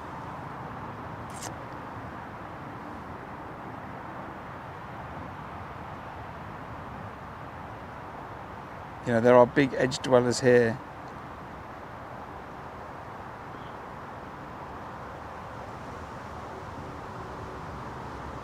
That much is true, but I'm not sure.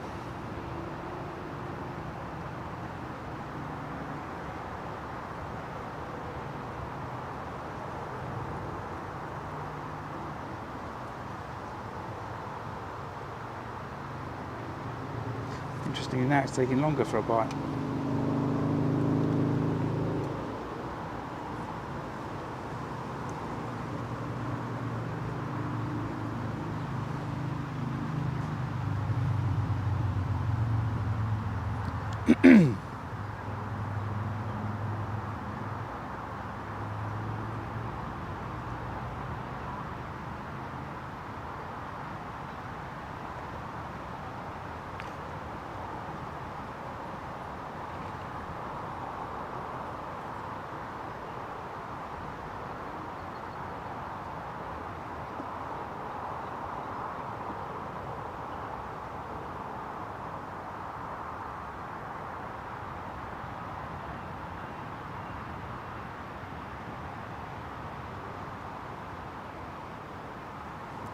If we were in a fishing match, I'd have half hour left, and that'd be the sort of time I'd go down the edge. You know, it's no issue if I throw a bunch of pellets down there, you know.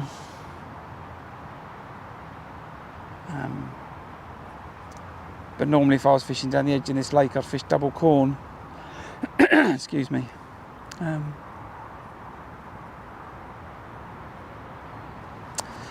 Excuse me, I'm going to recast that because it's not going to plan for sure.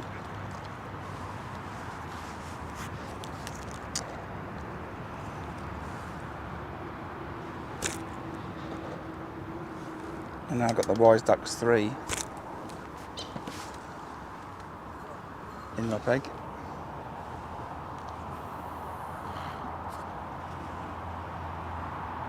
I do like the way they look at that and half think about diving on it. I don't know how quick that bomb's dragging that bait down the water, but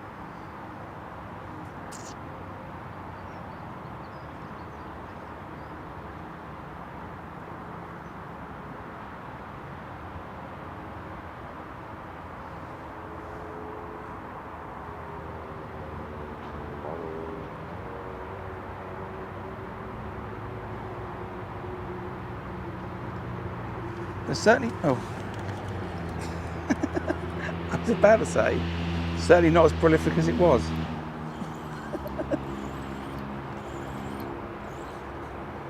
Alright.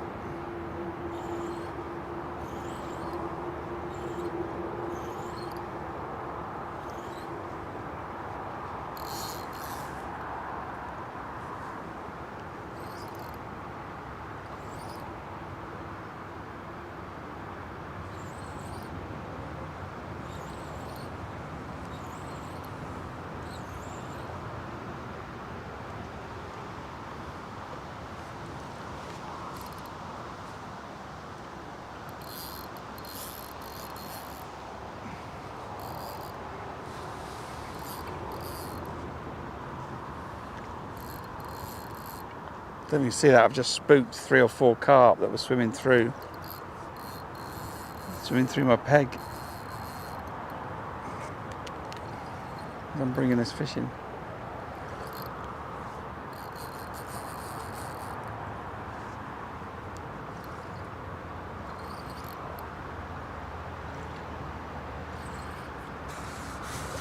So we ended on an F1, started on a bream.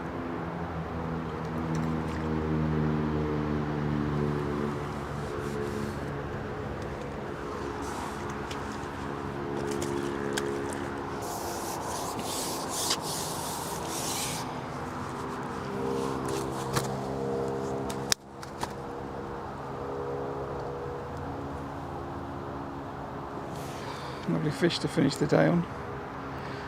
Yeah, I'll show you the rigs again just in a second for anyone that didn't catch them or speeds to the end.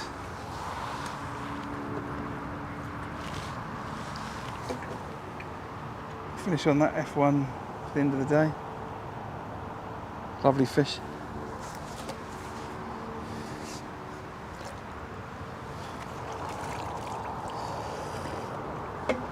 And then do a quick little summary. So let's just change this up, I think. There we go. So, excuse me, rigs for the day. Firstly, bomb rig, simple 3/4 of an ounce Guru bomb on a snap link swivel, free running to a Guru speed bead. Which you should be able to see there, and then a 12-inch hook length 019 to a size 14 QM1 hook with a small dren and bait band. That's the bomb rig. And then the Waggler, I evolved the rig as the day went on, actually, a few changes. I fished with a 10 gram XL Pellet Waggler from 8 gram XL Pellet Waggler. Just with a snap link swivel again, and 2 super tight beads from Guru, and then a 3-foot 019. It's all hook length basically. 3-foot 019 hook length to a size 12 Pellet Waggler hook from Guru. Again with another small bait band from Drennan. That's the rigs, and they've done me really well. In terms of weight, I don't know. I'll re-watch the video and try and calculate it. But it's pretty good weight. I've been fishing for just over 4.5 hours. or 4.5 hours since the stream went on, and that was first cast. So yeah, I've had a good wait. I've had a great day's fishing. I will make the video available later when I get home this evening if you want to watch a run through. Apart from that, thanks for watching. If you're watching it and you're unsubscribed, then I'd really do appreciate it. Hit that subscribe button. It's a free way to support the channel and really helps me out. Apart from that, I'll see you Sunday.